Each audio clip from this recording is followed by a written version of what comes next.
What up, Whisper Nation, and welcome into the second annual mock draft marathon. What's up, Big Travie? We're here. We did it. We did it, dude. Somehow, some way. I don't know. We tried. We tried.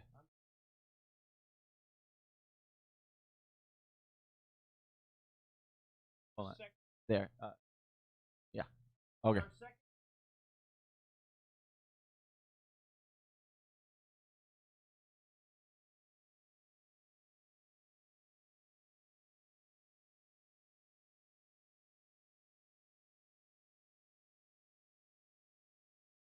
I don't know if your audio.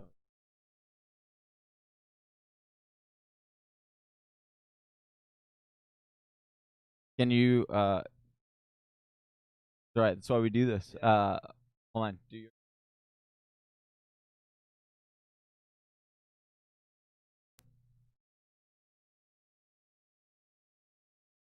No. Okay, we're having minor technical difficulties with Travie's cord here.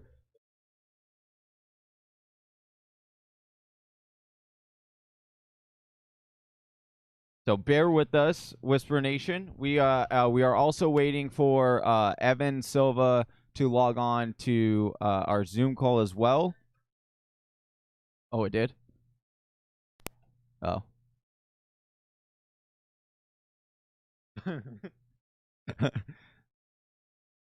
So we will be we will be starting here shortly. Appreciate all of the people following as we check. There 1 2. we go. There we go. Now we can hear your beautiful voice, Big Travie. There it is. I was robbing Whisper Nation of this silky smoothness the whole time. Hey. Yeah. So as Johnny was saying, it's our second annual mock draft marathon. This year we've got a bunch of huge guests that we're just so grateful to have on with us. Evan Silva, who will be joining us about 15 minutes or so after the hour.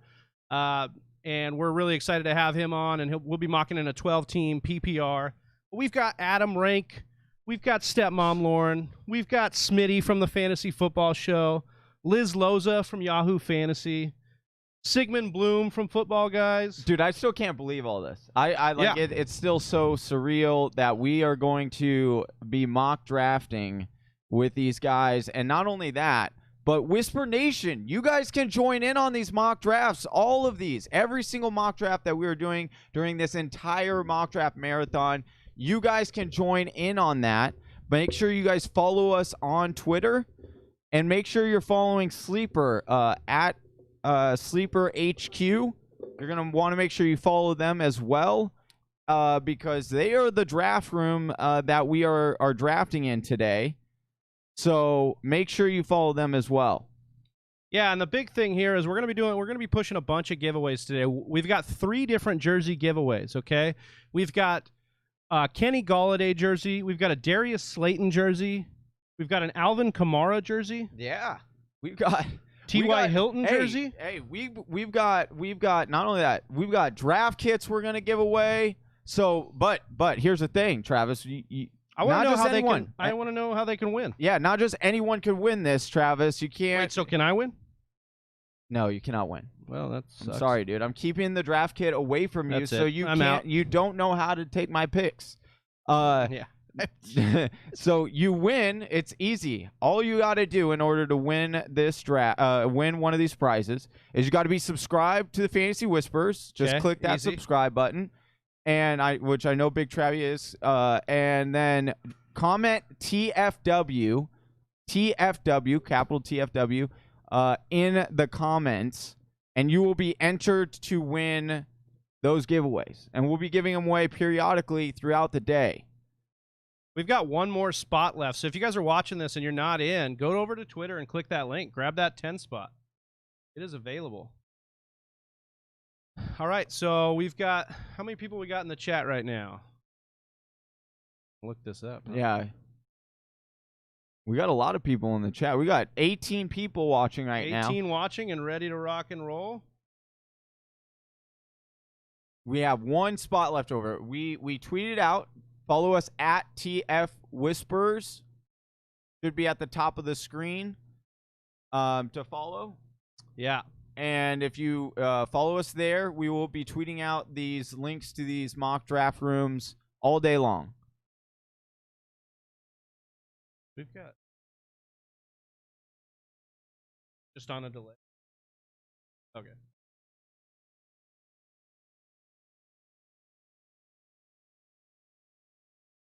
We're further than that? Yeah, that's what it shows.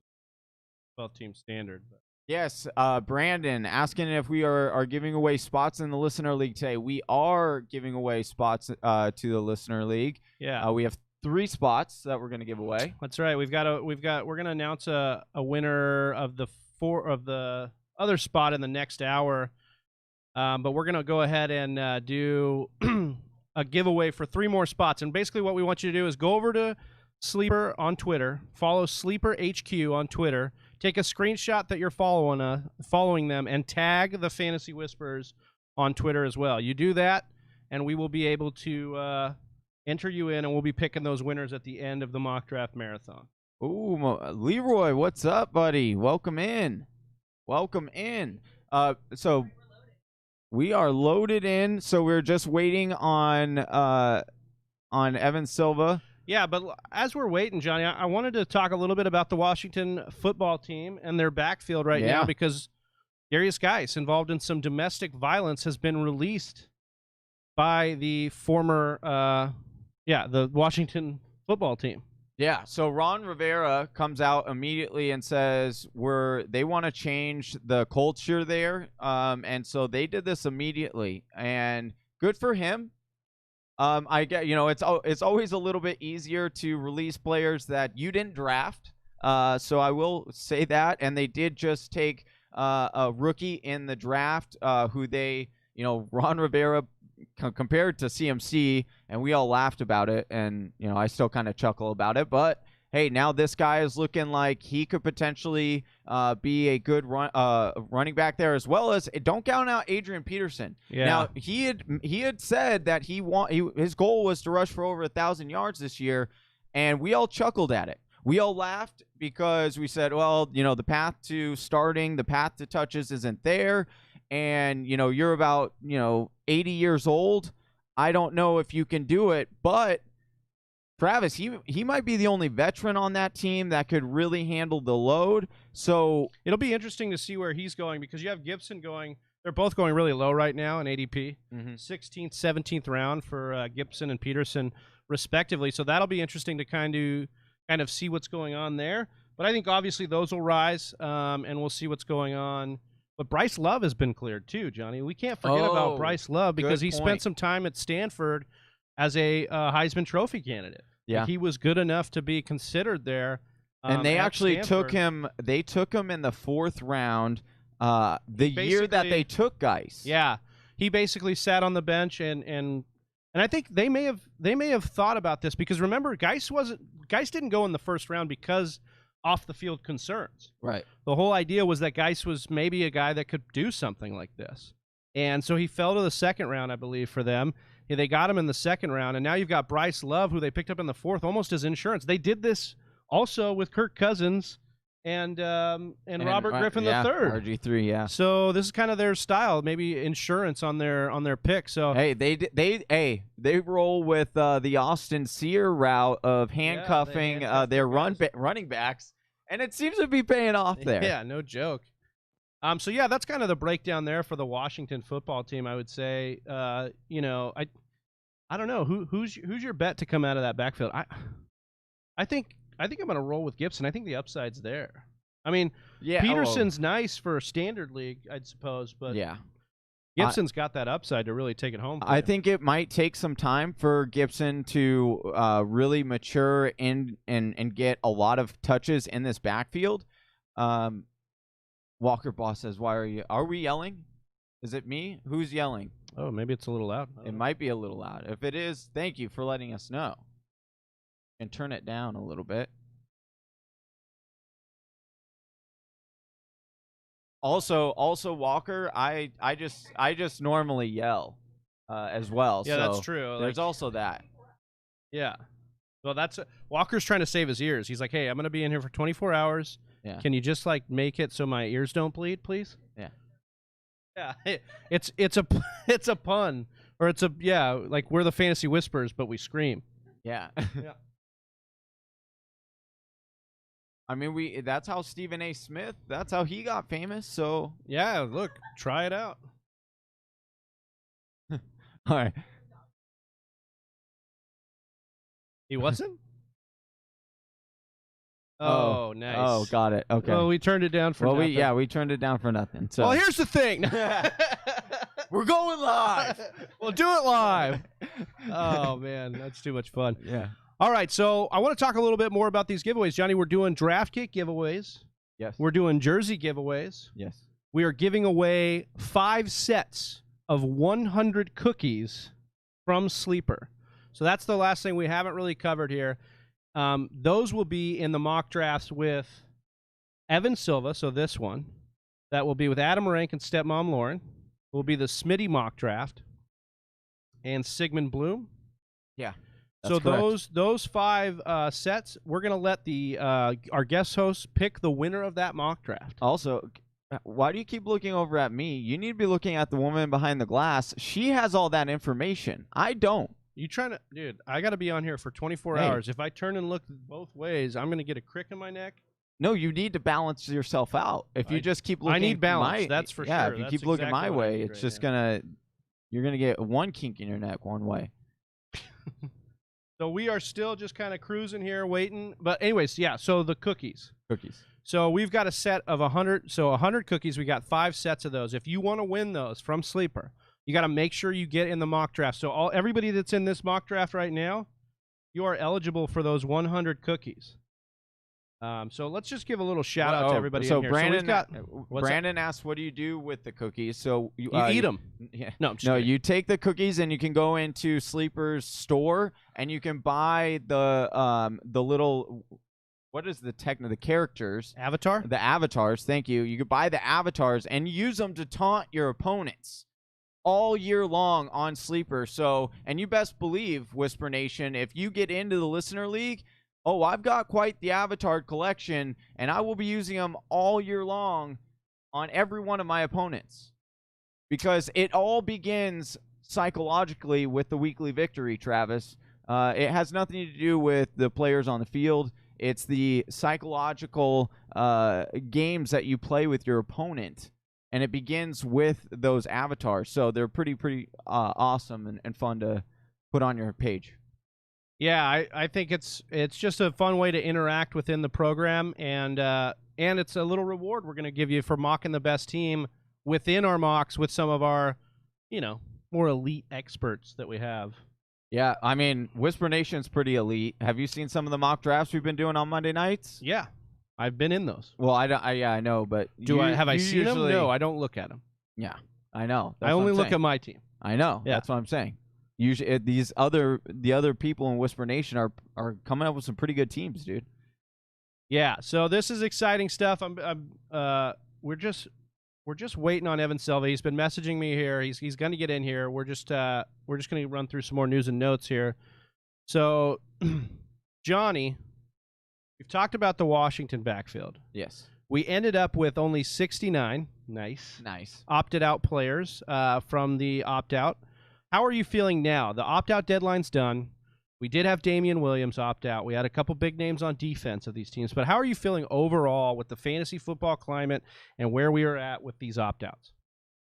You have to feel pretty good, right? No other major names really opted out, which is good. Fantasy owners kind of took a deep breath there. But, I mean, there's still going to be risks, right? COVID is still a major thing that's unpredictable. So, I mean, I think the bigger thing here, Travis, is really sitting down with your league and having that conversation saying, hey, do we need to expand our roster benches just for this year because of this? I think that's the biggest thing and the biggest takeaway. I am a little surprised that there weren't a few more big names, just because it is scary and there is a lot of risk there. But hey, people they make these decisions. And yeah, I'm and a little excited, honestly. I mean, obviously, COVID's a terrible situation, and I understand that this is kind of devastating on a lot of levels. But I am excited about the leagues themselves coming together, coming up with solutions, expanding rosters, and then this whole other competitive aspect of how can you navigate the situation a little bit better with all these other variables. Mm-hmm. How will you be as a fantasy player? This is really going to test some fantasy strategies out there, and really going to test you as a fantasy GM and see what you've got as far as all these rosters are concerned. Well, and here's the other interesting part about it too, right? Because there are two sides of the argument, two sides of the coin that you're going to get from fantasy analysts, and it'll be we'll talk with a lot of analysts today and ask them the question, what side are you? Like, are you in the boat where you think that you need to more so handcuff your running backs this year because of COVID, or are you more in the boat of saying, hey, I'm going to just now I'm blanking on the word, but when you diversify your portfolio on your running back position. Man, that was a nice pregnant pause before you dropped a hammer of a phrase there. Hey, I can come up with some big words sometimes. But yeah, so it'll be interesting to see what a lot of our experts say on that, and you could really kind of see what people are thinking and the different sides of the argument. So it's going to be a lot of fun. That's why we really like putting on this event, Travis, is because we really get to bring Whisper Nation a lot of different viewpoint angles. You guys don't just get to hear ours. You get to see other people's viewpoints and hear their sides of the perspective and make your own decision, which is great. We always love that. Yo, Landon's going to be on later. He's from Saturday Morning Snap, the fantasy football podcast. Good luck, my guys. Can't wait to be on. Well, we can't wait to have you on. That's going to be a lot of fun. Rock Lee giving us some of those laughing emojis. Loving what you're putting down there, Johnny. They're loving the knowledge you're just dropping. God, I feel so lucky to have you. I don't know, partner. dude. Like I'm starting. These guys are just getting a taste. Hey, after what we, after Chelsea corrected us, the one behind the glass corrected us and said that Brandon or that someone wasn't telling us that we were yelling. I don't know if he's laughing at us or a comment that was made in the chat room, Travis. So. But I'd like to think it was us. That would be good. That would be nice. Like I said, everybody who is in the chat room, we will begin shortly. We are just waiting. We've been messaging with Evan Silva. He is hopping on very shortly, and then we'll begin this draft. So just hang with us. So, yeah, we've got another piece of news here, Johnny. Cooper Kupp, the Rams have yet to open extension talks with contract year Cooper Kupp. So I actually did want to bring this up because you've talked a lot about how you're fading Cooper Kupp because of the 12 personnel scheme change. We've seen Stepmom Lauren out there preaching the same kind of thing, especially with the tight end situation. It's very understandable. We've seen it. Like Cooper Kupp snap percentage went down. It was not a great situation. But now we have not talked about the part that he's in a contract year. Mm-hmm. So does this turn you at all the other direction to say maybe Cooper Kupp's worth it? In an instance because of the contract? Travis? My name.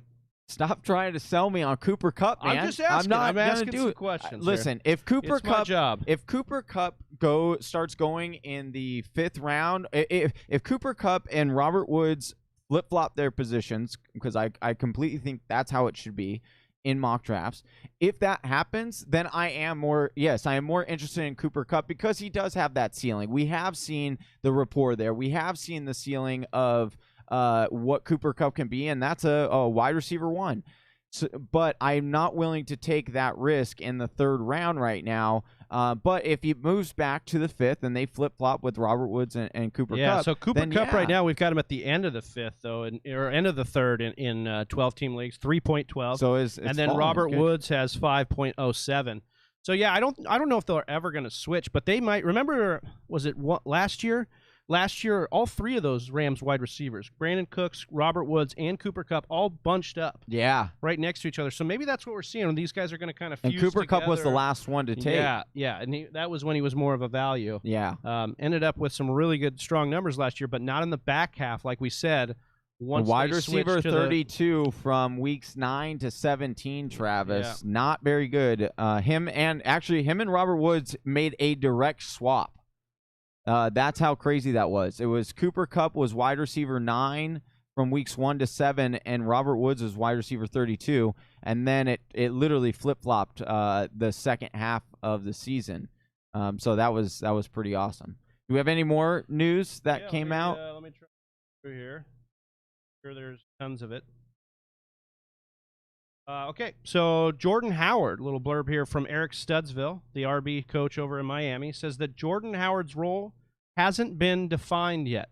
So I think that consistently, Johnny, we've been taking, at least I have been trying to take Matt Breida over Jordan Howard, just in the fact that I want to be able to kind of take the guy who's the pass catcher or should be the pass catcher in Matt Breida and should have the role, because we project the Dolphins to be very bad.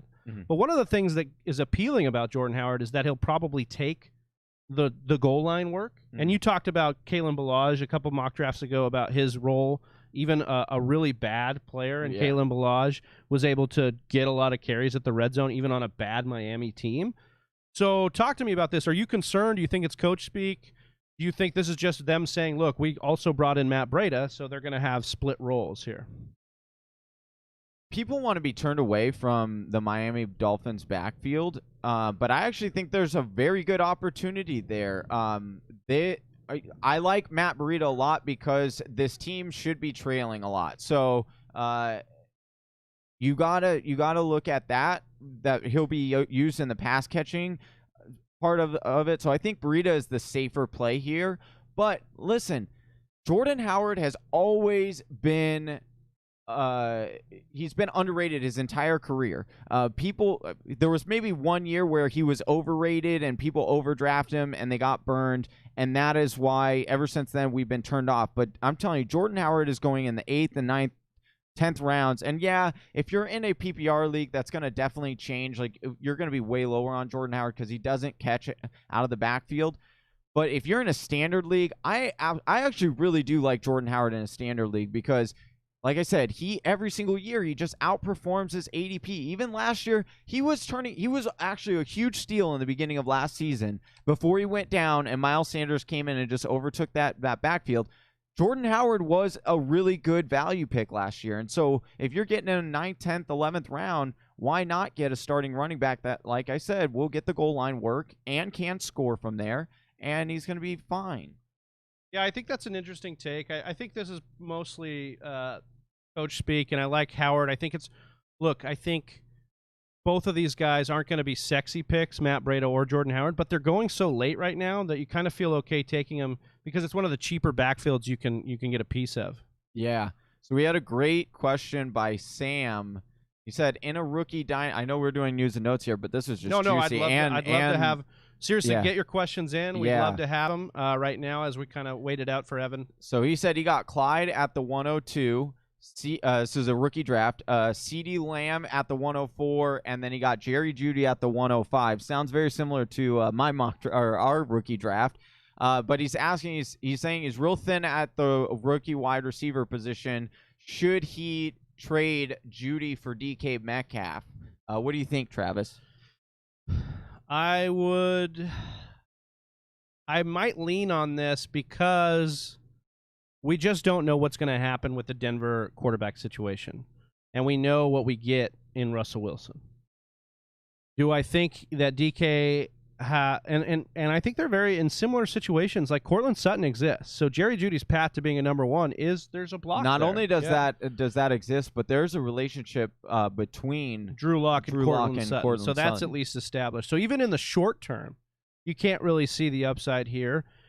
Or the upside for Jeudy over DK. And even in the long term, because DK is tied to Russell Wilson, I think that's a really nice situation to put yourself in. And yeah, I would highly consider trading DK for Jeudy.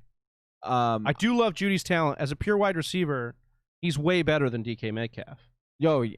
As a pure all-around wide receiver. But the touchdown upside in Metcalf's game is through the roof, especially tied with Russell Wilson, who is the only quarterback, I think, in the last 3 straight years to throw for 30 or more touchdowns. Well, here's a scary thing, Travis, is they've never really, I mean, maybe 1 year have they really unleashed Russell Wilson. And so if that happens, DK Metcalf has a really big, let Russ cook. Right. And here's, the one thing I will say with the Jerry Jeudy, so I was watching a lot of Drew Lock tape, and one consistency that he was having last year was he wasn't throwing it downfield a whole lot. And a lot of his completions came from they were short or intermediate routes, and like he missed some really big throws last year because he just got scared to throw the deep ball. And I'm talking like guys were wide open on streaks, and he didn't do it because he was fearful that the safety could get there. Now I'm not saying he can't overcome that, because if he can, then I would definitely way more lean Cortland Sutton and than Jerry Jeudy. But I'll tell you what, if he continues to be timid at the quarterback position, then that's going to benefit Jerry Jeudy the most. And Jerry Jeudy, like he said in the comments, he followed it up and said he believes Jerry Jeudy could get over 1,000 yards this year pretty easily. And there is a path to where that is a reality. But considering he's a rookie, considering I would much rather have DK over Jerry Jeudy. Even I would just going forward, because I like Russell Wilson more, and I have more confidence in Russell Wilson and the coach Pete Carroll there than I do in what they're doing in Denver. So I did want to let everybody know that we are mocking for 24 straight hours. If you did not know that, that's what we're doing today. So 24 straight hours of this. Obviously, we're just waiting on Evan Silva here, and then we'll jump into our mock draft with him, and then we're going to be rolling through consecutive 24 straight mock drafts here.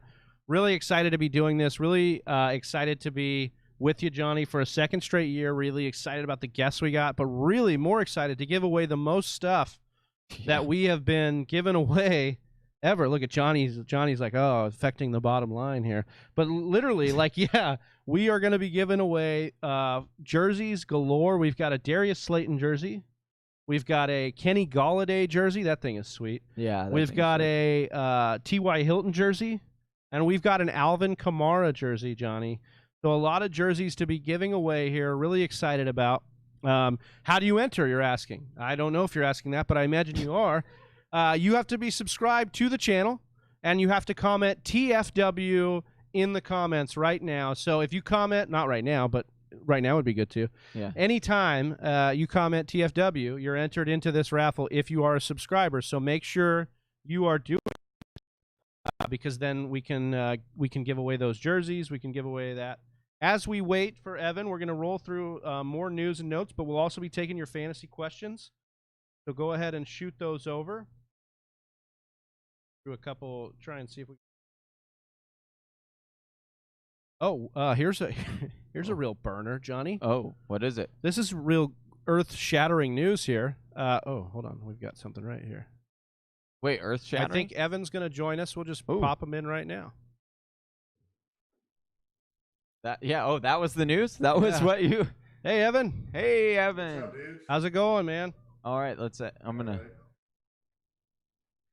I just got to make sure we got fix you here. this here. Okay. Sorry I'm late. I agreed to go to the grocery store with my 78-year-old neighbor, and let's just say he didn't move quickly. Yeah, well, he's lucky to have you. First of all, that was great that you were able to do that with him. And then he bought $59 worth of stuff, and I bought like $159 worth of stuff. Oh, it always works out that way, doesn't it? Yeah. Yeah. Oh, and he got more stuff than me, but paid $59 for it. Hey, you should have been taking some notes on his strategy there. Like, how are you doing this? Did he have coupons? Did he have the coupons? Oh, you know he did. No, wow. Okay. Hilarious though. Yeah. Sitting there at the checkout clipping those coupons out. That'd be great. Right. Well, Evan, we just want to say thank you so much, man, for hopping in here. This is our second annual mock draft marathon. We do 24 hours of continuous mock drafting. I don't know why we do it, but this year we were able to hop you on or bring you on here, and we're really excited about that. We're going to do this 12-team PPR with you. I noticed you put the 101. Was that just to pick it, or have you been liking the 101 spot in drafts? I do. I like the 101 and the. Are we recording yet? Yeah, we're on. You're here. Okay, great. Yeah, I do like the 101. I like the 101, and then the furthest I can get in the back. I think that those are my preferred positions this year. I hate the middle. Just not finding the value, which is kind of strange to me. I don't know if you can kind of speak on this. I've felt in previous years that you get a lot of value in the middle. Like you could pick from runs that are happening, but you just have not been seeing that this year. No, it's mainly because how the first round usually plays out. Is there something that I can retweet here? Yeah. So we tagged you in a tweet about the mock draft itself. I can send you the link. GF Whisperers. Yeah. What should I come mock with us and Evan Silva? You can watch the live draft here. Yeah, perfect. Perfect. Okay. Thank you. We really appreciate that. But yeah, no, it's how the first round plays out, because I love getting any of the top 5 RBs, including Alvin Kamara and Dalvin Cook. But then in the 6, 7, 8 range, I would say it starts to become no man's land. You might draft for, say you're in tight end premium, you might look at Kelsey or Kittle. Say you're in, you're looking at Devontae Adams and Michael Thomas, and then you're already behind, because of the running back thirst this year. Yeah. So yeah, I heard you mention that on your guys' recent podcast. For those of you guys watching, this is Evan Silva. He's with Establish the Run now. Spent a lot of years at Roto-World, right, Evan? And now you're over. You guys co-started. You and Adam Levithan started Levitan. Sorry, started Establish the Run. Appreciate you correcting me there. Needed that one. And then started Establish the Run, and that's a great subscription. If you guys aren't, we've got those links within our YouTube bio there, so make sure you guys are checking those out. But without further ado, Johnny, I think we can start this draft. Let's go. All right. Begin. All right, how many rounds we got here? I didn't even look at the rules. I'm sorry, guys. You're okay. So we are doing 13 rounds. So we took out defense and kickers just because we always say take those very last, if at all. And so 13 rounds. We are doing, the roster is a quarterback, 2 running backs, 3 wide receivers, a tight end, and a flex. Can you say that one more time? 1 quarterback, 2 running backs, 3 wide receivers, a tight end, and a flex. That could be. And it's half PPR, right? It's full PPR. Full PPR. Okay, it's full PPR. Yeah. Okay. And this, I'm glad you brought this up, Silva, because this is a great point that we like to say. Make sure you always check your league settings before you draft. No, I would have. My parents are in town. I'm just no. You're finishing a move, and that there was a big thing that happened last night. Darius Geist that kind of took up all my wild. We were talking about that just huge. A little bit ago. I'm taking Christian McCaffrey here, obviously, and then we are going to go to 102. So we start out with Christian McCaffrey. So there's 3 wide receiver spots and a flex spot in full PPR. This is a good format to go a little wide receiver heavy, but obviously, I think when you're drafting the top 5, you got to take one of those top 5 backs, I think, and maybe even Derrick Henry as the number 6. I just think that you got to lock in those running backs. Yeah. So after you took out Christian McCaffrey, then went Ezekiel Elliott, Saquon Barkley. I took Alvin Kamara. Then we had Dalvin Cook come off the board. Very chalky first 5 picks. Yeah, really surprising there. Not that especially in the PPR, I felt like I had to go Kamara. Michael Thomas was tempting, but I think Kamara is going to have a huge bounce back year. His running back coach has talked about his back and ankle injuries and how he really wasn't at 100% at all last year. So I'm really excited about the AK bounce back this year. Mm-hmm. Evan, I wanted to pick your brain about the Christian McCaffrey over Saquon at the 1-1. We've heard a lot about that in our chats and in our DMs. And we were saying, it's hard to repeat at the 1 overall. And so it would be smart maybe to take Saquon. But I think, especially in this full point PPR, it's hard to not take CMC, correct? Yeah, and I think that the way that they're building the offense in Carolina really is, they're going to play up-tempo. We saw what Clyde Edwards-Helaire did under the OC Joe Brady there now. Full confidence in Christian McCaffrey. I understand that history that the RB1 typically does not repeat, but, I think that if there's going to be a guy, it's probably CMC, right? Yeah, that's right. Yeah, right. He's an absolute monster. Clyde Edwards-Helaire is still there. Clyde Edwards-Helaire is a guy that I think in most of the recent drafts that I've done has been going top 7, top 8. So he should probably go within these first 2 picks. Do you think that's valid? Yeah, I do. I haven't been doing that, but I mean, I get it. Yeah. I understand it. But back to McCaffrey versus Saquon, and then the offensive environment in New York, I think, is a little bit suspect. You got Jason Garrett, who loves to play slow and to try to protect and hide his defense. And the Giants very much have a defense that is going to need to be protected and hidden.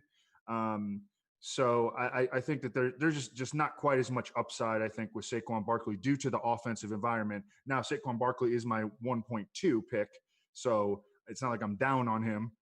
But that's I think the separation between McCaffrey and Saquon.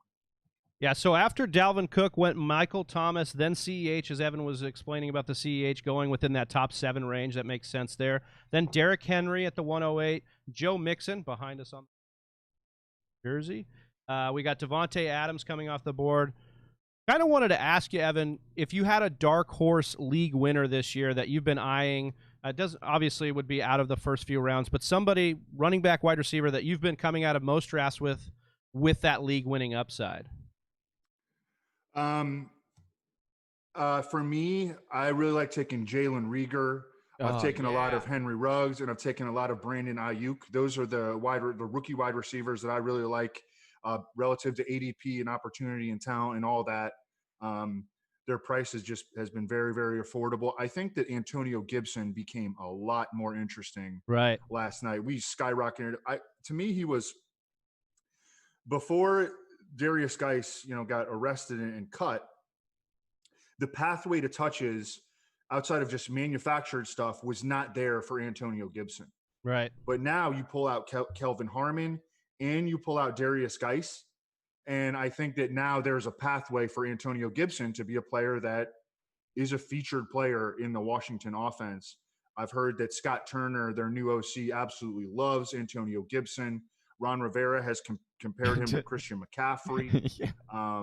What do you think of that? What do you like? I didn't even have him. I mean, it's all hyperbole, right? Still, right? But it's still worth consideration. I mean, the head coach of an NFL team is saying it, and they just draft I thought Antonio Gibson would be like a 5th or 6th round flyer in the draft. Mm-hmm. They took him in the top 70 picks. Yeah, they obviously love the dude. Now he has the opportunity that I wasn't as sure about before. I bumped him up, and he's a top 80 player now in our top 150, and he is the RB 31 or 32, something like that.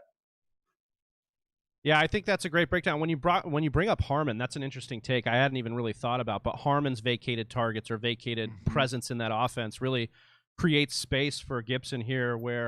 Now that he's being bumped above, what do you think about Bryce Love? We talked a little bit in the intro. Do you think Bryce Love can flash in the NFL? Do you think he can make a case for himself on this roster? It's kind of a crowded running back room, but not with the most talent, really. Yeah, I just don't know. I just don't know with Bryce Love. He's a total wild card. I think he's worth taking at the end of drafts because he's got upside. But he does have now, I think Gibson is certainly ahead of him. Adrian Peterson probably is ahead of him. I put Adrian Peterson into the top 150 last night. And then they also have Peyton Barber and J.D. McKissick. Yeah. So they have a lot of dudes that have, played in the NFL. And I don't know on Bryce Love. I think he's just a late round flyer, and, you're kind of just throwing a dart there. Yeah. So after Devontae Adams in the first round, we'll round up some of these picks. Miles Sanders came off the board, then Josh Jacobs, followed by Kenyon Drake, Austin Eckler, Nick Chubb, Aaron Jones, DeAndre Hopkins, Julio Jones, Tyreek Hill, Chris Godwin. I snagged up Patrick Mahomes here. Kenny Golladay. Patrick Mahomes is the only quarterback I'm willing to take early at all, and I've been okay with taking him in this turn. I actually did hear you mention on Establish a Run almost a dead zone in that turn, or were you talking about the other turn? I can't remember. No, it's this turn. Okay. I don't like this turn. Typically, and talking a lot here, and not see like Leonard Fournette. Well, I thought your take on Leonard Fournette was actually interesting in that podcast. You were basically saying look, we don't really even know if he'll finish the season on the roster at this point. Like he could get traded. A lot of things could happen with Fournette. They don't seem really into him all that much on the team. Okay, I'm gonna go with I'm at the turn I started with McCaffrey. I'm gonna go with like an RB anchor approach. Okay. I'm not gonna take Gurley here. I'm not gonna take James Conner. I'm gonna take Travis Kelce. Okay. Nice.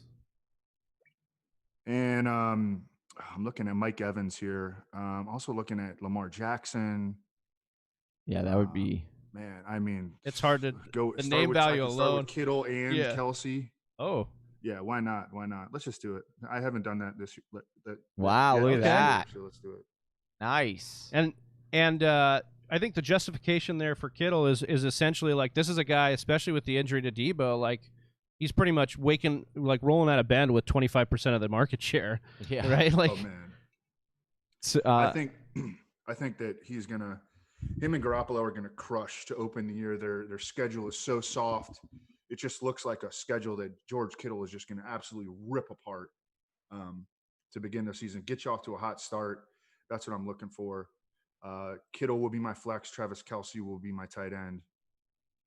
And that's totally a great thing. Like Travis was saying, like the target market share for those guys is a wide receiver target market share. So you are okay doing that. And not only that, but you are now taking a monster position off of the board away from another team, which is very interesting and probably not a strategy that is heavily talked about. But I love that strategy because especially it tight really end. works. Like tight end is such a place where you want to get that positional advantage.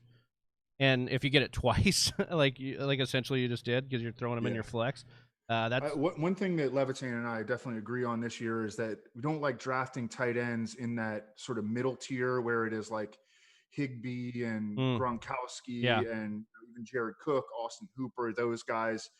We either want an elite tight end or we're just going to wait and we're going to take like Gesicki and Noah Fant or something like that. We love that strategy. But in this case, we're going really heavy on the high quality tight ends. So, right before you took Kelce, we had Kenny Golladay come off, then Leonard Fournette. We talked a little bit about that. You took Travis Kelce and Kittle back-to-back. Then we had Lamar Jackson. You were considering him. Johnny took him there at the 2. Mike Evans. I took Adam Thielen, OBJ, then Chris Carson. Johnny, you snag up Lamar because Evan incepted you a little bit there? No, actually, I did the opposite there. I was promoting. I wanted him to take the double tight end because I wanted Lamar Jackson for myself. Oh, you got him. And so that was why I put my 2 cents in there. I needed to get another big elite position with taking Leonard Fournette in that second pick. Well, Johnny, you should have used a little game theory here. You knew that I was not going to take Leonard Fournette. Yeah. So you should have known that he would have been there at 3-2. No, right. Well, because what I originally was going, I thought you were going to take Lamar Jackson. And so I wanted to hedge my bet a little bit because I was going to go with David Johnson as my second one, but I'm not sure what your feelings are on David Johnson. And so I was kind of playing it there. I wanted to make sure that I got a running back to give me more options in this third round. I should have shared the Establish the Run podcast because it was the one on busts. You would have known as. And I have no disrespect to you, Evan, but I am a fan of Leonard Fournette this year because I think that people are going a little too much, and I understand, he could get traded, but there's also a reality that he plays really well because he wants another contract for another team, and so he goes out and Chris Thompson. I'm guilty as charged as well because I said, Chris Thompson's going to take the pass catching work.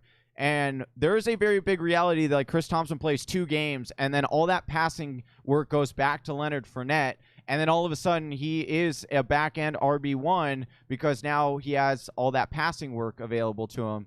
And so I just think it's worth it for Leonard Fournette. I think he's a good running back. All right, so after the NFL and I do not think he's a good running back. Touche. Yeah, I side more on the Evans side, but I understand everybody's I a get it. everybody's Hey, it's a enamored. volume play, Yeah, dude. that's It's it. a volume That's play. it. Yeah, I get it.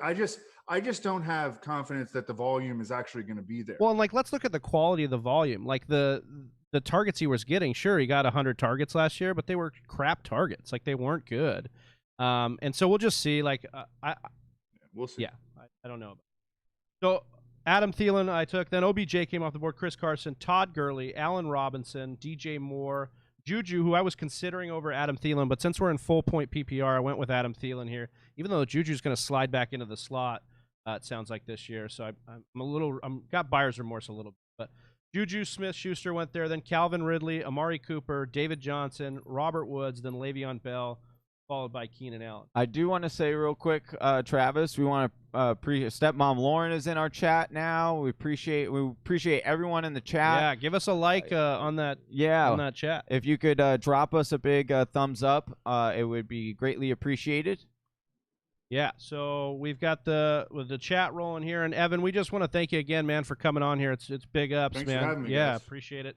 We're planning on doing this every year, and would love to just keep putting more and more hosts on this thing, and just rocking each year and kicking off the end of the off season, so to speak. Even though we've got a little bit of a weird off season this one, but we love the community building. What here. other analysts did you get? Did you get to come on? Yeah, so right after you, we've got Adam Rank from NFL Network, along with Nice. Stepmom Lauren there. Your guy from Football Guys, Sigmund Bloom, will be closing us out, Excellent. so he'll be at the back end of this. We've got Smitty from the Fantasy Football Show, big presence on Instagram, will be up in here. And Liz Loza from Yahoo is going to be on tonight with us at the 10 p.m. Pacific slot. So Nice lineup. yeah, Good so job, yeah, guys. we did pretty well for ourselves this year. We're excited, and then just keep growing that each and every year. It will be a lot of fun. Evan, did want to ask you, as we were on the subject of you coming on here, a couple years ago we started this thing and we tweeted at you what we could do to kind of make a name for ourselves. You just said outwork everyone. I appreciate that tweet still, and I take it to heart. But I kind of wanted to ask you what got you started in fantasy football, kind of what got you going.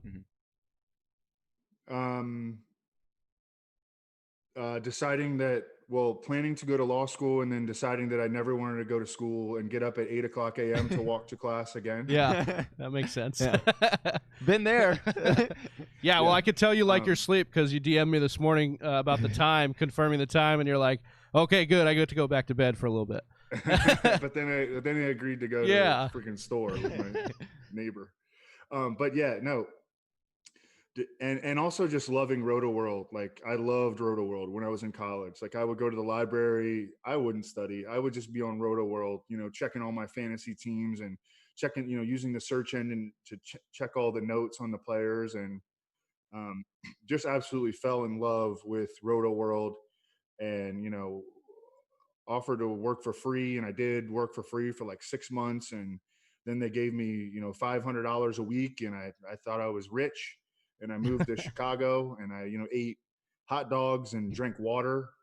That was all my meals. And now entered hot dog eating contests. You don't dip your hot dog buns in the water, do you? No. Okay, no, good. I would good. just eat it like plain hot dogs. I wouldn't. Oh man. Oh really? That was real hardcore. That's got to be hardcore. worse than like ramen, or like when you just eat the ramen raw. You're just like munching on the ramen packet. Oh, that's fun. All right, it's coming up. Yeah. Johnny is up here. So we weren't gonna pick right next to you, but then we thought it'd be fun just group us all at the front here and just go after each other. So yeah, after Keenan Allen went James Conner, Melvin Gordon, then AJ Brown, followed by Cooper Kupp. I took Terry McLaurin. Was looking at DJ Shark a little bit too, but I like Terry McLaurin. He's set up to be the true number one over there, and PFF has him as one of the top 5 graded wide receivers in their rookie season that they've ever had. So I'm really excited about Terry McLaurin's outlook for this year. Just really stoked on him. Mark Ingram was taken by our guy Austin. He helps us out here. He's part of the brand. Austin is drafting at that 3 spot. Appreciate you being in here, brother. Are you shitting me, Johnny? Yeah. I was gonna take DJ Shark. Hey, I want to say I want to thank you because this is the Jaguar to draft, not Leonard Fournette. Hey, DJ Shark on the worst team in the NFL. Yeah. Hey, take the receiver who's going to get 150 targets. Complete snipe. Hey, I did that on purpose. I want to thank you because it was early. You're not welcome. Hey, it was early, and then you called me out on my last turn. So what I did was I'm about to get the second guy I wanted. I was going to draft him here in the 4th, but then I looked and I saw what you had. The student has become the master. Yeah, and so so you only have yourself to blame for that one. So you can thank yourself. Wow! Shots fired. Bring on the guests and just we're only in round 5, Johnny. Relax. We got 8 more. Right, I'm going to double up here on Seahawks receivers, taking Tyler Lockett both of and DK them. Metcalf. Johnny, if you take Russell Wilson. I'm not taking Russell. So it worked. So to pair him up with Lamar. So no, but what I wanted QB, to, it's not 2 QB. But what I did want to do. So there's my explanation. I was going to take Mark Andrews because I want the double dip. But I noticed you had 2 tight ends, and I didn't think you would take a 3rd tight end. So I waited and grabbed DJ Chark because I was going to wait till this 502 spot to take DJ Chark. But then Travis had to open his mouth about DJ Chark, and I was like, oh, now the cat's out of the bag. I was highly considering him there. I probably shouldn't have opened my mouth, but no, there was no way he makes it through both of you guys. Well, now you got a little Jaguar stack working. You got to take Minshew as your QB2 and the 13. Yeah, there you go. Minshew hat. I got to show Evan this. Speaking of Minshew, even though he's on that, I just got the new swag, dude. The Minshew hat. Yeah. Yeah, Evan's not impressed, dude. I wasn't looking at the no, there. it's Yeah. Oh, that's nice, man. Nice. I don't know if he'll ever get drafted at all. Silva, one thing I did want to kind of mention that when you were talking about just outworking yourself, outworking everyone, and working for free, and to get your foot in the door. And I think that is a huge point that definitely needs to be made for anyone following their dream. And we were kind of like you, we loved talking fantasy football in college, and same thing. It was just like, oh, well, why not give this a try? And so we greatly appreciate your advice, and I think that and whenever that subject comes up, like it'll come up every now and again, like, oh, should you ever work for free? I'm completely on the side of the people that, I mean, if you really want to do something, like you have to pay your freaking dues. Yeah, right. You don't just jump right into making, even like $60,000 a year being a fantasy analyst. Like, you're going to have to grind for a while. Well, what I find is, and that's not necessarily the way that it should be, but it, and I think it's getting better. Actually, I think that the fantasy industry, the content creators are starting to take over a little bit. And that's a great thing. That's the best thing for the industry. The COVID has slowed that down, unfortunately, a little bit this year, because you saw a lot of businesses popping up this year, and man, I was really, really excited for all of them. I don't consider them competition. I consider them to be like on my side. Yeah, I think that it's sort of the content creator, the businesses that are going to be more run by the content creators versus the corporations that put the guys together for they don't pay very much. I'll say that. Yeah. So I love seeing all those businesses pop up, and hopefully they can make it through, which probably not going to be as profitable of a year as it would have been. Certainly not as profitable a year as it would have been, but an opportunity nonetheless. Kind of what you've been saying, like an opportunity to really grind and put it forth this year, and get creative. So put out the just don't you can't slack at all. Like you got to hit it as hard as you possibly can this year, and I think on the back end, like you'll get paid back for your hard work. Well, I think it's like way I like to look at it, I think it's interesting is if people go to school, right? And then they have to pay for these internships. Like they have to pay people to go work for them to get experience.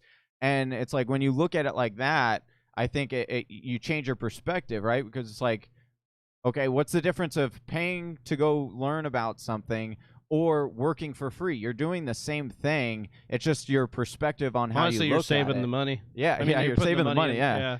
So I just think it's the mentality that you got. Love that. Love how we're rocking here. Love the vibes right now. So after I took Terry McLaurin, Mark Ingram came off the board, then DJ Chark, obviously the back-to-back Seattle wide receivers for Silva, Tyler Lockett, DK Metcalf. Johnny took Mark Andrews, friend of the show, Mark Andrews.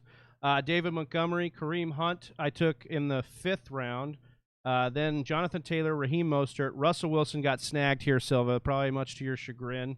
Zach Ertz, Cortland Sutton, then Devin Singletary, followed by Devon. Somebody took Russell Wilson in the 5th round, Yeah, just to spite me. Yeah, well they. it was Landon too. Funny? It was Landon from the Snap Football. No, it's Brandon. It's Brandon. Oh, it's Stan. Brandon. And it's funny because everything you've said, he's capitalized on. You said the CEH thing in the top 7 picks. He took CEH top 7 picks, and then he followed you up with the Russell Wilson snipe. He's just playing to the host here. Zach Ertz came off the board. Then Cortland Sutton, Devin Singletary, Devontae Parker, T.Y. Hilton, and Stephon Diggs. I want to ask you, Evan, about Devin Singletary. We've debated between Johnny and I quite a bit on Zach Moss's upside, just because he to me, he projects as more of the complete back, and Devin Singletary just doesn't seem like they've ever really wanted to commit to Devin Singletary as the full guy. So how are you feeling on that Buffalo backfield? The biggest concern is that Josh Allen takes sort of like Cam Newton, back in the day. Like Jonathan Stewart would have some big rushing years and he'd score like 4 or 5 touchdowns and people would be pissed, oh, he's a bust. Yeah. But I mean, you have to consider the circumstance. Josh Allen has 15 rushing touchdowns over the last 2 seasons. And I mean, he's an excellent goal line runner. Adam Levitan really, really likes Zach Moss. So does Pat Kerrane, our dynasty guy. I can't really see the path to upside. I think that all these guys are going to end up like working against each other. It's not going to be a super high scoring offense. It's going to be a very balanced team. They've got a really good defense.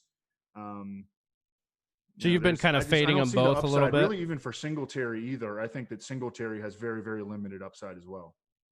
Yeah, I could see that. I also wanted to ask you the same kind of question. I mean, it's probably a little bit different, but with the Tampa Bay wide receivers, I've been finding myself, and I think Johnny may be on the same page, like fading both of them a little bit more.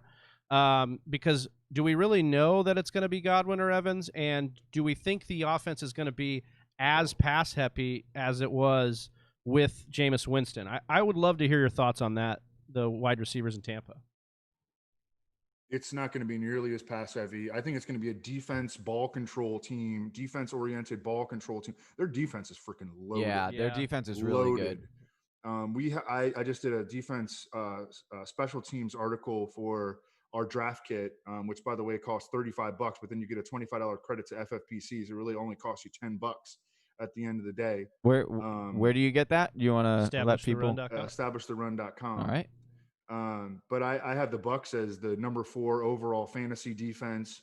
But I think that the Bucs are going to score a lot of touchdowns, and I think that they're going to have like a lot of really good field position. They're not going to give the ball to the other team 40 times like they did last year, and they're just going to live in the opposing red zone. I mean, I like for that reason I like Matt Gay as a kicker. If you want to boil it down that far, I boosted up Gronkowski recently because I think he's just going to be in position to get a lot of red zone targets. Mike Evans can make up for whatever he can't get, vertically. Also from Tom Brady at age 43 in the red zone as well. Godwin can win there. I think they're going to score a lot of touchdowns. We've actually had this debate at Establish the Run. It's been mostly me, Levitan, and Michael Leone, who's a projections guy, and the stat projections guy. And the stat projections guy really, really likes the Bucs offense. So, I mean, that should tell you something. And Leone's really, really good at this. Well, okay. So there's going to be plenty to eat is basically what you think here. And so I was just concerned, like, you'll be ending up not taking the right guy. And I know. That's in play. That's in play. All right, I'm taking Will Fuller here. No, are you kidding me? I thought for sure he was gonna fall to me. Got to know the room, Johnny. Got to know the room. Oh, that's who I thought you might talk about. I guess it's not really a dark horse, but I thought you might bring up Will Fuller as one of those league winner guys because I just feel like he's sitting there waiting to just pop Give the me lid 14 off. games of Will Fuller. Oh God, we've been praying for that as an industry, have we not? This is unbelievable right now. And that's the thing too, is everybody says, okay, what about a full season? You don't even need a full season of Fuller. Like you said, 14, 13, like give me 12 games even, and I'd be like, okay. Well, I made this argument. I'm taking Antonio Gibson as my second pick here. He's going to be my RB2 for now. I think that's That's fair. Capitalizing on Very that. aggressive. Very aggressive, but I don't care. Yeah, I mean, that's why we do it, right? Mocking it up. Okay, so let's just back up and tell a little picks here. We had Ronald Jones come off the board in the fifth or in the sixth round, 6-5. Then Marquise Brown, Darren Waller, Cam Akers, James White is who I took as my third running back. Kyler Murray, followed by DeAndre Swift, Will Fuller, Antonio Gibson, Michael Gallup. Dang it, Johnny. Come on, man. Well, I had to blame Silva for that because Silva took Will Fuller. Love the Gallup pick there, Johnny. Really, that is a good pick. I just think like the seasons between Cooper and Gallup were so identical, and then Cooper's going so much farther up the board. Like just smash Gallup and punt Cooper, in my opinion. But Gallup was 6th in the NFL in receiving yards per game last year. Yeah, and that's and he's just getting. I don't know. People just love it's probably the CeeDee Lamb too. Like CeeDee Lamb getting drafted. Honestly, I can honestly see the end goal for Dallas, or 2 or 3 years from now, like their goal would be Gallup and CeeDee as their future wide receiver core. I think that they're going to let go of Amari after a couple of years. They just gave Amari Cooper 5 years and $100 million. I know, but they didn't think that CeeDee Lamb was going to fall to him at 16 in the draft. So now they can cut that cap space. Now you just they're going to pay Dak like $50 million a year probably now because the market just keeps going up. And so they're going to have to create cap space somewhere, and they have an out in Amari Cooper's contract after next year. And so for me, I think that Michael Gallup is going to be cheaper because, like you said, I mean, the stats show that Michael Gallup and Amari Cooper are very comparable. And then you've got this alpha CeeDee Lamb that can take over for Amari Cooper, and you can cut out that contract. So I just think from a football financial standpoint, that's going to be where they're going to be headed. But I'm not a GM of an NFL team, and I've been quoted on Twitter saying I don't want to be one. Not yet. Yeah. Well, I said I couldn't be one because I like to trade too much. So I couldn't be a GM of an actual NFL team because I would be trading players like every week. Well, no team has made more trades over the past decade than the Patriots. So there must be something to that idea of trading a lot. Yeah, now Bill O'Brien thinks, he's Bill Belichick Jr., so he's just going to try it as well. Oh, man. So I took... nobody has provided the rest of the league with more talent than Bill O'Brien. Yeah, right. Yeah. Hey, I am very grateful as a Cardinals fan, as an Arizona fan. We don't get lucky very often, so I'll take it. Mm-hmm. All right, so after Gallup came Tariq Cohen. I took Tyler Boyd with my 7.4 pick. Then we had Evan Ingram, Deontay Johnson, Julian Edelman, Rob Gronkowski, Hayden Hurst, little mini run at tight end there, Deshaun Watson, and we have the 11th spot on the clock. Silva, I did want to ask you, because I'm sure our listeners want to know, what was your thought? So you took Tyler Lockett and DK Metcalf. Now, the major thing that you would hear in the industry is you are limiting your upside by taking two guys on the same team. What would you say to that, and kind of defending why you went back-to-back Seattle wide receivers here? It's just not true. I mean, the target distribution is going to be very, very narrow in that pass catcher core. I realize they got Greg Olsen. He's like 100 years old. Their running back Carson was more involved in the passing game than usual last year, but he's still not like a big time receiving back. And Tyler Lockett and Russell Wilson have the best on-field chemistry, maybe, top three up there with Devontae Adams and Aaron Rodgers and Julio Jones and Matt Ryan. Their on-field chemistry is just unflappable. And then DK Metcalf, led was top three among wide receivers in end zone targets last year and literally got better every single week.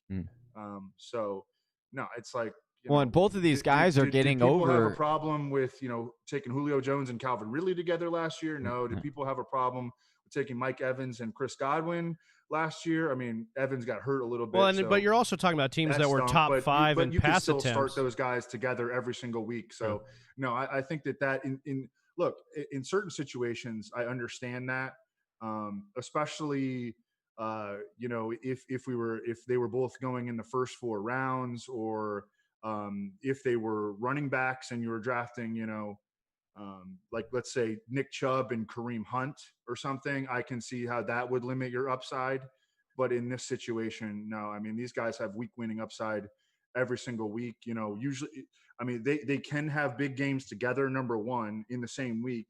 They also typically, at least one of them is going to have a big week. And then the other guy, you just sort of try to ride it out with them. But no, I'm never like, I'll take Julio Jones and Calvin Ridley on the same team. The target distribution is going to be narrow on these teams, and they have that in Seattle. And Rich Rebar just did a great podcast for Sharp Football, talking about how undervalued these Seahawks receivers really are because of how their quarterback plays. Because Russell Wilson throws the ball deep, and he throws the ball into the end zone at one of the highest rates of any quarterback in football. And so therefore the targets that go to Tyler Lockett and DK Metcalf are significantly more valuable than other receivers' targets. Yeah, he's just like, we haven't seen anybody like him. Like we kept saying, for years we've been saying, the efficiency's too high. The efficiency's too high. This is just who he is. Like, he's going to do this. He's going to be efficient. I love those takes there. Johnny, I think we've got the time situation working against us a little bit here. Can we change the timer to 30 seconds? I'd like to up the timing. We'd have to pause it. Yeah, I'll do it after the. When my pick comes up, we'll just pause it, and we're just going to up the timer a little bit, Silva, just because we're running a little bit behind on schedule. If that's good with you, we just had an auto draft anyway, so you can blame my neighbor for why. Yeah, exactly. So I'm going to pause the draft and do 30 seconds. Up this to 30 seconds. We're not too far off, but rank coming on after. It's got a little bit of a time limit, so we want to make sure get everybody in and rocking and rolling and doing the thing. All right, resume drafts. Perfect. So I am going to take a cut here. All right. So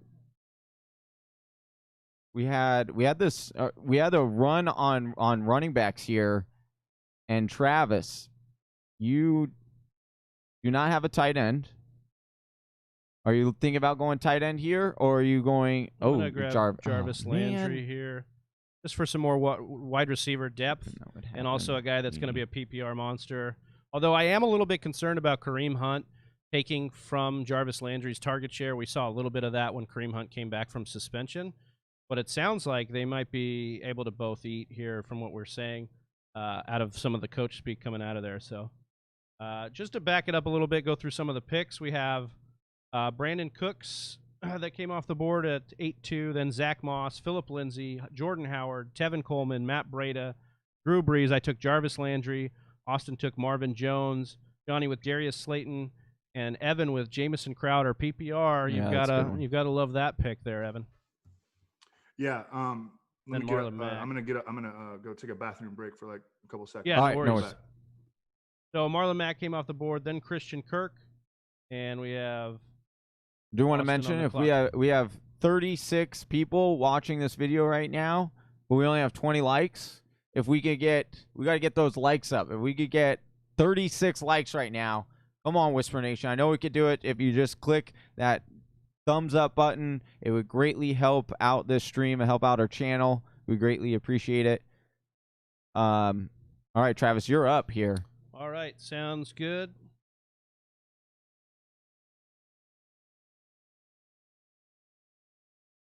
So I take Darius Slayton, and then I take Christian Kirk after Silva went Crowder and Marlon Mack. I'm going to take Chase Edmonds here. Oh, I'm just going to wow. continue to try and take some pieces that have upside, especially in a PPR. I love the upside that's there.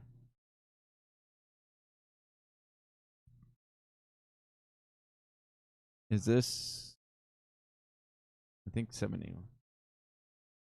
I know, I saw it. So we've got Tyler Higbee come off the board. Then I took Chase Edmonds.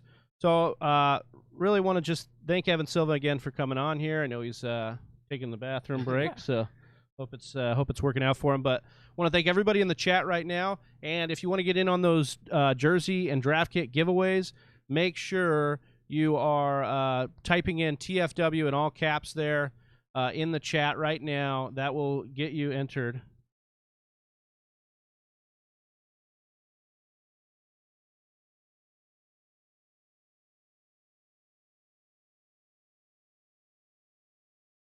You want to Talk about the giveaways, Johnny. Oh yeah, sorry. So we are giving away a T.Y. Hilton jersey, a Kenny G signed jersey. These are all signed. Kenny G, T.Y. Hilton, a Darius Slayton signed jersey, as well as a signed Alvin Kamara jersey. We are giving away all of those, as well as draft kits. Draft kits. Thank you. I'm like stumbling through my words right now. We just comment TFW, and you have to make sure you're subscribed to our channel. If you do that, then you will be registered to win those jerseys or any of the draft or any of the prizes that we're giving away. So we got a bunch of quarterbacks coming off here. Travis, Josh Allen, Matt Ryan, then Henry Ruggs, who we are very, very bullish on, followed by Aaron Rodgers, Latavius Murray, Mecole Hardman, TJ Hawkinson, and then CeeDee Lamb. We are entering the 10th round of this mock draft. We have 3 rounds left here. Sterling Shepard was taken first pick in the 10th round. Silva, what are your opinions on the wide receivers for the New York Giants? Darius Slayton showed some high upside last year. You had Sterling Shepard, who kind of should, in theory, take over as the wide receiver 1 there. He has had some solid games. How do you feel about that wide receiver core in New York? Well, first of all, it's going to be tough to utilize them within the first 3 weeks because they have like the worst schedule you could ever even dream up in weeks 1 through 3. And I think the passing game is just going to struggle. It's going to be like, Danny Jones is throwing for 180 yards, a game in those first 3, and it's going to be tough. There's not going to be a lot of production, I think, to be distributed. I like Golden Tate the best. First of all, he's the cheapest among the Giants wide receivers. Second of all, he was good after he came back from suspension last year. He had some spiked weeks. He had pretty good consistency. And again, he's the cheapest. Darius Slayton is definitely the sexiest because he's the new guy and he showed that, big time upside. He also benefited from Sterling Shepard missing time, Evan Ingram missing time. And I mean, I like him fine. I never get him because he goes like 2 rounds earlier than I would be willing to take him. Mm-hmm. Sterling Shepard has the injury concern. He's had 3 concussions within the last 2 seasons, including the 2018 preseason. And that there's some risk there with him, but I think he's solid. I've taken him a couple times. I don't love taking him, but I've taken him a couple times. But Golden Tate is the guy that I've been getting actually a lot of, especially recently.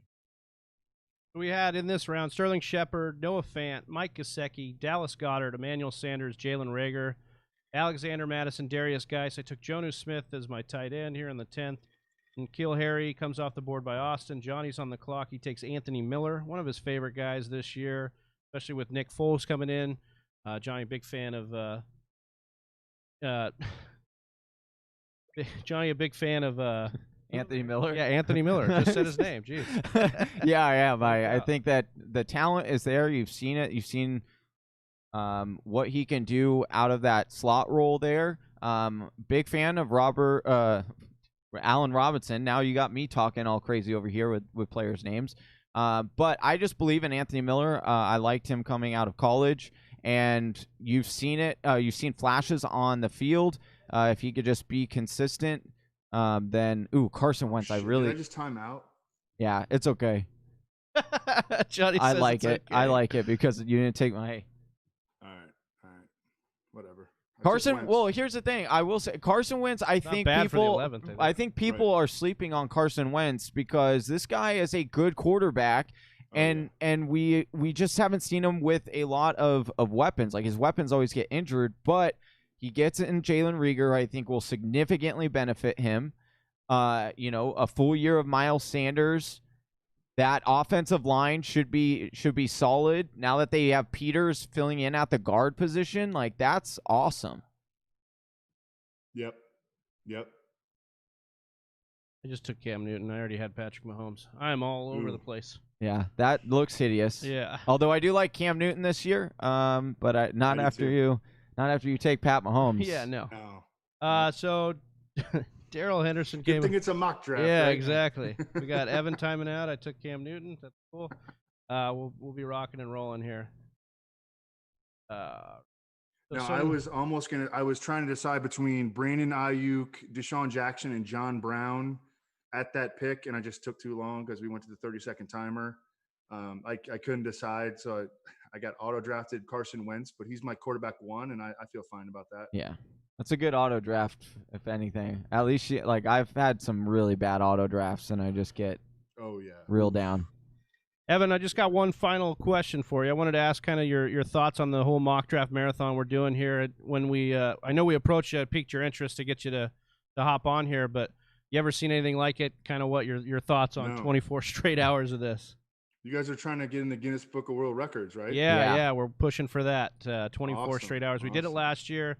Weren't able to get in the record book. We didn't get it submitted, but we're pushing for that this year for sure. Sweet. I hope you guys do that. No, it's a great idea. It's fun just to come on here and talk ball with you guys. And, it was smart to delete out kickers and defense and make it a 13-round draft because then you can be more efficient. Mm-hmm.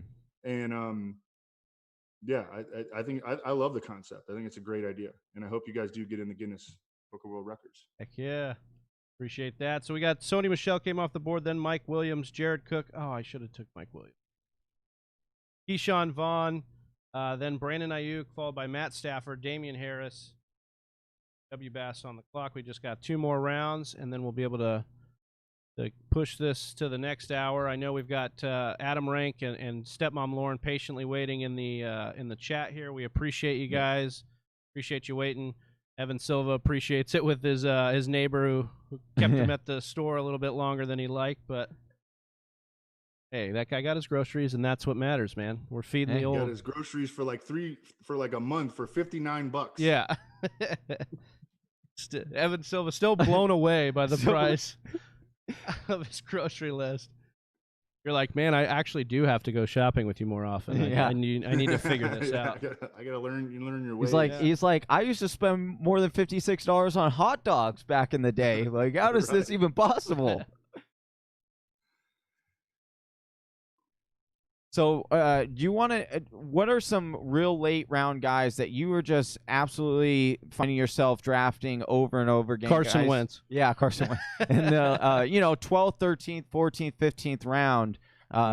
You mentioned Rieger was one of your guys. Brandon Ayuk was another guy. Ayuk, Ruggs.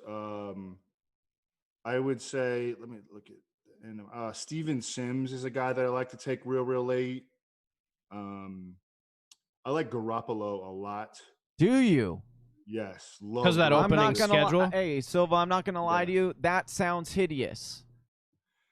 Well, I mean, he's anything but hideous. No, it's Jimmy Garoppolo. Yeah, he's a beautiful. Oh my gosh, yeah. With a beautiful schedule. Yes. Yeah, but here's the schedule. I mean, I wouldn't even say that the Debo, and I love Debo Samuel. I was going to be really high on him this year. I think I had him like wide receiver 25 before he got hurt.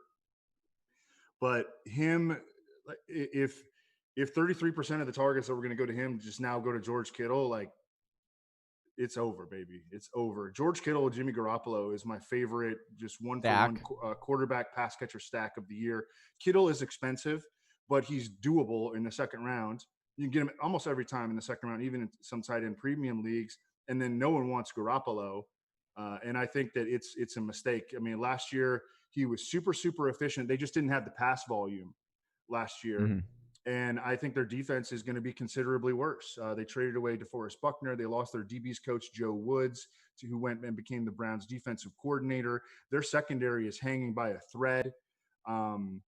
You look at the opening schedule. Jimmy Garoppolo has the most quarterback-friendly opening schedule in weeks 1 through 6 of any quarterback in football. And you know that the efficiency is going to be there. He just needs a little bump in volume, and I think he's going to get it. And this is also just his second full season under Kyle Shanahan. In the first one, they went to the freaking Super Bowl. And and in large part because of his efficiency. I think you're going to see a lot more confident Jimmy Garoppolo this year, and I'm really excited about him. I like him as an MVP long shot too. I think he's at 40-1. I like him as an MVP long shot. MVP long shot. Oh man, that's heavy. Silva, really? You had to snipe my Yes, guy in the really. 12th round? Yes, really. In the 12th The round? payback's coming hard. Like my finger was already on the ad It's a lot easier button. to get sniped in round 12 than it is when you did it to me in like the 4th. Right? That's true. Yeah. All right, we're in the final round here. I'll just do a recap of the 11th or the 12th. Duke Johnson, Ben Roethlisberger, Jerry Jeudy, John Brown, Daniel Jones, Alan Lazard, Boston Scotty, Sammy Watkins. I took LaShawn McCoy in the 12th. I don't imagine his ADP stays there, but I think he's a great steal in the 12th here. Rashad Perriman, Antonio Brown, Tony Pollard, and Golden Tate. Tony Pollard and Golden Tate back-to-back. I was actually looking at Pollard or McCoy, so I like that. Then A.J. Dillon, Tyrell Williams, and now I'm back on the clock here. Take Justin Jefferson. Kind of a hedge to my Adam Thielen pick in this third round, just in case anything were to happen to Thielen, and Jefferson should have a role right away anyways, regardless of Thielen's health too.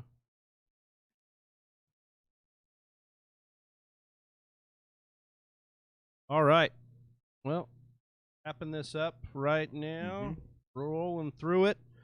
Adam Rank is coming on. Yeah. Next. Yep. All right, cool. And we're gonna have Adam Rank on next. He's a great personality. He'll be it'll be a fun time with him. Yeah, we're excited. Excited. Hopefully he's bared with us here. We had to push him back just a little bit, but we're excited to get him on here, and we will be rocking and rolling through that draft. Evan, we would just say thanks again, man, for this. Appreciate it, and can't wait to keep working with you going forward. And we'll be again next year. Absolutely. Yeah, appreciate that, man. All right, fellas, take it easy. You too. All right, thank you so much. Have a good one. All right, bye-bye. We're just going to be wrapping up this mock draft here, and then we will be going right into the next draft board here. All right, Stepmom Lauren. What up? Can you hear? Hey. Yeah. Welcome in. Hi. Hey, sorry, I need to fix my microphone. No worries. Oh, just do your thing. We just have this last one wrapping up, couple last picks, and then we're good to go. Get into the chair. All right, and we have our very first mock draft completed. Woohoo! Yeah. Appreciate you waiting over there, Stepmom Lauren. Adam, I know he's probably off running around. We had to wait a little bit before we could let him in. Appreciate you guys waiting. The patience is a virtue, and you guys showed it. We appreciate that so much. Stepmom Lauren, what you got going on today besides Maka with us? Oh man, it's Saturday. Oh yeah, what's in that cup? So good morning. Nothing.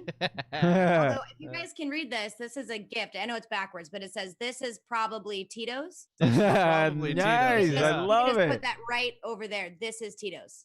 Yeah. Love that. So how's my audio? Can y'all hear me? Okay? We can hear you. You look great. You sound great. We're ready to rock and roll. Shower today. Today? Yeah. Super excited. What's that? First time in a couple weeks? Yeah, I know. So I have a fan blowing on me because I'm in Yeah, because you wanted the model look. Yeah, we understand. Hey, I'm listen. getting that. Yeah. That's what I'm saying. Like, I really didn't mean for this to be like. Yeah, sure. Hey, yeah, right. Yeah. Hey, hey. It's hot. It's like 3,000 degrees here. Oh, yeah. What's the humidity level at? Yeah. Oh, God. Hold on. Let me look. Yeah. So on the Weather Channel, hold on. I have awesome internet too. Like, just fantastic. So, it's 91 and the real feel is 104. Oh, no, whoa. 91 and the real feels 104. That's amazing. That's how bad the humidity is. It's absolutely disgusting. Okay, I have to move my fan while Rank gets himself. There he is. Oh, can't hear you, Adam. Not yet. Hold on. I should be good now. Oh, I'm the worst. I'm the worst person. I'm so sorry. No, walk away. No. It's our fault. We ran. Well, really, it's Evan Silva's fault, and he can just take the blame here. He had the gross. He's gonna blame it on his 78-year-old neighbor. Well, so. no, really. Wait a minute. He took his. I have to go use the bathroom. Are we? Are we now saying that Evan Silver is a bigger star than me? No, because I Evan. should Well, have guessed. first of all, Evan Silver doesn't I'm just exist. Wait, did I say Silver? Yeah. Yeah.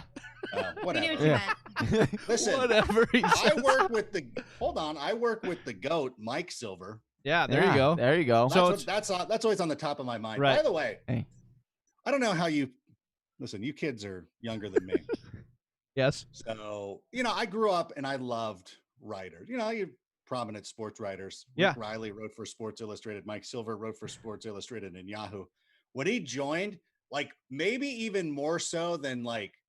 You see Dion, Dion's different, but like some NFL players, like, oh my God, that's nice. But you're like Mike Silver, you're like, I'm super nervous. I can't. Yeah. Talk. Judy Batista, Yeah. who writes for the New York Times.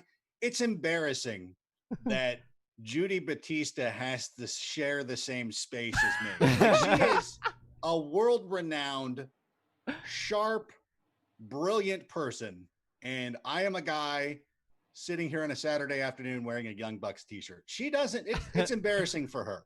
Yeah. Because she's so awesome, and I'm, me. Well, we appreciate you being you. We appreciate I'm- Judy Batista. We appreciate you coming on here with stepmom Lauren, who we appreciate so much as well. So I'm trying to claim a spot, guys, Oh. on my sleeper. Oh, we Oh, tweeted it out before no. you got in. Stepmom. someone's Okay, gotta hold on. go. Okay, Austin, I can will you sign pop off. I'm out? going to sign off on Oh, you mine, sure? and right, hold on. Big Travie and I will work together, We will. and let's see, So leave you'll this. get that 8th spot. So Oh be wait, ready no. to grab that. Sorry, Big Travie, you have to leave. Oh wow. That's how it works, Well, huh? I'm running. I have all to right. run it. I have to run it. This It's is the unreal, screen. man. So Oh man, yeah. this app is already so much trouble. Like I would tell anybody. like, Wow. Don't, All right, grab that There. two don't spot. be Grab that drafting 2 on- spot. Whatever. There we go. whatever I can say. Yay. Okay. Don't draft on Sleeper. Oh no, don't say that. Don't yeah, say don't say that. Say that. Oh my gosh. that. Oh. Hey, You do guys we are have that talking mute to button? Adam right I now. know, He I doesn't know, care. I know. Yeah. This is why you should download the all new NFL Oh, Fantasy. there we go. Yeah, well, we appreciate that. Hey, We I I've will- got to get that plug in. Hey, I that- know. I listen. Our Daniel league of- Lim, we're- Our we're- league of we're record, supposed we're Yes. in that NFL. We play on the NFL app, so we understand. Thank you so Yeah, much. Yeah. we do that. Well, I will- likewise play on the NFL app and rank. If you even think that you're going to be taking any notes on how I'm going to draft in our league, Oh, I'm think drafting. again. That's all I'm doing. Hey, is taking notes. Adam- Think again. Adam, Number one reason why I wanted to do this because I got to make sure that I'm in stepmom Lauren's mind. yeah, well, I think you already rent that spot. hey, I just want to say this, Adam, before we get this started. All right, from Big Travie and I, from 2 wrestler fans to another wrestler fans, Yeah. we got you for 60 whole minutes. Yeah, brother. Let's do it. Let's go. And I just went and cleared it with the boss. I'm taking the girl out. We got my 5-year-old Ahsoka. She got a new bike. Oh, So nice. She's I yeah. can't So I'm believe gonna she's take her out. 5 already. That's Dude, crazy. Crazy. I don't like it. How's Mr. Wedge? Oh, he's great. He's a peach.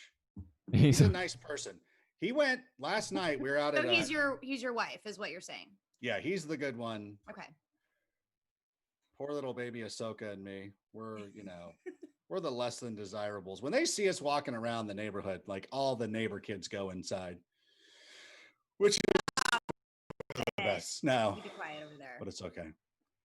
So we're going. Oh my gosh, we're already moving. Yeah, we're going. So I did have a disagreement with Mr. Silva about About the timing of this, the Yeah. start of this whole the- thing. Well, yes, Yeah. you guys know that. However, hold on, I need to go to the bathroom. I'm kidding.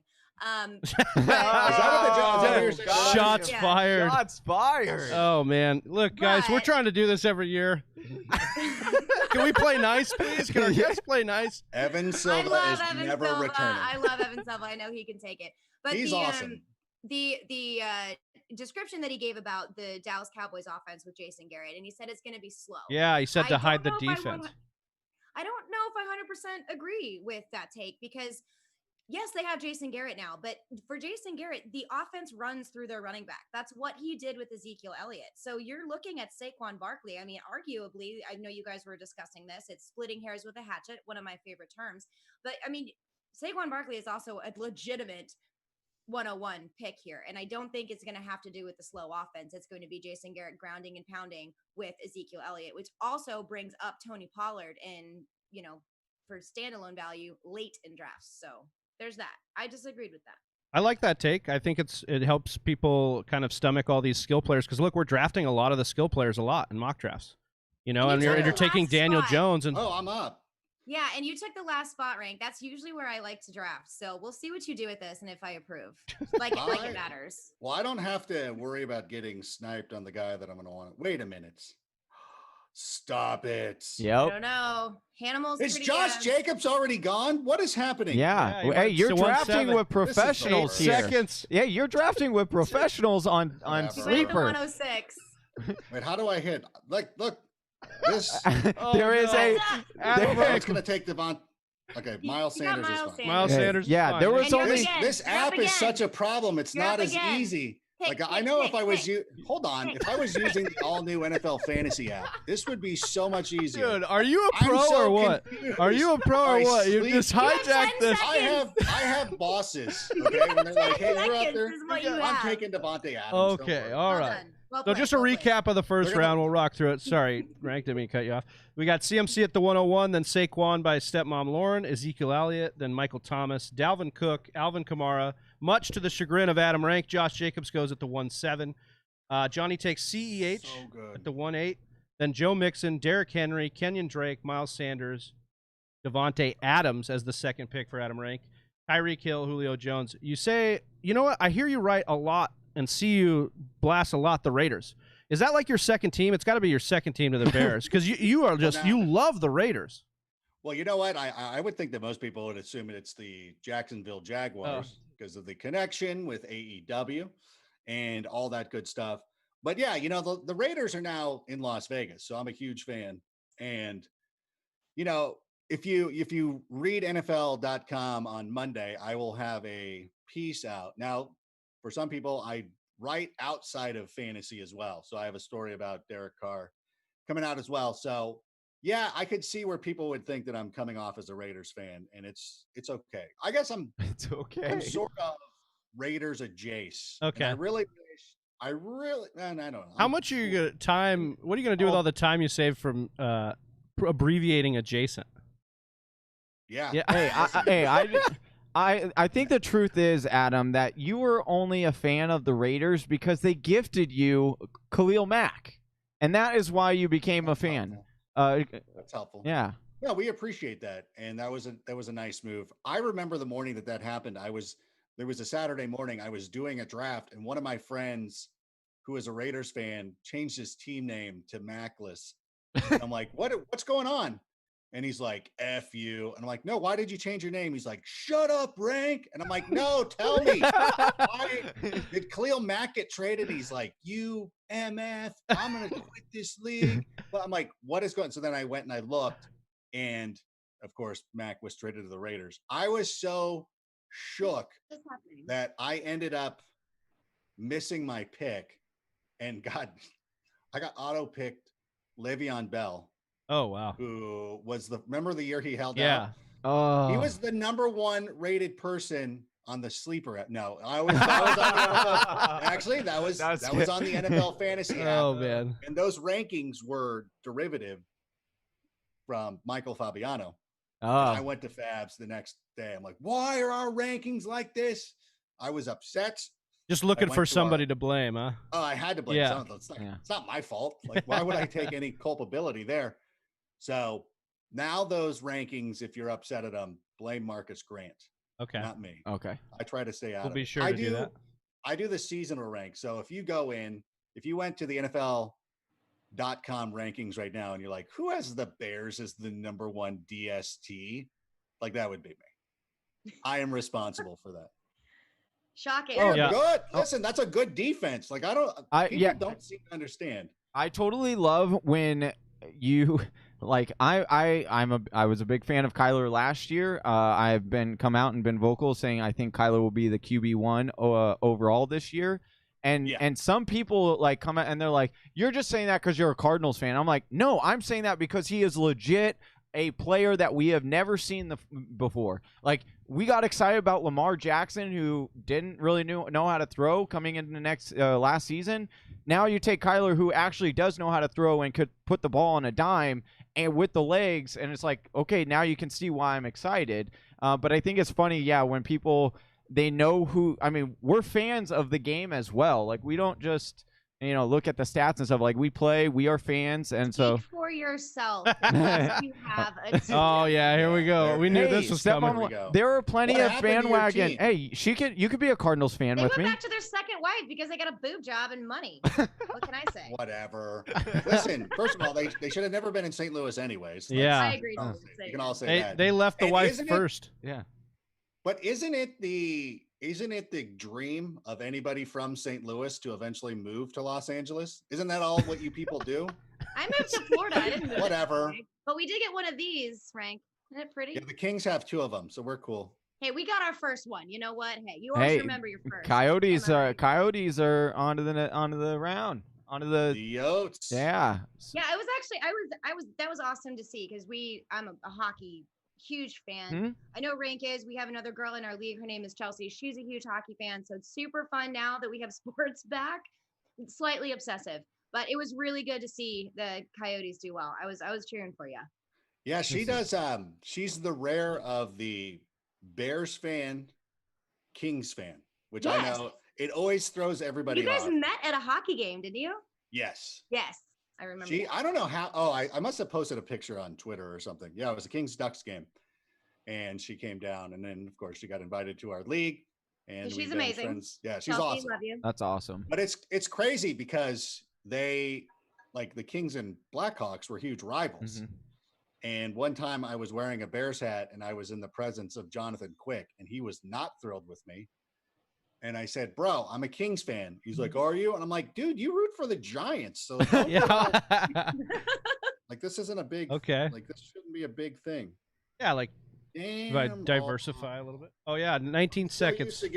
I'm so used to getting that one guy here, Leonard Fournette. Rank. No. All right, so after Tyreek, that is not hideous. After Tyreek, I got it. He says Julio Jones, then Nick Chubbs. Oh, Rank. Johnny took DeAndre Hopkins. Man. Did I make a mistake? No, you didn't. You just did I not do that correctly? She's mad. High score. Did I break it? Yeah. What does that mean? Stepmom Lauren, you thought Robert Woods was going to fall all the way to you? No, I was hoping he wouldn't get him. He just she didn't care who. Yeah, she was just like, I don't want Rank to get him. Just Rank couldn't get him. Yeah. And for anyone who doesn't know, I have been playing in the fantasy world for a while. Yes. But Adam Rank was actually, cover your ears if you want to get embarrassed, Rank, was one of those people who really encouraged me to use my journalism background and get into fantasy writing. So very much thank you for that.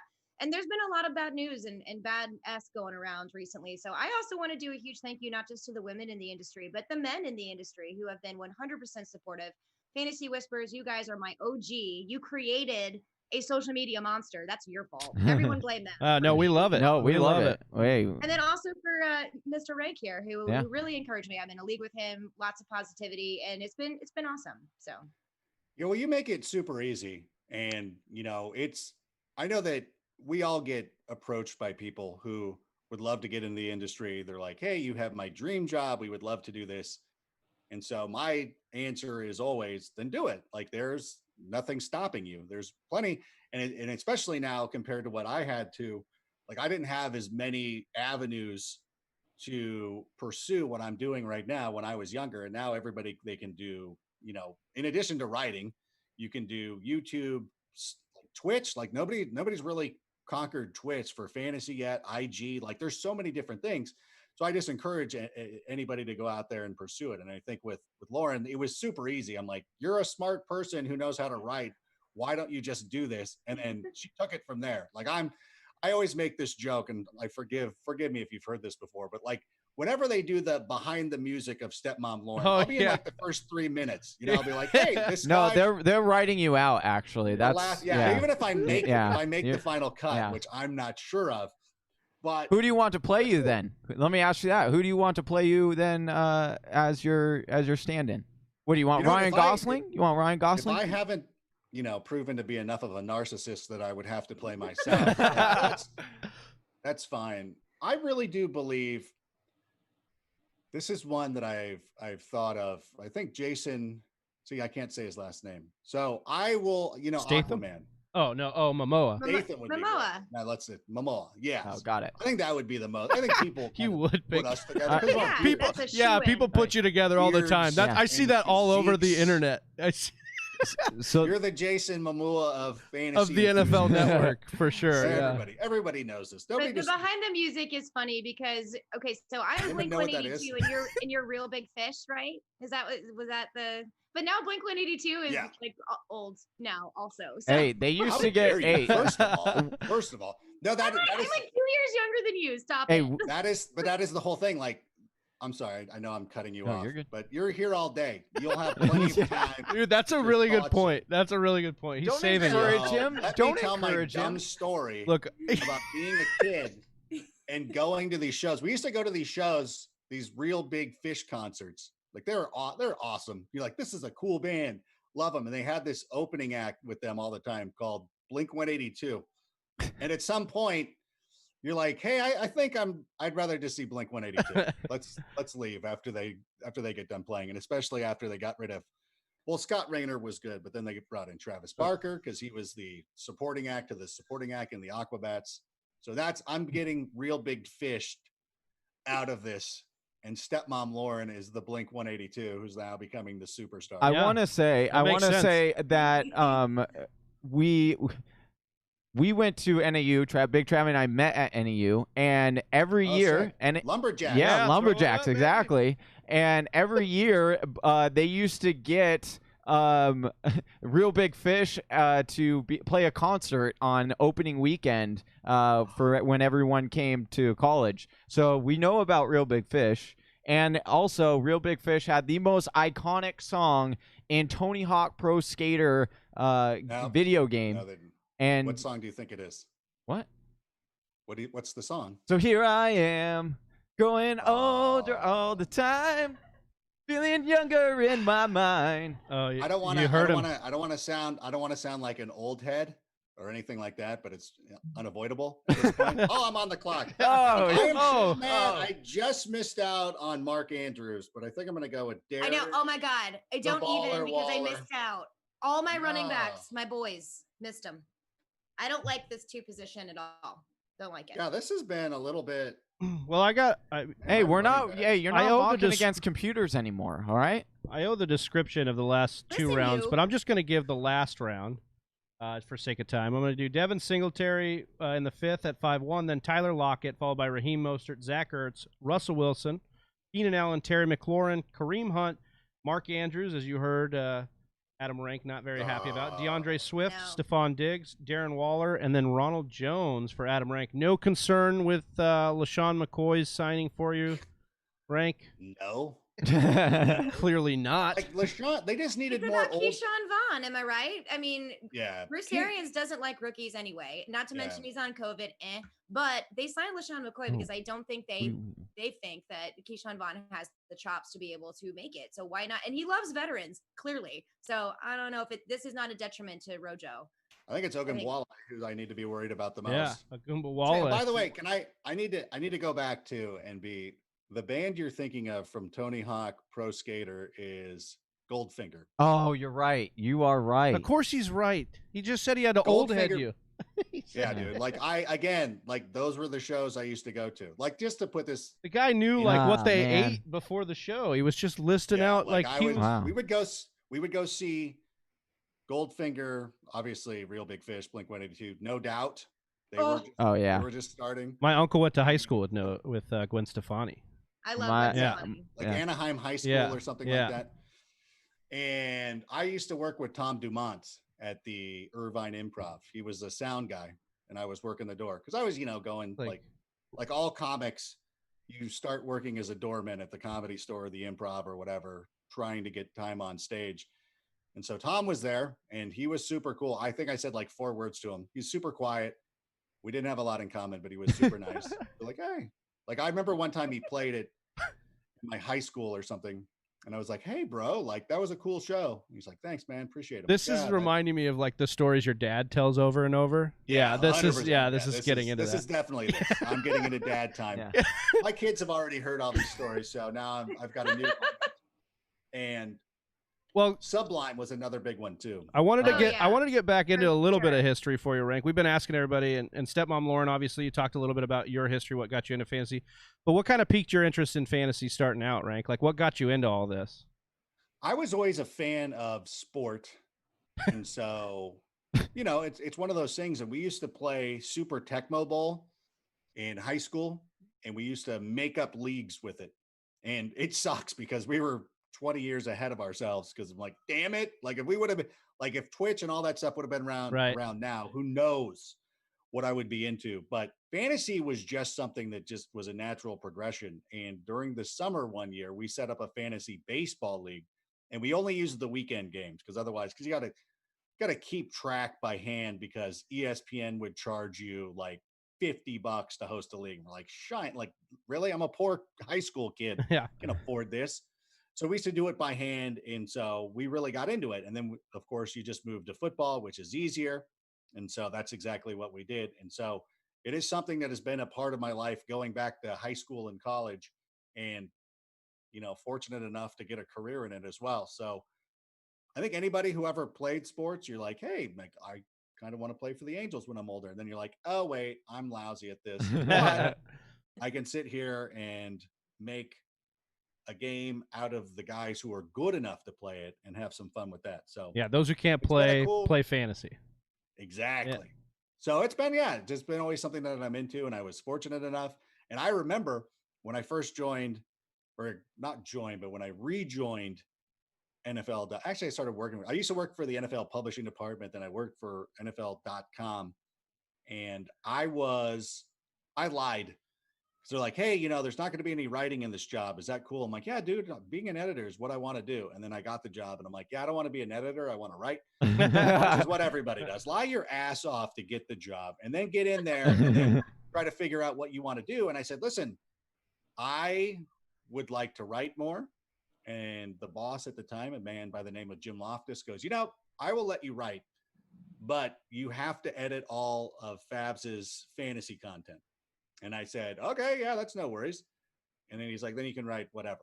And so and back at that time, this was about 2007, people didn't think fantasy was going to make it, or they didn't think it. The NFL wasn't really into it. They weren't invested as much into it yet. And so it really just started blowing up. Yeah. Right place, right time. You talk about, I was lamenting the fact of being ahead of the game, ahead of the curve as far as video games go. At least I was ahead of the curve with fantasy football.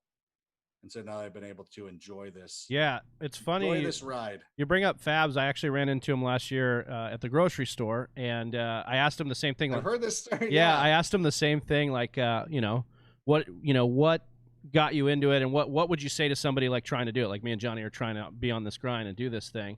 And he said similar to the same thing you, like work hard, but also like the same line of thinking where he said there was so much less to get your voice out there back when I did it. And so you were talking about the same thing, like so much more opportunity for us to get creative and get out there and do it and just be heard. And Stepmom Lauren, like you're a huge example of that. You talk about becoming that social media monster. Like you've really taken this thing by the horns and said, I'm going to go out and like grind. Like nobody has Twitter game like you right now coming up in the industry. I appreciate it so much. And so, big love for both you guys. Appreciate you guys coming on here. I am terrible at Instagram. Like I'm good with you gotta see, that's the thing, is you gotta get into Instagram. I know. It's just because that's what Rank does.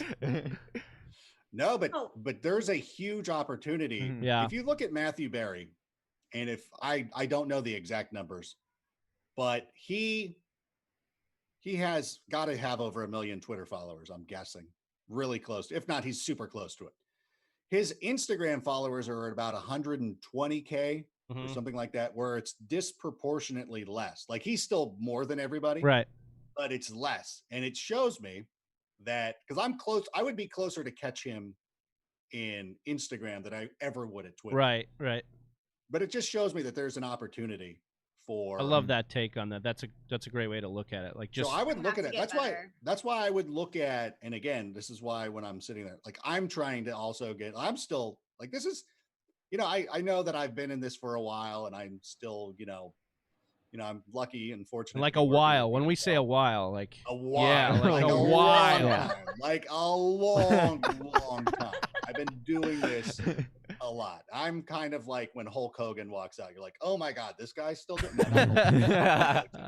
When The Rock shows back up. Okay, all right. But yeah, but for me, like even I'm still trying to figure out, like, let's crack some new audiences. Yeah. Let's go in and let's try Instagram. Let's try Twitch. Let's try, I'm giving all this advice to everybody who's going to eventually pass me. I need to start getting a little bit more John Cena-like and then stop putting people over. Like, wait a minute. Yeah. Well, I think Elvin Silva was kind of talking about that on our last mock draft, and he was talking about just how just the fantasy football community in general, and we're going to have Faith on in a little bit, who works with Stefan Lauren, and it was very similar. Like, I remember the first day when Faith came out on Twitter and she was like, hey guys, I'm new to the I want to get into this. I'm a female into fantasy football, and like everyone just rushed to her and just was like, yes, let's build you up. Like, and that is what's so awesome about our community is that we, you talk to a lot of people and we are all like, no, like there's so much space here for all of us to really build each other up. And that's what's great about our community, and that we've noticed, reaching out to all these people that are in the community that we looked up to, entering this, and now everyone's like, yeah, like we'd love to mock draft with you guys and do this stuff. So it's really, really awesome. And she may kill me for saying this. I don't think she will. I love Faith. We're actually co-hosting Club Fantasy FFL's podcast in the month of August, first week of September. It's celebrating women of fantasy football. Love it. She's a riot. So she's an editor. Thank you. She's an editor. And so she edits fantasy football articles. And she's like, well, I read about this all the time and I'm editing these articles. I want to get into it. And then she was terrified. She's like, oh, I am absolutely terrified to do this. I'm like, no, get your feet wet. Go out there, do it. And then she's just blowing up on Twitter and doing such a great job. Yeah. She's so funny, and it just comes off in her tweets and her interactions. She's a trip. And if no one follows her, it's at I think it's FF_leap of faith. She is in comments to everyone, or comments. Links to everyone's Twitter are in the description below. So Faith is in there as well. So if you want to follow her, I highly encourage to follow everyone on today's show. But yeah, definitely go give Faith a follow. She was a great follow. In particular, Faith. Yeah. And don't Google my name. Do not Google Stepmom Lauren. Make sure, especially if it's 2 words on the stepmom. Don't do that. Yeah, especially doing it late at night. Google it then. Yeah. No bueno. Yeah. No bueno. And I have a website. It's you did it on a work computer one time. And then you're screwed. No, it's so bad. Like when I first got into the industry, before I had really set up a big following or whatever, I started going on a few podcasts when I started writing for the fantasy footballers, and people were messaging me all the time. They're like, do you know what pulls up when I Google your name? I'm like, I know, I'm working on it. You should have said no. You should have acted surprised every time. Like, I just go with it now. Yeah. If you notice my heading, it's the fantasy stepmom. I'm just going with it now. Yeah, there you go. There you go. I like that. Wait, well, very similarly, when we first started ours, like people were like the fantasy whispers. Like, what are you trying to whisper about? What fantasies are you talking about here? And we're like, come on, fantasy football? Come on. Fantasy, okay. Yeah, it's crazy.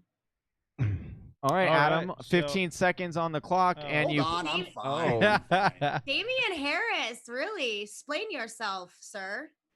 I am gonna. This is one of the things. This is why I wanted to draft on the turns. Is I wanted to use this pick as a red herring, so people like Stepmom Lauren will draft him in the 8th round. No, I honestly do believe that Damian Harris has a huge opportunity to win the job with the New England Patriots. Sony Michel struggled last season. He was battling through some injuries. He's still battling through injuries right now. The big reason why he kind of fell off the face of the earth, in addition to the injuries, was James Devlin got injured, because the fullback was a huge part of that game. Then they brought in Vital from Green Bay this year, and then he's opted out. And so they're scrambling around. I really do believe, though, what we're going to see out of Josh McDaniels' offense is a lot of RPO. Like this is now an opportunity for Josh McDaniels to do things that he's wanted to do for quite some time. Remember, he was the coach who drafted Tim Tebow. Yeah. And you want to talk about being ahead of the curve. He saw the way the NFL was going to go. Now, if you're coaching Tom Brady, you're certainly not going to be able to bring in those elements. Although that dude's got a bunch of rushing touchdowns from all his sneaks. Yeah. So, hey, did you know that Tom Brady had 20% of the rushing market share last year? Stop it. What was his yard? On goal line carries. Oh yeah, well that makes sense. Yes, yeah, yeah. that makes sense. Sorry, I was like, sorry. wait a second. No, sorry, on goal Well, line his carries. mom does say that he's fast, so Yeah. We saw him try to catch a football. Yeah. No disrespect to Tom Brady. I think there is. Just Yeah. No, listen, when I was in his presence, you're like, that's a handsome devil. Right Jimmy there. He's got- Garoppolo, I'm sorry. It has to be a prerequisite. I can say it, I promise. When you are a quarterback or a backup quarterback for New England, you have to be like GQ cover model. I'm not complaining. That makes sense. No, because I think some people might even say that Matt Castle was handsome. Well, great. Cam Newton. Cam Newton. Like, I think we could make a case for Cam Newton being the most handsome player in the NFL, at least amongst the quarterbacks. He has such He's a perfectly symmetrical striking man. face. Yeah. Well, and and then then that smile. He's got a great smile, man. Not only that, but then he wears hats and scarves. He wears things. No, yeah. he wears hats and scarves that really they really portray his personality Yeah. and really like, I don't know. I think he does it well. Yeah, look, if we can go through Rank's history of rock and roll bands, I think we can rock through some of the fashion that's going on in the NFL. For sure. I think that's fair. For sure. Okay, That so is who has definitely- better fashion and Stepmom Lauren and Adam Rank? Because I don't care what Big Travie has to say on this Noted. question. Yeah. Who has better fashion, Gardner Minshew or Cam Newton? Oh, easy. Who? Would you? Gardner, man. Oh, yeah? Come on. I mean, Cam Newton Every time- has a lot of high end stuff. It's really not. It's not a fair comparison. It's like if you're somebody who shops at the Rack or somebody who shops at the big full line Nordstrom. I could afford Gardner Minshew's ensemble because I can afford Goodwill. I can't can afford the afford Jordan. designer clothes that Cam Newton. I mean, that's beyond. Like, that's not even like you're not going into a retail store and finding those ensembles. Somebody is making that for him. I don't have that kind of cash. So I think that, based upon the amount of money that's probably going into it, I think Cam Newton deserves a little bit of credit. Plus, he has the kind of aura that is, perfect to pull that out. Because you talk about, again, I don't want to name drop. It reminds me of something Chris Jericho once told me, which was Rank never name drop. Trying to avoid that. Wow. But I remember there was a Madden event at the New York Super Bowl. And so Cam and I would always have this, like, he's, doing his thing and he's like, I started getting into a running gag with him that every time I saw him, I would always be like, bro, your speed rating is garbage. Like, it needs to be faster. And the first time I said that to him, he's like, oh my God, thank you. Like I said, but he is such a striking We're talking about Cam Newton right now, right? Cam Newton. So you're just on a first name basis. Cam, got it. Cam and I. And, like, he's Be Cam and Jericho. Yeah. But whatever. But he's a handsome guy, and then he's so tall. Like, you don't understand. Like, he's a huge human being, and you're like, because if I covered basketball back in the day. Oh, geez, it's almost my turn. I was gonna say you're on deck. I covered basketball back in the day, and so I know what it's like to talk, and it's like, God, it's like interviewing basketball players. Oh, I got 2 Packers. That was a mistake. Oh, Hey. wow. Shots fired. I got the Packers. Gotta switch I the was gonna. Minshew hat because we were talking about Minshew. Oh, there we Oh, go, that's- Travi. I was wondering what that was. I'm putting this one on because it's the superior team between Rank's hats and my hat here. How dare you? Yeah, you heard it here first. I'm just trying to throw you off, so maybe you draft another Packer. Dude, I saw. Excellently I done saw on the- Curtis Samuel. I saw the Lazard King there. and I'm Oh, like, yeah. Oh, Well, Well done, Adam a Ray. few days ago, Well done. the Packers were Well actually done. highest odds to land AB. I don't know if that'll ever happen, but they were They opened. Packers? Yeah, it was wild. Even over Seattle, who's been talking to. Ravens are an option there too. Yeah, and Houston and weird Seattle. like I hope he goes to cousin or Houston. Niece, nephew? I'm sorry, Well, not niece, nephew. Yeah, cousin. I think they're cousins. Cousin, yeah. Yeah. I don't know. Yeah. So we're in these later rounds. I wanted to ask both of you, Stepmom Lauren and Adam Rank, who are like your dark horse league winners this year? Who's the guy you're coming out of most drafts with in the late rounds that has that upside that can take it all home for you? For me, it's going to be in the tight end position, and I'm going with Chris Herndon. We talked about this a couple of years ago, guys. I really love Chris Herndon. What he was able to do as a rookie with Sam Darnold is unbelievable. He was suspended last year, and then he had like a snap on the field and got hurt immediately. Then bye-bye. This year he's healthy. It's going to be a weird offseason. So that pre-established chemistry with Sam Darnold, I like. They also have the third most vacated targets in the NFL. I really like that too. I think he's going to be able to feast. And even though they did give Ryan Griffin an extension, I think he's going to be more of the blocking tight end, maybe a 12 personnel like the Rams have right now, but he has the better pass catching ability. So I do like him. And he's either going undrafted or super duper late. Yeah, the Family Guy, Ryan Griffin, somebody who will be snaking touchdowns from Chris Herndon. Good guy. So mad at him.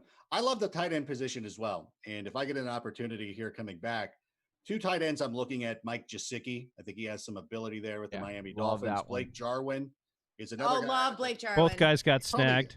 Yeah, they already got drafted. But so this, I listen, I got my tight end, so I'm fine. But I would have drafted them. I think this is one of the years where you would probably want to draft 2 tight ends, just given the current circumstances. Yeah, we've been talking about that too, especially if you want some of these guys with upside, maybe grab another guy, a couple of them, so that you have the shot at getting those breakout tight ends. Yeah, and I'll look at a couple of guys that are still left right now. Austin Hooper is still there, which to me is wait, hold on. Listen, everybody talks about like, how could Austin Hooper be good? He's got to sit there. He's got OBJ and Jarvis Landry. Like, this guy was good last year playing with Julio Jones and Calvin Ridley. Yeah, but they were top 5 in pass attempts too. Like that's the other thing. I don't think this offense is how good. I don't think that offense is going to be as voluminous. I think they'll be good. I think they're going to be very efficient. I think that at the end of the year, you're going to look back and you're going to say, wow, Baker had a really good year. Wow, like OBJ and Jarvis are both really good wide receivers. And it was Kareem Hunt. And I think too many mouths. Right. I think that they're going to be good. I think they're going to win games. Their offense can be efficient, but it's going to be based on the running game and Nick Chubb. And but I will say, to Rank's point, Austin Hooper, like, all that risk is baked into his 13th round ADP. Yeah. Like, all of that's baked in. So you could take Hooper with another guy like Gesicki, like you were talking about, and then you've got the 2 combo. One of these guys should pan out for you, right? I get it. Yeah. A matchup base totally works. But again, like we talked about last year, Rank, in Minnesota, is Kevin Stefanski in Cleveland. So just kind of like the Garrett argument, I wonder how much of that offense and how much of that volume is going to go through the running game, especially since you have an excellent pass catcher in Kareem Hunt, which bothers me with the volume at the slot position. And OBJ will probably... I understand. I just think that they're going to be running a lot of play action. Stop it. Mayfield. It's not Matt Ryan, so there's that. Baker wakes up dangerous. Mayfield is a good quarterback, first of all. He has an excellent beard. And this is the one thing, and everybody knows this too, that Kevin Stefanski runs a lot of play action. Kirk Cousins led the NFL in passer rating from play action. I think it was like 130. Baker was actually 3rd. So that means to me that they'll be running a lot of play action, which lends itself to going to the tight end, taking some deep shots. But I think also a good point. Opportunity for Austin Hooper. And again, with the cost of the 13th round, I'm not upset about that. And he did. Somebody took him. Yeah. But with other options still available, though, that's my thing. Yeah, I like Jonnu. I like T.J. Hawkinson. A couple of those guys more than Austin Hooper, in my opinion. Mm-hmm. Right. Not that I don't think he's going to be productive. Not that I don't think he's going to be good. I just think that there are some better later options that I would prefer to have. I don't like that the chef in this many mouths feed situation is Baker Mayfield. I hope he does well. I mean, who doesn't want Cleveland to succeed? Come on, let's go. Except for, I don't know, maybe Pittsburgh. But yeah, I'm just saying, other options are more attractive. So we're about to have Mr. Irrelevant on Adam Rank's team here, whoever he takes. I know, and I'm going to take somebody whose value I know has just tumbled in the last couple of days. Oh, I can't wait to see. Oh, good. Oh yeah, that was Yeah, that you hurt. actually in our hurt. chat you actually got asked this question about Hunter Renfrow with what's going on. Yeah, do we have any questions in the chat that we should answer before Rank has to go? First of all, let me say this. No. The fact that they want to run Henry Ruggs out of the slot disappoints me greatly. Like Mark Davis, I had your back. You took Henry Ruggs. I was all about it as the pseudo Raider. I can't even call them my AFC team because of the Jacksonville Jaguars and my team AEW and everything. Duval. You could probably, if you follow me enough, there are going to be teams that rank as I talk about complete narcissism. Just that rank. Like there's ranks. Sorry, Rank as himself. But you start to see it. You like Bears, like Raiders, like you astutely pointed out, Jacksonville. And then there are teams I hate. Specifically. Not the Packers, because the Packers are nothing to me. Yeah, well, just because you're going to lose. Like, that's how you know it works. You once you get beat up so much, you're just like, yeah, this is how it works. We know, we get it. You have Hall of Fame quarterback play for 30 years, and you have 2 Super Bowls. I think that's a good return on the investment. How many Super Bowls do the Bears have in that timeline? By the way, Jim McMahon has as many as Brett Favre and Aaron Rodgers combined. Oh, yeah. So, Adam, I understand that you just made it 13th round in our mock draft marathon, but don't let that distract you from the fact that in 1998, The Undertaker threw Vince McMahon or threw Mankind off of Hell in a Cell, and he plummeted 16 feet through the announcer's table. Yes. So don't you forget that. All right, this was nothing like that. And you did pretty well, surprisingly. Are we? By the way, is there another mock draft starting at noon? Am I running into somebody else? No. We would love to have you. Yeah, it's Stepmom Lauren staying on. We'd love to have you on if you can. I don't want to go. Listen, I don't want to. I told my daughter. That we're not going to get in the way of that. Don't. Oh, baby Ahsoka. But probably the most beautiful child on the face of the earth. That's absolutely fine. We get it. You got to be Dad of the Year. You're continuously doing that. Did want to just get. Let's talk about Hunter Renfrow real quick. Yeah. Get that point in. So by let's, he means him. Yeah, no. Shut up, Travis. That's what he's saying. Just shut up, Big Travie. We can all discuss this, but it goes back to similarly to what we were talking about Austin Hooper, where there's a lot of things that could go wrong. Austin Hooper could be terrible. You're drafting him in the 12th round, so you're fine. Same thing with Hunter Renfrow.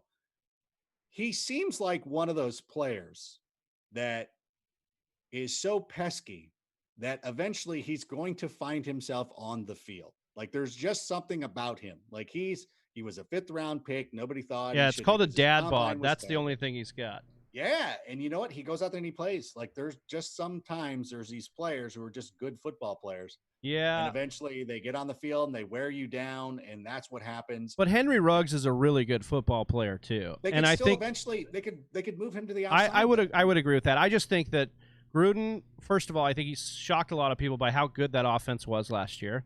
He came in and was able to manufacture touches for a lot of players, including Josh Jacobs, who is a stud. But then also, if you saw how excited he was to have AB in that before AB did his crazy stuff, he was excited. And I think that's exactly what they want to do with Ruggs. They drafted him right off the bat in the 1st round. They're putting him in the slot. He wants to just manufacture touches for Henry Ruggs. And that's why he's been one of the guys I've been scooping up, him and Jalen Reagor, because their path to opportunity is so clear. Did you get Ruggs in this one? I didn't draft in this one. No, we got Reagor. We took Reagor. We got Reagor. Figure out where he got. Yeah, I want to figure out where he went. Because So does anyone else think of Scooby-Doo when they hear the name Hunter Renfrow? Because I do. That's pretty good. I'm going to from now on. Yeah, so thank you. I will from now on. Yeah. I know. How does that? Where did you get that reference? Yeah, I don't even know where that's. Yeah. Maybe it's the Jetsons, but for some reason I like Rutrow Railroad. Oh, I see. Renfrow. I don't know. It's okay. Jetsons. I get it. All right. But still reminds me of Scooby-Doo. I don't know. Okay. Rank, I just want to ask you before you got to get off and with your daughter, what you think of the mock draft marathon. We've been doing this. This is our 2nd year now. We're doing 24 straight hours of this. Just wanted to get your opinion. Obviously, Stepmom Lauren twisted your arm, got you on here with us. But what are your? I wanted to be on. Yeah, we appreciate it. We do. Wanted to hear what you thought about this kind of crazy thing we're doing. Well, we were going to steal your idea. We're going to do it a lesser anyways. version of it. Yeah, that was the one thing. I love the idea of it. And we would, obviously before the events of the world have taken over, we had already been talking about it. Maybe we can think about this in the future. Like we should go to Vegas because last year, Stepmom Lauren and our league drafted in Las Vegas, and I don't remember anything. Typical Vegas. Yeah. Showing up to a draft and half the draft is already blackout drunk. It's actually it was midnight strategy. in Vegas. Yeah, what do you want? Midnight is like 10 a.m. Like, what are you talking about? We're just getting started. Excuse, bro. I'll take any excuse. I was just getting off the plane from Los Angeles because I'm a huge Big Shot. And I had a screen test with FA. It was a big thing. But anyways, I love the idea. And so I usually schedule all of my drafts over that weekend. I gave priority to the people who are in Las Vegas. And it was always my dream to have a super late draft because it's Vegas and it's night and it's a lot of fun and you can get everybody else drunk. You show up sober and you do well. The thing, I love this idea. And I think that it's a lot of fun. And so next year when I'm doing it for NFL media and you're like, that son of a, that stole our idea. I want it to be. I'm next year. Big Travie is going to be so upset with Adam Rank's decision to steal that. Hey, I'm starting to talk in the third person now too. I think it's just part of it. Hey, Big Travie. Hey, we'll make you part of hey, it. Travis, just know this, dude. A couple of lucky, podcasters are gonna get a rank, mock draft with Adam Rank, and don't worry, dude. We'll get our shot. All right.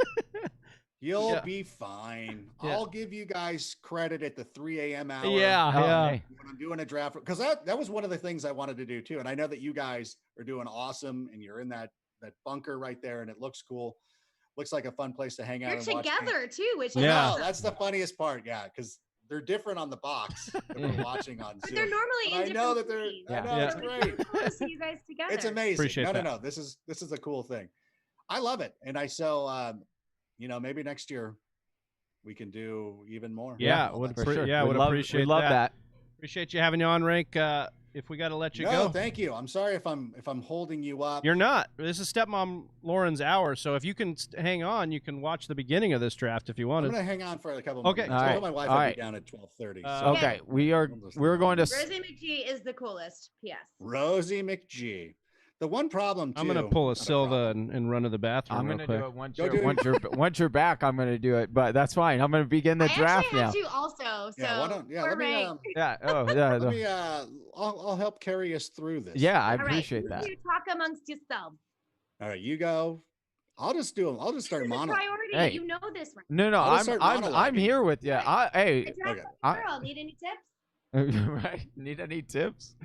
Need any tips? I'm really shook now how early Josh Jacobs is going. I specifically took that 12 spot because I was curious. Mm-hmm.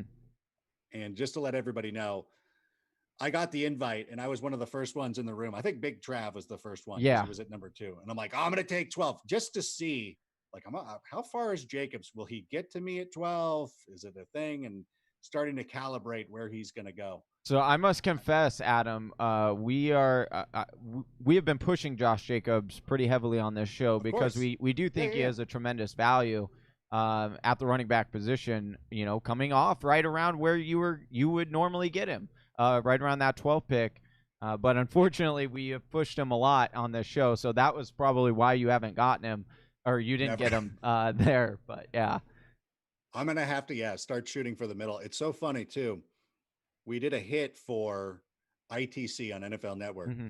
And, you send them like, hey, I want to do this thing called breaking the ranks, guys that you're going to have to break your ranks for and draft them earlier in most things. Yeah, we had an idea for that too that we stole from you. So, whatever. Yeah. Like, this is what we do as a fantasy community. Right? We're lifting from everybody. Yeah, exactly.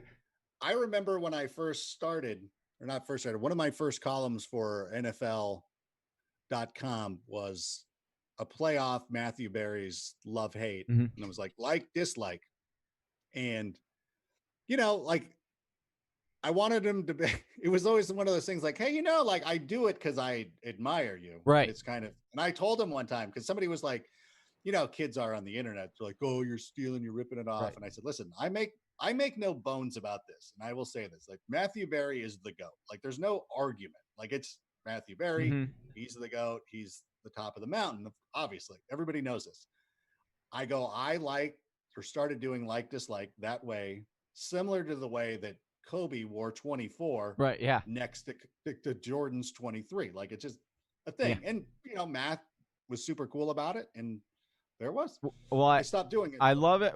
Here's the thing on that argument, or when people say that, like we're in fantasy football. Like there's only so many things you can do. Like waiver wire. There's like there mock draft. Like there's only so many different things you can do, and so. Yeah, it's like you take ideas that you see are like awesome ideas, and then you're like, okay, how can I twist it and put my spin on it? And I just think, and again, going back to this community and how big it is, and that is where the actual excitement comes from, and that's where you can really start to like these personalities. That's where it becomes big, because there's only so many, there's only 3 ways you can talk about a fantasy player: good, bad, or indifferent. So like you're gonna have one of those 3 takes. Does she know that? Sorry. That. Interrupt. Oh, you might. Can you pause that? Yeah, I'm gonna pause. Yeah, let's pause it. Thank you for. Yeah. That'd be the worst, man. So yeah, so it ultimately comes down to the trust of who you're listening to and the personality, and if you like the person that you're listening to. And Stepmom Lauren, I do want to say that this is a 2 QB half PPR draft. If you. Oh, thank you. And you are about to. I'm about to resume, and you are on the clock. But only 20 seconds. So. I want to see the Tito's bottle and how big of a dent we've put. She was really refilling that. That's where she went. I'll show you. Oh, I don't like that one. Okay, I'm gonna do this one. Okay. Ooh. You don't like this app? Oh, dang it, people Adam! To use the all-new NFL fantasy app. Don't you do That's it, man? What he said. But. Let me tell you something, though. Again, let me tell you something, brother. This before. Yeah. Let me tell you something, brother. I was teasing the people who make Sleeper, but I know Daniel Lim. He is one of the developers for it. Is there someone you don't know? Like no, this whole show, it's been I know this guy. I know this guy. I don't know. I out of the blue, because this person follows me on Twitter. I've never met him in person. But I'm like, oh, Roy Wood Jr. follows me. I'm like, hey, bro, do you want to come and talk fantasy sometime? He's like, yeah, maybe. I'm like, oh my God. Yeah. Another thing that rank does not really portray very well is he's a very nice person. So when you speak to him in real life, you're like, I want to talk to this guy more. He's super cool. That's not. Yeah. When he told me he was deep streaming Parks and Rec, I was like, he's just like us. Yeah. So rank, this is the Tito's bottle. It's empty. Yeah, that's all that's left. Wow. Oh boy. I know. I started at 8 a.m. and it's gone. I'm kidding. Trying to think what actually I was using that. We got some. I had a really bad crick in my neck. In the chat. It had to do with like inflamed like vertebrae in my neck. So Matt Betts, the fantasy PT, he's fantastic. I did like a Zoom call with him, and he's like, okay, well, you need like an exercise roll. I'm like, what is that? I've never heard of this device. He's like, just something like hard and round and cylindrical, and you lean back on it to like stretch out the vertebrae. The only thing I had was an empty handle of Tito's. Like, that'll work. I'm like, perfect. This is sitting in my office for my physical therapy. There it is. That's completely reasonable. By the way, it was a perfect size. We got Christopher Hannon. Oh, yeah. Go ahead, Frank. Like, forget this draft. Parks and Rec, what a delightful show this is. I'm so embarrassed that this has taken me so. Although it's embarrassing. Wait, did you just start watching it in quarantine? This is the first time. Oh, really? Oh, yeah. You should be embarrassed then. Well, I watched the first season and I'm like, this show sucks. Yeah, well, that happens. That's like with The Office. The first season of The Office is trash. It was kind of like the Fantasy Whisperers podcast. Yeah. It's kind of like the first. It's like the first mock. It's like no, you were the best part of that. Mock. That was the only good part. Yeah, the only good parts were when Stepmom Lauren came on our show. Yeah. Other than that, it's like when they finally gave Chris Pratt a main role in Parks and Rec. Yeah. Right. Yeah. Yeah, he's been really good. And the guy who played the Lothario in the first 2 seasons, I believe, The guy who worked for the city Mike manager's office. Brandanowitz. Yeah, Brandanowitz. Brandana quits. Yeah, exactly. First of all, I feel bad for that person who quit. And you're like, because he quit. And it's like, bro, that show actually took off when you were gone. But yeah, like that was kind of slow. Like I wasn't finding him believable. So when they got rid of him and they brought in Adam Scott and Rob Lowe and gave Chris Pratt a bigger role, and Abby was always the GOAT. Like, she's amazing. And so it's a lot of fun. I'm remiss that I wasn't watching it before. We've got a bunch of people trying to ask you about DJ Shark, if he'll be a wide receiver 1, if he'll finish as the overall wide receiver 1, what your thoughts are on DJ Shark. I love him. I think that he's a great value. I wasn't able to get him in the draft that we completed previously, but you look at the Jags and you want to think about volume and who's getting all the targets and things of that. And plus, he's also a good player. Like, it's not necessarily a thing about the opportunity, which will be there, but he's also an excellent player. Yes. So I think Gardner, and funny enough, everybody credits Gardner Minshew as they should, of developing him last year, but his first touchdown catch was thrown Nick by Foles. What a beauty that was too. Oh God! I had an article piece, because I'm interjecting because I can. I had an entire week-long article piece just dissecting the entire Jaguars offense, all their wide receivers, their running backs, based on all these new pieces that had come in. And most of this revolved around Nick Foles. And I loved DJ Chark coming into it, especially what a good story for him too. Right. I really wanted him to succeed. And then Nick Foles goes and gets hurt. Like, I spent a week researching this. How dare you go and get hurt? But it all worked out in the end. So I guess it was okay. But well, speaking of go ahead. Speaking Mike. of Nick Foles, no, please. Well, I was going to say, speaking of like injury and stuff, like how have you guys been handling and like in our personal leagues, we've had meetings and stuff to discuss like the COVID off season, extending the rosters out, putting extra IR spots in. What are some of your thoughts on that, Rank, for like things that you can do to kind of mitigate the risk that we're seeing within this off season or this season? Well, if you download the all-new NFL Fantasy app, wow, every softball league will come with 3 additional roster spots, I IR like spots, to kind of combat the situation that we're all in. I would encourage anybody that, however comfortable you feel as a league, I would try to extend rosters even more. I think about 5 IR spots would be appropriate. And, you know, what we were talking about while we were doing our own mock draft is that in most normal years, you don't draft 2 quarterbacks, you don't draft 2 tight ends. I would do that this season. I would make sure that if you drafted I didn't do it in the draft that we did because I wanted. Travis, you better not do what I think you're gonna do. What's he doing? I can't tell you, right? But I'm sure you can guess. We'll see. But it is one of those things, like make sure, like, positions you wouldn't normally stock up on, I would stock up on. I think that a lot of people are starting to buy in on 2 tight ends. And I really do believe, and I wrote this for NFL.com this week too, is so many people write off the tight end position, where if you don't take one of the first, if you don't get one of the first 2 tight ends, you're like, yeah, whatever. I'm like, punt the position. Yeah. That position. Yeah. Like, don't take that. No, don't do that at all. And make sure, even if you have Kittle or Kelsey, man, take Blake Jarwin late, take Mike Gesicki late. Yeah. I agree 100%. Yeah. And I do want to say too, I know you were talking about Jason Garrett and his effect on the offense with the New York Giants. Their defense is not as good, and they're probably going to be in a lot of games where they're going to have to throw the football. When Jason Garrett took over as coordinator of the Dallas Cowboys, Tony Romo threw for 4,200 yards, had 36 touchdowns. Jason Witten had one of the best seasons of his career. Dak's rookie year was really good. Like, under Garrett, still calling plays there. Right. Yeah, no, I think it's there, and I think the problem that's happening now with the skill positions on the Giants is that opening schedule, and it's brutal. Yeah. They've got like San Fran in there, they've got Baltimore, they've got a bunch of tough teams, and that's why Daniel Jones went from being one of my favorite guys to tell people to draft late to a guy that you can wait on, probably not draft a different guy, and then you pick him up after week 4 when somebody dumps him because they're just so pissed. One of those things I love to talk about when people are always asking when to draft guys, you know, where to draft guys when.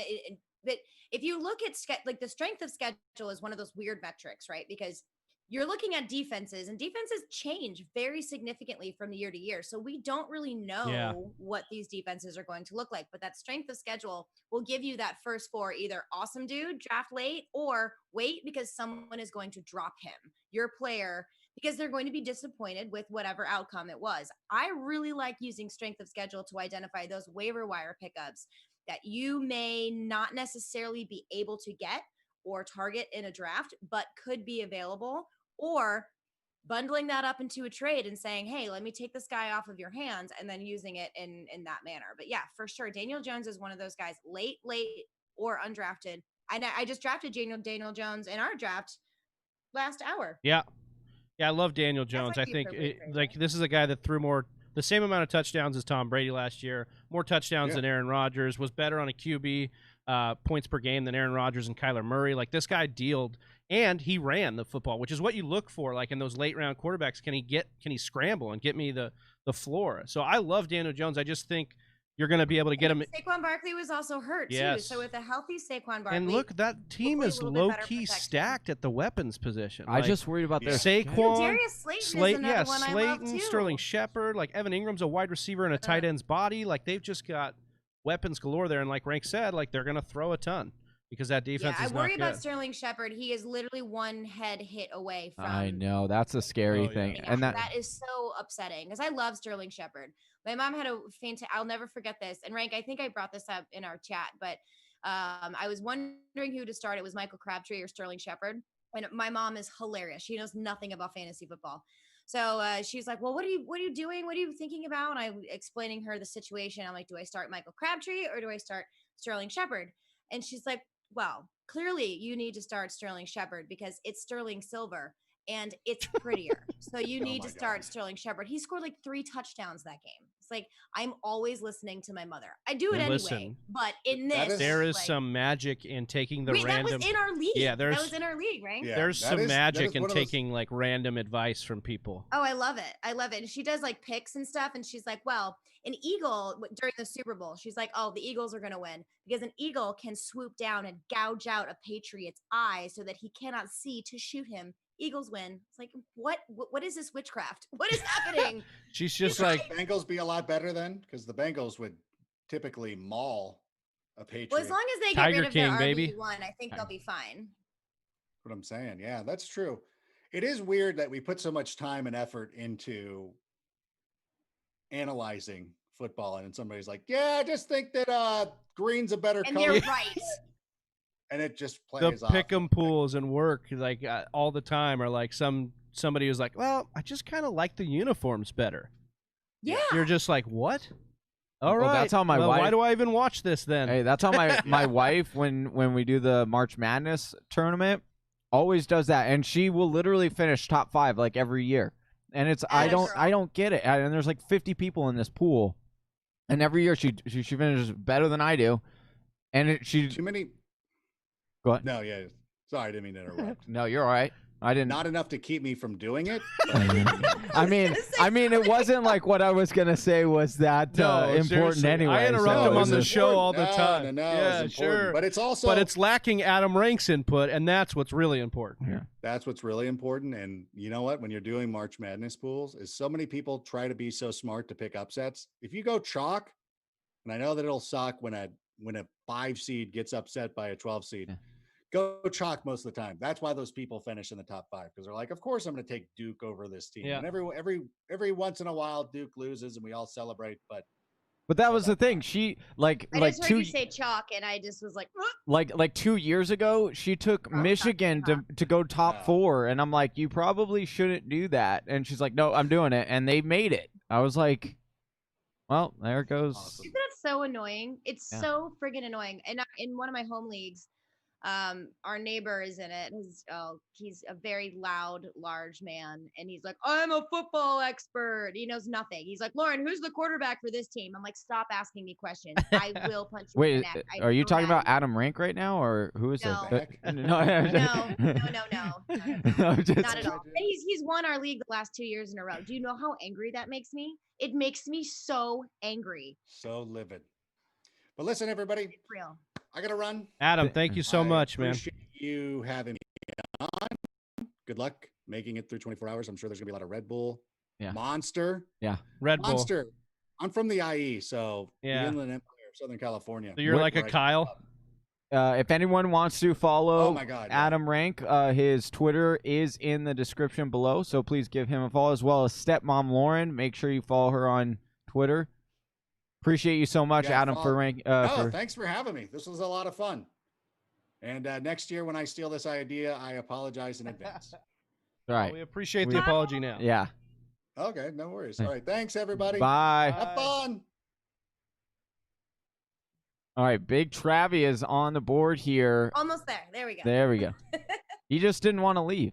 He wanted to take up your whole time, Stepmom Lauren. Well, I appreciate it. Oh, I'm used to that with Adam yeah. Rank. It's fine. You're a trooper. Woo! So I just wanted to go back. So for anyone watching this draft and they're like, when are they going to just be quiet and actually talk about the draft? Yeah. So, Yeah. excuse me. I wanted to walk through. So you guys may have noticed in my 3 picks before I finally took DK Metcalf, I went Austin Eckler, Le'Veon Bell, and David Johnson. So I'm good on my running backs. So after that, it's going to be fun town. And Now, did I miss out on a wide receiver one, a stud wide receiver one? Possibly. But there is a lot of wide receiver depth going forward from these rounds afterwards. And I think that these wide receivers can have some really good wide receiver one weeks. And so it's going to be up to me how I play and work the matchups based on that. But just wanted to throw that out there for anyone looking at this. And they're like, what is she doing? Yeah, perfect. And we'll probably clip the audio of this too, so it's good to kind of talk about the teams we drafted. So Johnny, we'll take a look at your team through 5 rounds as well. Alvin Kamara, Nick Chubb, Travis Kelce, A.J. Brown, Robert Woods. This is a 2-quarterback league, so you did kind of what I did, and you're waiting on QB. So what is your thoughts on the way you built that out? Similar what are your thoughts on the way you've built it out so far? I didn't intend on. There were a couple of times when I thought about leaning towards a quarterback. In the 4th, Carson Wentz. There, I thought about going Carson Wentz instead of A.J. Brown, but again, I thought if I passed on A.J. Brown, similar to what Stepmom Lauren was saying, I might be giving up the chance for a wide receiver one, and now I got Robert Woods, which kind of lucked out on getting that, and so he could also be a wide receiver one at the end of the year, which I do think is a possibility. I like it. But yeah, I just decided I wanted to wait on quarterback. I was kind of hoping Aaron Rodgers fell to me, which might sound a little weird that I would be interested in Aaron Rodgers. But I do think there is a very real possibility this year that he just comes out and he's just like, F you to the Green Bay Packers organization. And it's just like, I'm going to show you, if you really want to try to draft my backup, I'm going to show you why you shouldn't have even thought of that. And he just comes out and just peppers Devontae Adams with targets and actually ends up being a good quarterback for fantasy. I loved what Stepmom Lauren was talking about here with her wide receivers. You went Metcalf and Boyd, right? So then you have the upside of Metcalf teamed with AJ Greenback. Yeah, but I think that Boyd's really that consistent floor play too, more often than not. He's going to get the volume that you need. Then you got Metcalf. Dude, no one ever talks about Tyler Boyd, and you're probably not. I took him last draft, or in the draft with Silva to start off as my 3rd wide receiver, and it was just so nice to have that in a PPR. He's so good, and I think if anyone, and Stepmom Lauren, I mean, you picked him, so tell me if I'm off base here, but like I feel like Tyler Boyd is the safest pick in that entire Cincinnati Bengals offense. And the price you're getting him for is... Well, he's the only one you really don't have serious questions about. I mean, you got questions about everybody else, And the big thing for me is the re-addition, if you will, of AJ Green. Tyler Boyd did not function well as a wide receiver one. He needs to have somebody else to draw the defenses away. They did not have much of a pass attack whatsoever. They went through Joe Mixon, garbage, and Tyler Boyd, which is sad.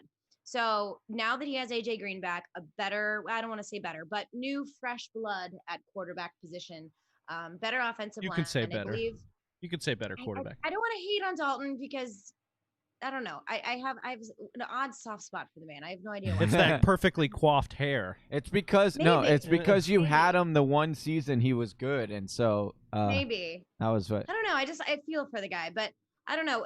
Tyler Boyd with AJ Green back was so good 2 years ago, and he was such a sleeper pick at the time. You got him off the waivers, and I think now you can get him. What I take him 6th round, 602 on a snake draft. Is one of the reasons I love having a late position pick. I do not like having an early position pick this year. I'm targeting Todd Gurley, Le'Veon Bell, David Johnson. I'm targeting those guys in the 3rd through 5th. So I'm gonna depending on scoring, I'm gonna load up on a wide receiver 1, a tight end 1, go after those running backs that I love, and then there's so much wide receiver depth that I can go ahead and just fish for those guys, and then I can still wait on my quarterback super late. I know we're not doing this in this draft because it's a 2 QB league, but there are so many names that I like later on. You can get 2 right in a row.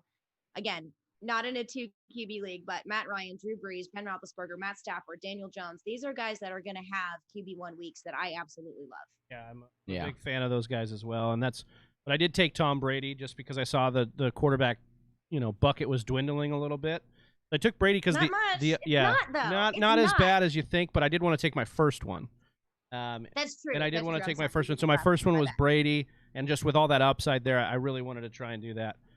Stepmom Lauren, if you wouldn't mind, we're going to play a recent voicemail we got for our listener league because we're announcing some listener league spots in the mock draft marathon. Oh my gosh. Good luck to everyone who put their submission in for listener leagues. Yeah. These are no joke, my friends. So good luck. I cannot wait. Yesterday. Who got it? Didn't I? Well, hold on. Sorry, just one. Yeah, technical difficulty. Once more. And for anyone who did not watch the mock draft last year, the mockathon, I should say, these guys nailed it down. I was the first hour, and then I was the very last hour. And I will tell you what, they had just as much energy and enthusiasm hour 1 as y'all did 24 hours later. I was impressed. I was floored. I was also at the beach, which was fun. Which was part of why you were floored, maybe. Yeah.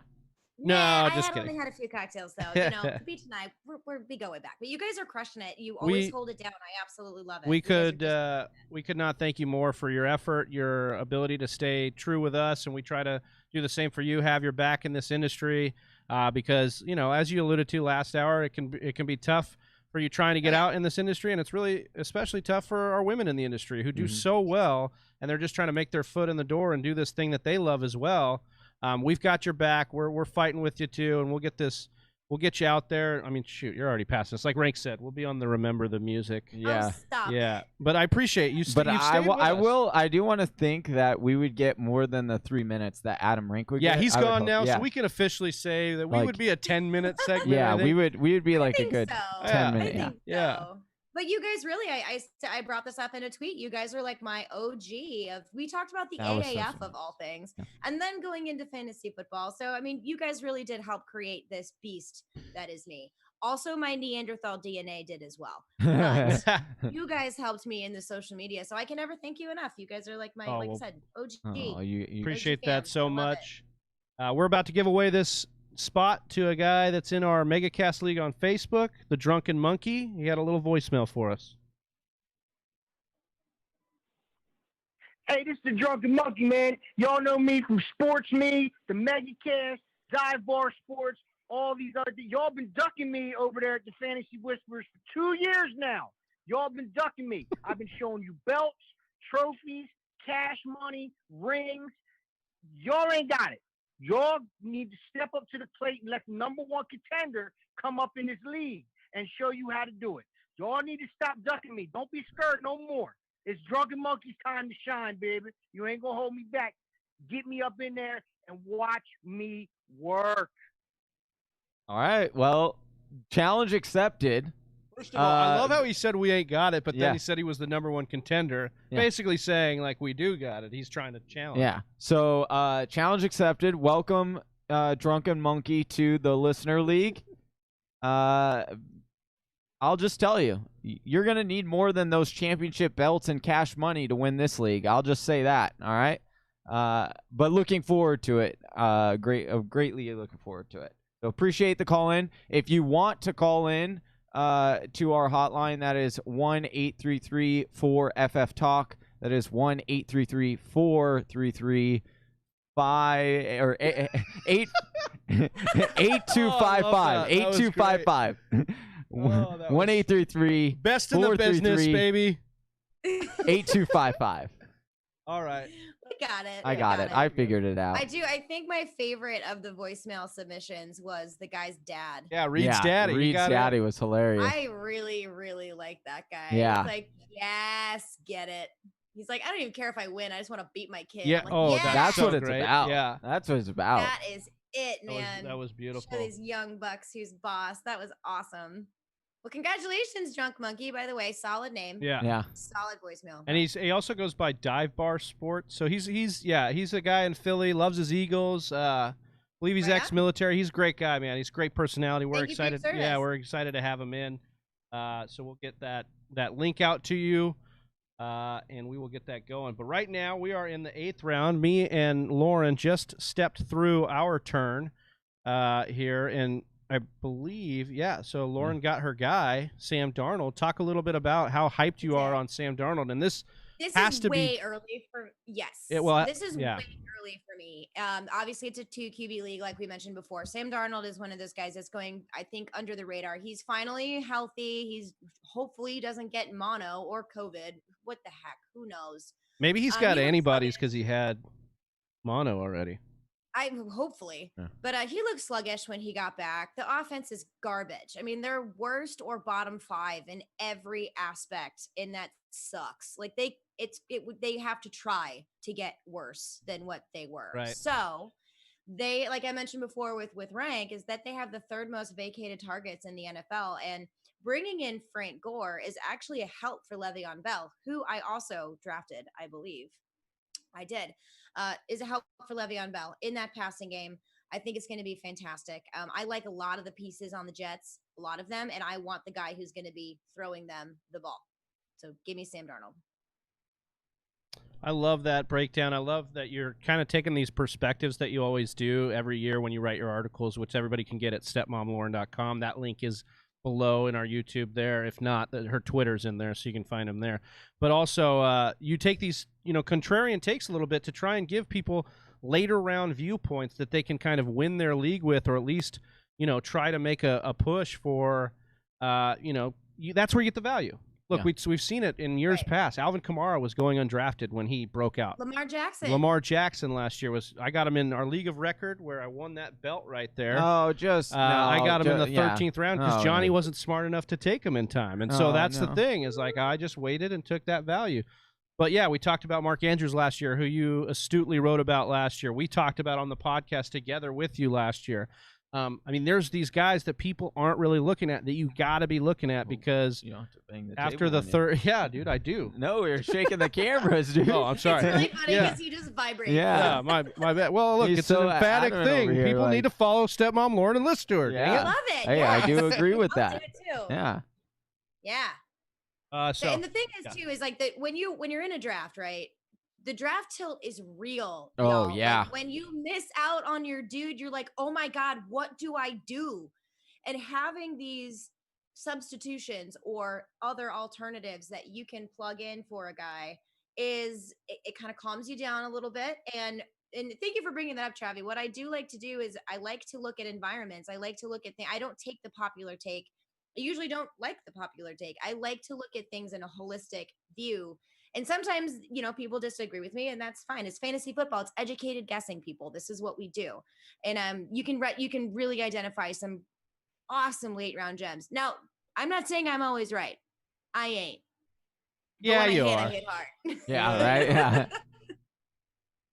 And I think that's a good point. Like, we talk about it all the time. Just amongst ourselves, or just like even in other sports. It's like a professional gambler is only right like considered 65% of the time if you hit your gambling, you're a professional gambler, right? Like, right. It's impossible to be 100% accurate in this field.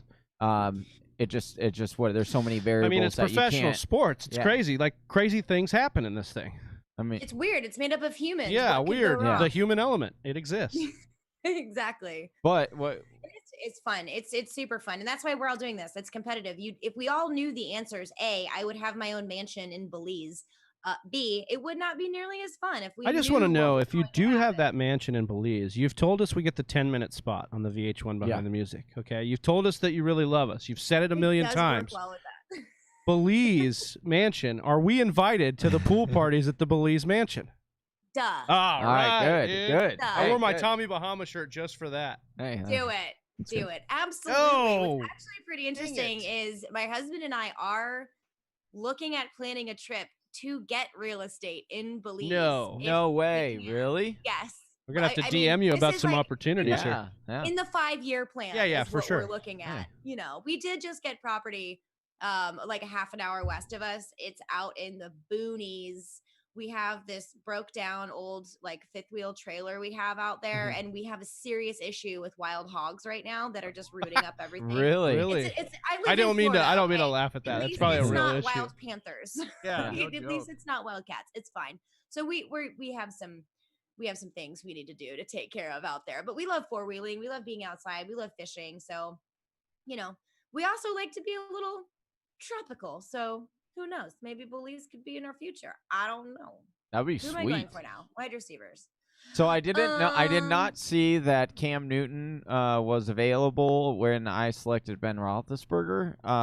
Yeah, dude. And I then like Big Ben somebody now. took Cam Newton, No, I and do. I thought he was gonna fall to me here. That's why I even took Gallup in the last round. Well, what I was saying, what I was getting to was Well, that nobody really, nobody's listening to you. My dude. Probably team is not, super but sexy. I would- I am just saying right now. yeah, I like your team. If I could go back, I would not take Baker Mayfield in the 6th. I would have selected somebody else there, and then I would have went back to back here in the 8th and 9th and gotten Cam and Ben Roethlisberger. I think if you're in a 2-quarterback league and you walk away with Ben Roethlisberger and Cam, or Cam and Matthew Stafford, that is a tremendous duo to have at the quarterback position, and you're really able to stack a lot of value there. I like that strategy. I just could not pull it off because I was Okay. Well done on your picks there. yeah. Travis. Yeah, Now I'm not excited about. I'm in a persnickety little pickle here. Persnickety. Take Teddy Only Bridgewater. a I am seasoned telling you, writer could come listen, up with that. a lot of people wanted to, they're gonna hate on, but I'm telling you, if you're in a 2-quarterback league and people are taking all these quarterbacks and you can get Teddy Bridgewater as your second quarterback, it Yes. looks hideous and it sounds hideous, but he will be a very good late round quarterback for you because they should pass heavily, and Teddy Bridgewater is just like he just completions what he does. I'm super confused. They're like, my list of wide receivers is now like completely done. So I'm just gonna go ahead and go here. That's weird. How many have we picked? Because like my top pick you on might wide have receiver. roster limits. Do I? Oh, how many do you have? One. Like, you don't have any wide receiver spots at all? Well, my only wide receiver It's not that- populating. I think top probably. option was Chris Conley from Jacksonville. I'm like, where are all my people? Yeah, there's a lot more available than Oh, that. that's why. Okay, my bad.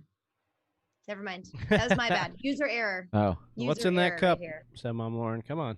Tito's. Yep. yeah, there you go. No secrets. Yeah. That's what it is. Yeah. Hey, that's what we pride our show on. Is that we Hey, that's how I roll. Yeah. That is how I roll. So just to just bring up a couple people that I've noticed in the chat. First of all, Austin, thank you so much for drafting last hour.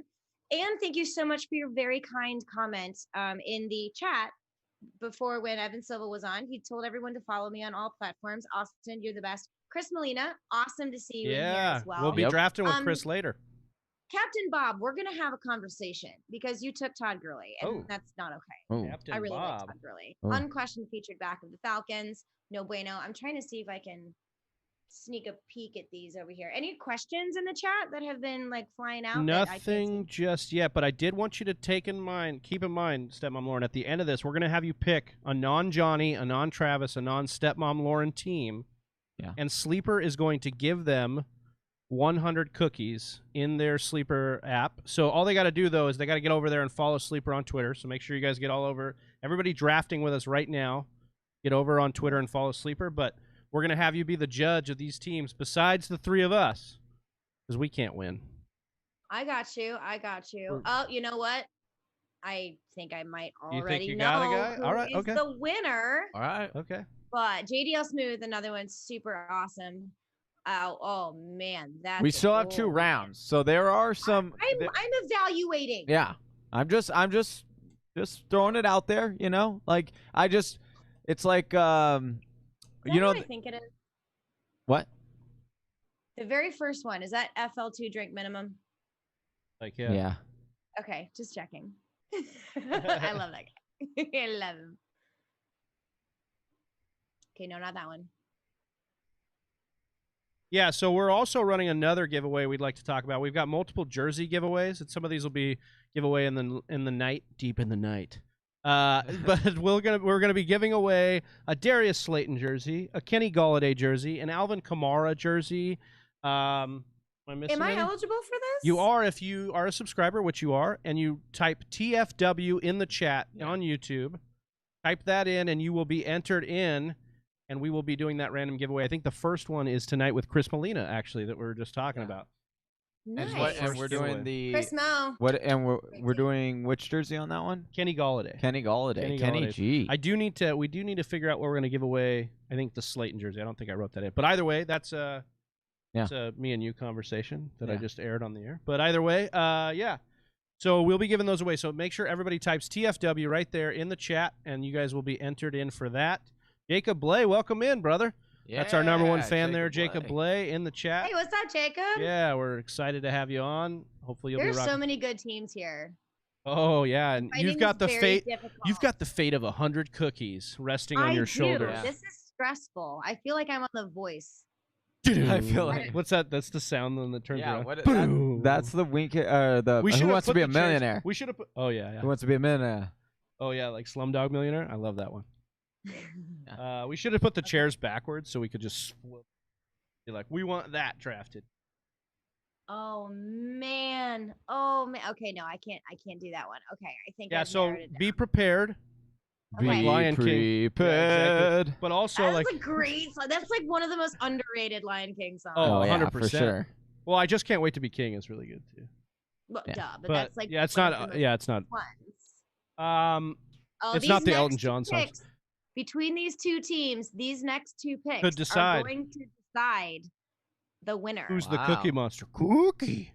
Oh Ooh, my that's pretty good. goodness. Oh my goodness. Look I at that. don't know what to do. Huh? Oh, I have to have my own picks ready too. My bad. Rockin'. Oh, okay, yeah, I got it. Oh no, I can't do that. So out of those jerseys, Stepmom Lauren, Kenny Golladay, Darius Slayton, Alvin Kamara. What was the 4th one? I can't. T.Y. Hilton. Can I rank T.Y. them? Hilton. T.Y. Hilton. Yeah, I'd like want you to. all of You them. want them all? Yeah, we I understand. want them all. I will rank them. Kamara, Yeah, love that one. That was a good one. That's- Slayton. we're- No, Kamara, Galladay, Slayton, Hilton. Are those the 4 you said? Yep. Yeah. Those are There you go. Yeah. I love that. Kamara, Galladay. So I think we Slayton, should. Hilton. I think My based off husband's of a that, huge we. Lions fan, so the Kenny Galladay, and plus I love Kenny Galladay. Yeah, so I'll Kenny keep G, man. Them smooth routes. Mm. Yeah. So then But- I think based off that, we should do the T.Y. Hilton as the first jersey giveaway. Yeah, well, we can do it ahead of Chris Molina. We've already got his Galladay. We could do it a little bit earlier, maybe Smitty Oh my or God, something. I'm up. What do I do? Yeah. What do you mean we already got his call? I didn't write in the Got Slayton it. give. No. So I'll figure it All out. right, We'll we get got it. Yeah. We're good. We're just. Mecole Hardman, love that pick. Travis is a hater on Mecole Hardman. Oh, hold on a second. But Hold yeah, on. I don't no. like when you brush it off like that. I'm not a hater. Yeah. And Stepmom Lauren was on that episode. She And back me so up she here. can witness, or All she I can be said my witness. was, I don't hate him. I just said his path to success is very blocked by a lot more players on that Chiefs Listen, team. I'm gonna ask the Magic 8-Ball here. That's a sarcastic 9-ball. Sarcastic 9-Ball. Did Big Travie hate on Mecole Hardman? Yes, if you leave me alone. So there it is. There's your answer. So Magic 9-Ball does not lie. So there you have it, Whisper Nation. Oh, Drunken Monkey is here. There he is. He just jumped into the live chat. Hey, What's up, Drunken Monkey? there you go. So you are in the listener league. So welcome Nice in, shot, Travis. and- Sorry, and- sorry, Connie. and good luck, my friend. You're gonna need it, as we said. Fighting words right Yeah. there, Drunken Monkey. If you are new, Wonderful if you listener. are just tuning in, first thing is we have Stepmom Lauren on our show. So thank you so much again for joining. You can follow her at Stepmom Lauren on all social media platforms, and you should do so because she's amazing and she has amazing work and is very, very fun and entertaining. And she's just great. She's just a great person. So you should just follow because of that. Far. I'm not that great. I don't know. I'm gonna have to argue with you on that one. Yeah. I'm gonna have to respectfully disagree. And if you have not done so yet, please like this stream. It really helps boost our channel, get our voices out there to more people. Yeah, so, speaking of, I want to say what's up to the Fantasy Football Plug podcast. Says Yo, we'll be drafting with him tomorrow morning. Yeah. So we'll still be here, and he'll be fresh. I can't say we'll be fresh, but we'll be here. Oh, but you got, again, I know for anyone just joining who didn't hear me, like, just gush the positivity. These guys are crushing it. I say we, like I really had anything to do with it. Oh, you do. You do. Little, very little, but you guys crushed it last year. I'm just so excited for this to be a thing. Yeah. And I am excited that you guys are together. That is awesome. Yeah, hold on. Ready for this? We're going to do a little sneak attack on his. Oh. Do it. Oh, yeah. I love it so much. It was funny because we were setting this up here and like we're not used to being next to each other when we're talking and stuff. And so the only reason I knew it is because Johnny, I saw you looking over and then I saw like the Asian screen over on Travis and I'm like, wait, they're in the same room. Yeah. So it is a little bit different because it's like, oh wait, like you're next to me and I'm like, it's yeah. Usually I have to verbally use the hook to get him off the mic. Now I can just actually grab him. Yeah, just sip it. And unfortunately, I messed up on that. I only gave us 12 rounds in this mock draft. I robbed us of a round. So that's unfortunate. Huh? Yeah. So not only we want you to go through who you like, but maybe talk about a couple finishers that are high on your list here, and then also maybe dive in those teams a little bit. Give us your takes. Sure. Okay. There are quite a few teams that I give my hats off to. My hats, like I have multiple. Hats, like and I'm not even wearing hats. My hats. Tip of the cap. My hats, you have. Yeah, you have the two. I do wear multiple hats. Hey, that's true. This is true. Symbolically. Yeah. But there. Hold on. I'm going to see if I can get this. There we go. Okay. T Park. I'll start with you. I dug the Derrick Henry, Miles Sanders. I'm glad it wasn't Miles Sanders, Derrick Henry. I do not like Miles Sanders as a featured back. It doesn't work for the Eagles. They lose. They lost to Miami having Miles Sanders as a featured back, and Boston Scott finished as like an RB. The Patriots lost to Miami too because of Rob Gronkowski. That's a different thing. That's like Achilles heel. Yeah, that's true. Totally different thing. Yeah, totally different. They lost 3 games in a row. One of them was to Miami with Miles Sanders as a featured back. When they brought in Boston Scott for the last 4 games, not only did he finish very well with Miles Sanders, but they also won. Doug Peterson has never had 1,000 rusher since he's been in Philadelphia. He's not going to again. So I'm glad you took him in the second round. Well played. Let's see. The one I wasn't so sure on here, and I wonder if you had to reach for him, was Joe Burrow. Hey, not huge on that. Reach for your guy. I actually don't mind Joe Burrow. I don't mind it because he's got 3. Yeah. I don't mind it because he's got 3. I mean, I think there is a very real possibility with his receiving weapons that he has there that Joe Burrow actually could be a top 12 quarterback this year. Do I think he's going to be top 6? I don't think he has the rushing upside for that. But I wouldn't be surprised if he was QB 11 on the year, or QB 12. I think that's a very realistic possibility. So I can make this decision like as minuscule as I want, right? Oh, because yeah. I also love you're deciding on this. But I don't like that you have Melvin Gordon. I wish that would have been Philip Lindsay. So that's the only one I disagree with you on that one, Chris Molina, which is not a popular take for me, but that's okay. All right, let's see. Which one else did I have? JDL Smooth. Loved that you took Devin Singletary, and you can get him in the, I want to say 3rd to 4th. This is a 2 QB league, so he got him in the 5th. I really like that. The only thing I did not like about your squad was Austin Hooper. That's a personal thing I have. Too many mouths to feed, and your chef is Baker Mayfield, and all he does is hand out samples at Sam's. So I'm not cool with that. He's not a chef that's going to be able to get everybody the ball like Matt Ryan was with Austin Hooper in that offense.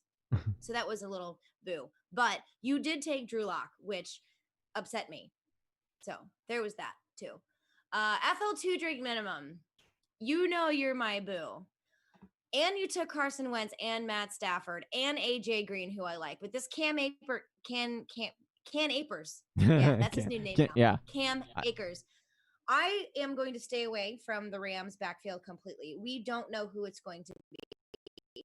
Last year, we thought the recipient, what the F? The recipient of missing Todd Gurley was going to be Darrell Henderson, or according to Jason Moore, Darnell Anderson. Yeah. But I digress. And it wasn't. It was Malcolm Brown, oddly enough.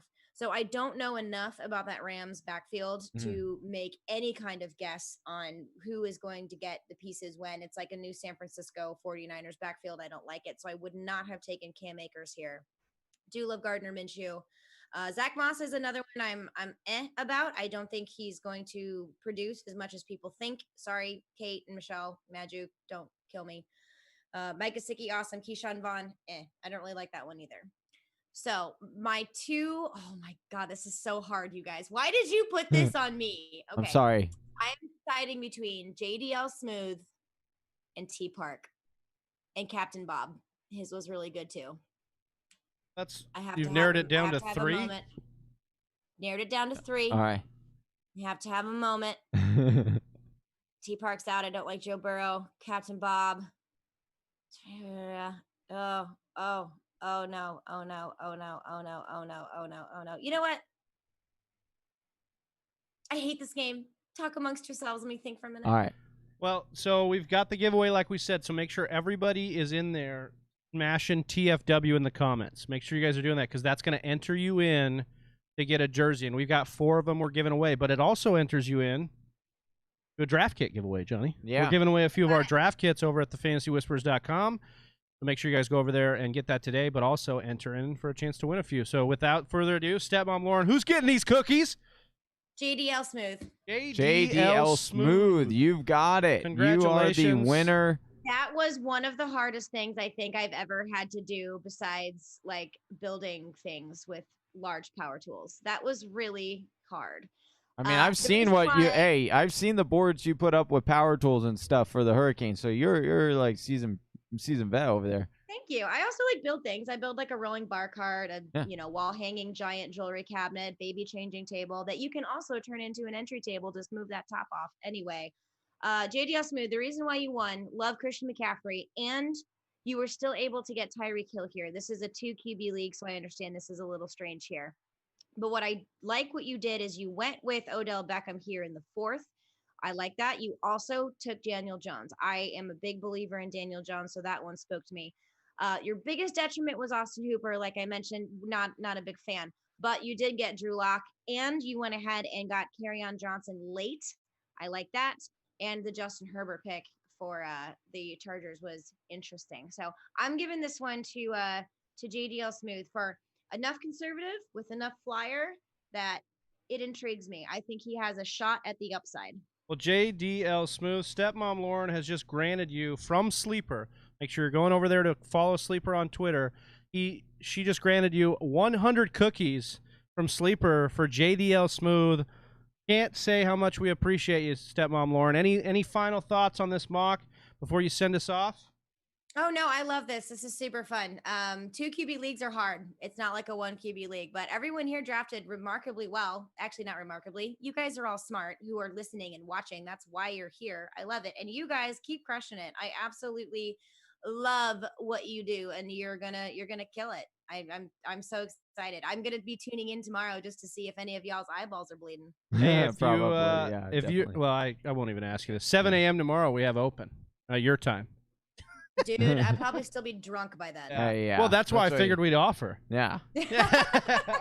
You'll see a very interesting side of Stepmom Lauren. All right, thank you so much, Stepmom Lauren. You enjoy the rest of your day. Love you. Bye. Thank you. In the chats. Love y'all. Again, if you want to follow Stepmom Lauren on any platform at Stepmom Lauren, the link to her Twitter is in the description below. So make sure you click on it and follow her. She's awesome. Thank you so much once again. Good luck. Bye. Thank you. All right, so we have got on to hour 3 already, Travis. Landon from the Snap Football Podcast. Gonna bring him in here, loading him up. Landon, What's up, guys? What up, dude? welcome in, brother. You're live. Thank you. You're here. You are live. I'm following up some powerhouses. Yeah, yeah. On your live stream, Bat and cleanup. Cleanup crew. Let's go. Landon, Got why a don't you new, tell? webcam? How am I looking? Yeah, you're looking great, crystal clear. Love it. Thank you. Landon, you and Mac are part of the Snap Football Podcast. I think you do it with a couple other guys up there, up north in Canada. Yes, love sir. love to have the Canadian-U.S. connection for the first time here on the Mock Draft Marathon today. We love that. We also just wanted to give you a chance here to shout out what you guys are doing over there, where they can find you. Of course, we've got your links and everything in the description, but give Whisper Nation and the people in the stream a little background. Yeah, Snap_fantasy. We do it. We've got obviously on podcasts. We're on YouTube as well.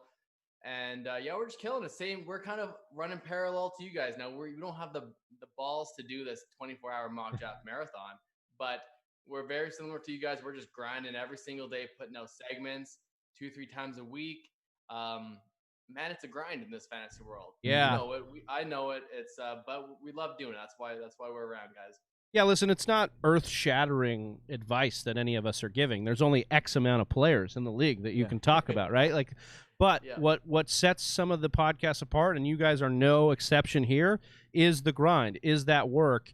And we love partnering up with you. We love collabing with you guys, and we were glad to do a video just a couple weeks ago on the tight ends that we can get in league winning. We love doing the mocks with you guys. We jump in each other's mock drafts on the Monday nights, doing it with you guys.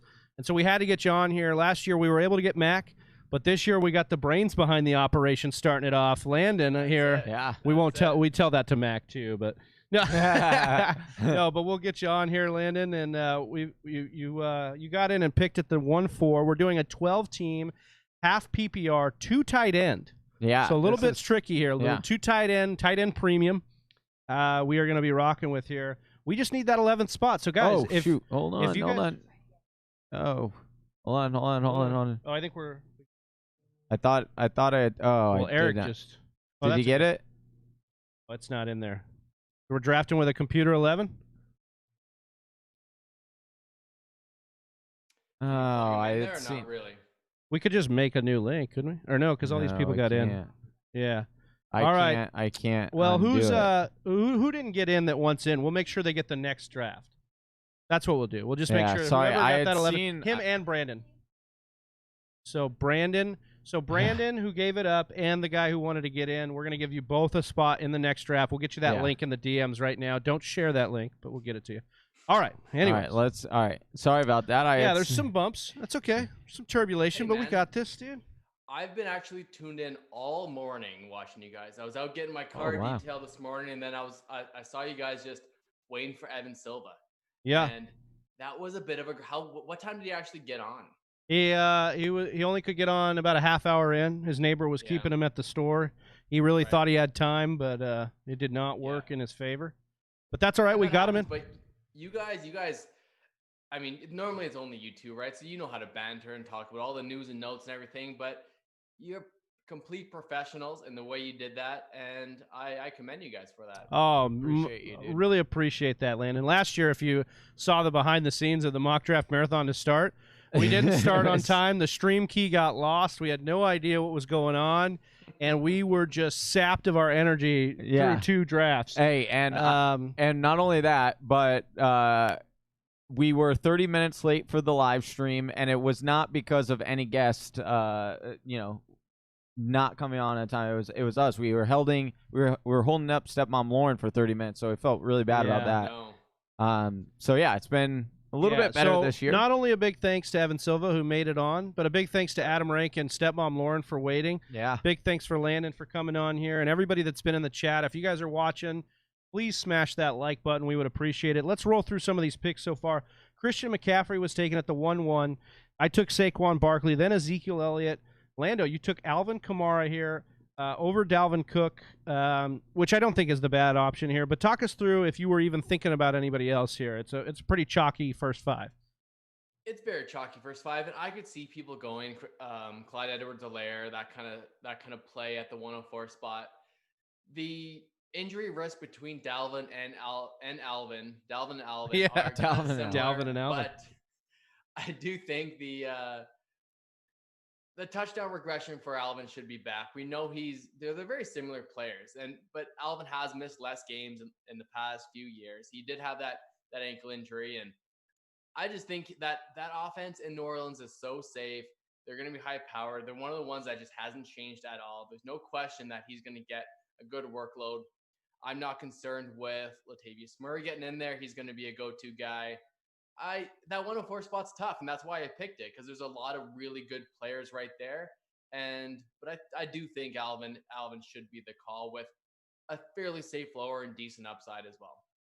Yeah, I tend to agree with you. I think Alvin Kamara is getting slept on because of the banged up injuries last year. Sure. But we know who he is, like when he's healthy, and we know what Sean Payton knows he has in Alvin Kamara. Yeah. And so that's for me. That's why I took Alvin Kamara in the last draft. The last one I drafted in at the 4 spot. I just love him here. So after Lando took Alvin Kamara, then we had Dalvin Cook, CEH, as we were talking about.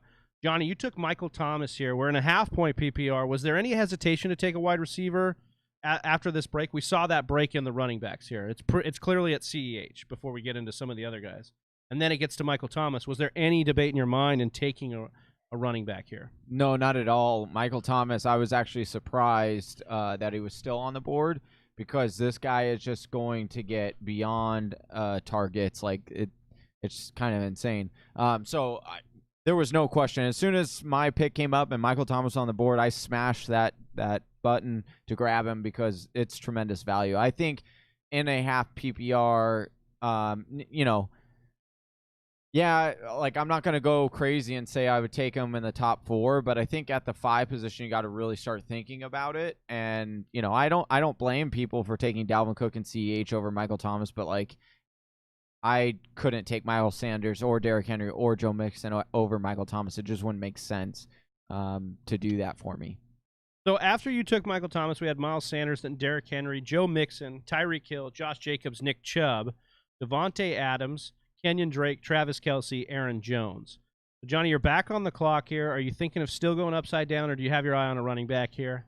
Yeah, I think I'm going to continue going upside down because I like the wide receiver values here. You got Julio Jones and DeAndre Hopkins both available. I am a little bit higher on Julio Jones than I am DeAndre Hopkins, and pairing that with Michael Thomas is quite the nice start there. And so that's what I'll do. I didn't plan on going upside down when I had started this mock draft, but it's kind of playing out that way. So you got to be like water. You got to take the best options available. And, when I'm looking at the running back position, because some people might say, well, you should have taken a running back because they're coming off really fast. I would just say I'm not super liking the running backs at that little gap there, like Austin Eckler, James Conner, Melvin Gordon. To me, those 3 I have questions. So that's why I went Julio there. So you go Julio here. You tag team your two awesome wide receivers to start this draft, Johnny. So then we've got Austin Eckler coming off the board, followed by Kittle. We're seeing that mini run in this tight end premium of the tight ends here. DeAndre Hopkins went to Lando. So you were hearing Johnny talk about these two, that he was between Julio and DeAndre. But listen, DeAndre, I see his ADP kind of falling in some of these drafts. People are sleeping on the man, even though he's look, I get the narrative. He's going to a new team. He's got a new quarterback. But what are your thoughts on Hopkins this year? You took the words out of my mouth. The narrative is starting to fall on him, and I get it for sure. And you took Julio at the right spot. Now, this is only a 2 wide receiver mock draft, so you've got those locked and loaded stud guys to start your league. I thought Kittle might actually get to me, even though it's a 2 tight end league, and I would have been shocked. So Eric in there made a really good pick, in my opinion, and it made me have to make a decision. And just like Johnny, I wasn't in love with any of the running backs, and they're all still around. And so, Johnny, if you were between whether Melvin, Carson, Fournette, you're going to get one of those guys. So you absolutely made the right decision there. I want to go running back here. But again, I don't love it. I've been starting to warm on Melvin Gordon. I do like Fournette. I do think his volume is going to be outstanding, even though Jacksonville just doesn't like him. And whoever gets him, whenever he goes, whether it's 2nd, 3rd, 4th round, I think it's a value for Leonard Fournette. But what's your temperature on Fournette? Because he seems to be a hot talking point in mock drafts. So Silva and Johnny got into it a little bit on Fournette because the volume is there. So if you're going for he doesn't pure, like Fournette, right? No, he's not a fan. No. and I can't say that I am either. I kind of tend to agree a little bit with Silva as well, because I do believe the volume in a lot of places isn't the best volume you'd want. Like, especially, he talked about on their latest podcast, Establish the Run podcast, he talked about, he had 100 targets, but his average depth of target was 5 yards. So, like, these are garbage targets that he's getting sometimes because he's not anywhere near where he can do some damage. I think there's a big situation here where we're getting fooled into just volume with Leonard Fournette and Chris Thompson. Johnny likes to talk about his durability, which is huge. That's a great point to talk about Chris Thompson's durability. But the fact remains that Chris Thompson is Jay Gruden's guy. He loves Chris Thompson. Like, he has gushed him up in every time he's had the chance. And Chris Thompson's produced in a lot of ways in being very dynamic. So a lot of those targets could go to Chris Thompson, and you're seeing a situation where some of what helped out Leonard Fournette's inability to score rushing touchdowns was the fact that he was getting so much volume in the passing game, and that could actually go away in a big portion this year. I will say the upside, Jacob Bley just talked about this in the chat. Fournette's TDs will have a positive touchdown regression. This is true. This is a very big fact that they threw a lot of touchdowns through the air last year. So they, as a team, will probably come more closer to the mean in that and rush for a lot more. But I just don't know if I'm buying Fournette where he's going. There's just other running backs, and really what there really is wide receivers I like better in that turn, or maybe even like elite tight end there. So. Yeah. Now, I did hear in another podcast, it's funny, I was watching you guys, also listening to Evan Silva's podcast. Dude, Wow, you're such a millennial, dude. Yeah. Multitasking over here. But he has like top 8 in elusive rating last year. I don't know exactly. That could be a wrong stat, but he was fairly elusive, and it could have been broken tackles because we know he's a huge guy. So he also faced a stack box, like he was top 10 in facing stack boxes. So, like, people want to say one narrative. It's one or the other, right? Yeah. He's going to be either a locked and loaded top 10 guy, or he's just going to be that middling. Well, I liked what Silva did kind of seed on it. He did say, "Look, I think it's a volume play. I get it." And that's the thing. It is a volume play, and I think it would be harder for the Jaguars to trade him than it would be to keep him and run him into the ground. I think that's probably what they're going to do. I like Johnny's point that he says, look, Fournette is probably going to be playing to prove to another team that he's got what it takes. And so I think that's a huge part of it. But I find myself not drafting him in a lot of drafts. I just find myself passing on some of the other talent around there. So. But I'm with you, Lando. I love Leonard Fournette this year, and I will continue to smash him at his ADP. Because smash Leonard Fournette at his ADP, because we all know the name of the game of fantasy football is touches and volume. So why are you're gonna sit here and say that that's the name of the game, and then but you're just trapping him because of volume? Yes, that's the name of the game. I should have never given Johnny chicken nuggets, dude. Now he's fired up. Now I'm getting fired up. Now I got some energy again. Food in my belly. Yeah. Oh, ridiculous. Yeah. Okay, so after I want to do a little recap of the players here. So after back in the second, Lando took DeAndre Hopkins. We had Chris Godwin. I took Kenny G. Amari Cooper come off the board. Then Mark Andrews. On the turn, I took Zach Ertz, this tight end premium. I felt like I needed to get something of that top tier. Patrick Mahomes came off the board. Melvin Gordon, Adam Thielen, Allen Robinson. Johnny took Chris Carson. We saw Mike Evans, then Leonard Fournette, DJ Moore, Lamar Jackson, A.J. Brown, Juju Smith-Schuster by Reed Tyler, who is in our listener league. What up, Reed? Cooper Kupp, Calvin Ridley, OBJ, DJ Shark. Johnny took David Johnson. Got Robert Woods and Terry McLaurin. And now, Lando, you're back on the clock here in the fourth. I am. And I'm looking at getting a high-end wide receiver. And I really did miss out on a lot of good guys. Liked the Odell Beckham pick at the 4-4. You've got DJ Chark, and we did a video on him, and he has just such league-winning upside, but he does go just completely away sometimes and doesn't. He was like a wide receiver 4+. I want to say like 40% of the time last year. Really did like the definition of boom bust, but I do like his upside. And if you're going to go with the narrative that Jacksonville is going to be going from behind and coming back into games, and Gardner Minshew's maybe the real deal, then DJ Chark is great. So I settled for DK Metcalf. The narrative of let Russell Wilson eat, let him go. hopefully he's the wide receiver one in that offense. Tyler Lockett was right after, which I don't blame you, Big Travie, for taking him at all. So, yeah, look, Silva was talking with Johnny about that too, about the back-to-back wide receivers and what to do there with Seattle. I like DK and I like Tyler Lockett. I think they're both getting maybe not the respect they deserve. They can both be drafted. They can both be rolled with, and that's what I like going with there. Oh, Eric took James Conner right before I thought I could get him. That's all right. I'm going to take Mark Ingram here. Yeah. I think Ingram's still got a pretty secure role in a COVID offseason and on a rushing-heavy offense. I like it here. What were you going to ask there, Orlando? The Seattle wide receivers. It's a weird kind of correlation. It reminds me of the Rams wide receivers with Kupp and Robert Woods. And there's one of them is going to be really good for sure.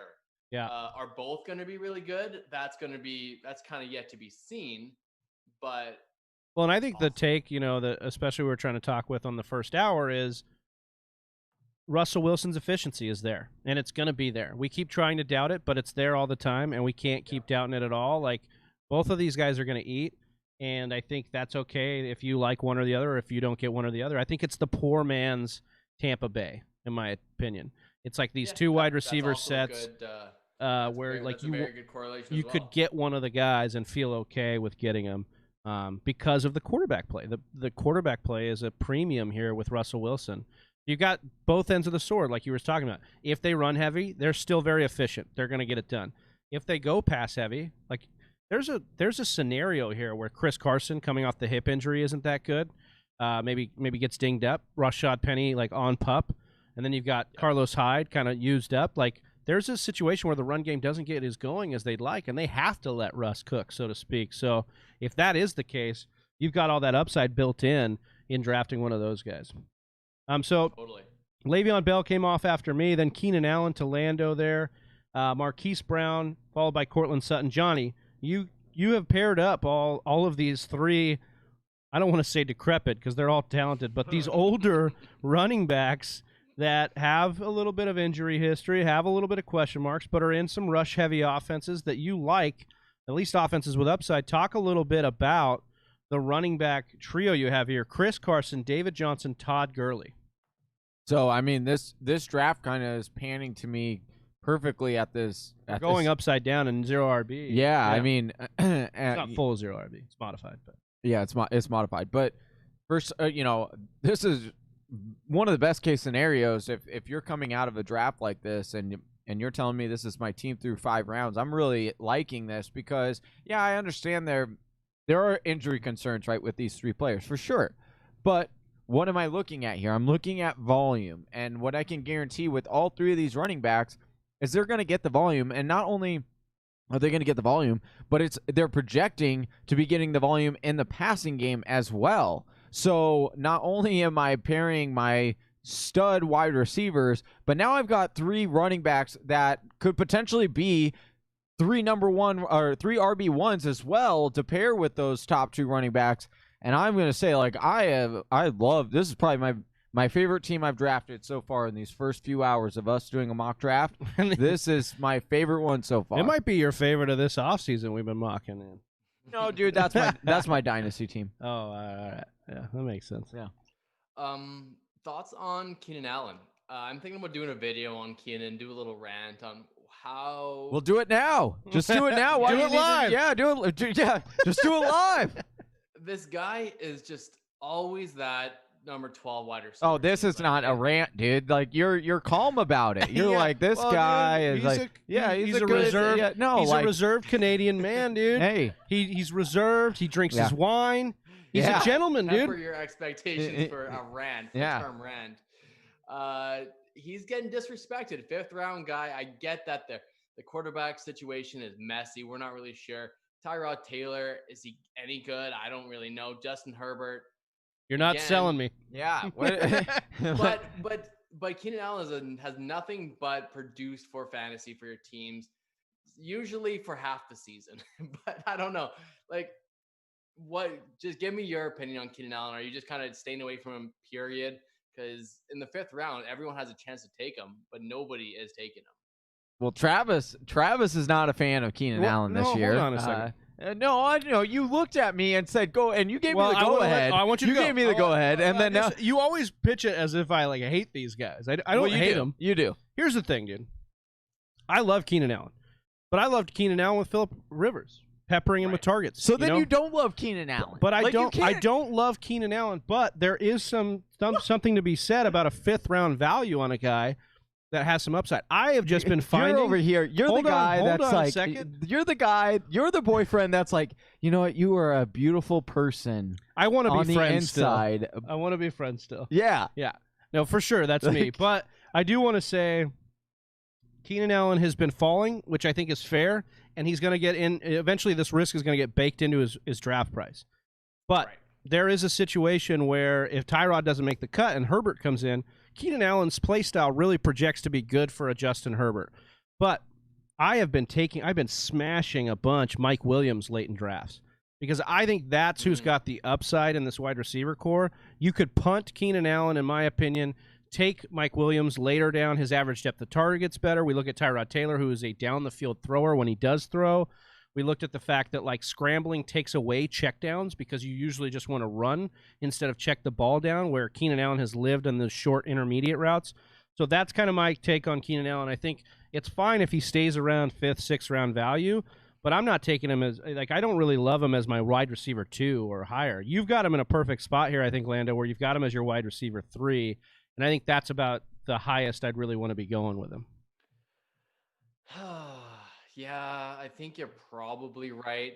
Looking at his stats, the last 3 years, he's had 159 targets, 136 targets, 149 targets, over 1,100 yards every single time, right around that 70% completion percentage. He's just not. But I get why everyone's fading him, and I get why that no one's enamored. He doesn't have that league-winning upside that we perceive an AJ Brown to have, a DJ Chark to have, but regardless who's throwing him the ball, we know he's still way more talented than Mike Williams, and he should be the go-to guy there. He's big enough to be the big target, and I think he's going to be one of those guys that will bitch and complain if he doesn't get those targets. Kind of what I think. Well, I like what Landon said here because it's really about roster construction, right? It's really about if you need Keenan Allen to be your main guy, that's not going to be what it's going to be for you. But if you went running back heavy, maybe.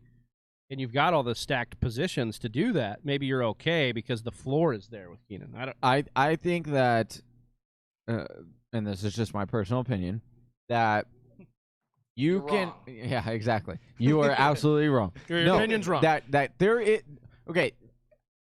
For almost every player, we sit here and we say, "Well, this is the upside of this player. Well, this is the upside of this player," and then when it comes to Keenan Allen, we say, "Well, this is the downside," and we just point out the downsides of all of Keenan Allen's stuff.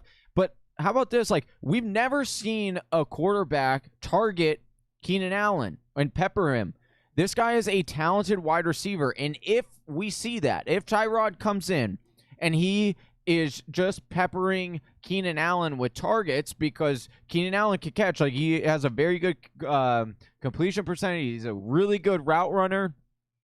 If he comes in and is Tyrod Taylor's go-to guy, then game over. That's going to be the guy you're going to want, and he does have the upside because we've seen it. He's been a wide receiver 1 before, so we know he has the talent. That's not a question. The question comes at the quarterback position, and we've seen Tyrod Taylor produce a top 5 wide receiver before. Now, I get what Travis says, and he's saying that Mike Williams kind of matches up a little bit more to what would be the Sammy don't Watkins listen to me role. because I just auto-drafted Darius Guy. So.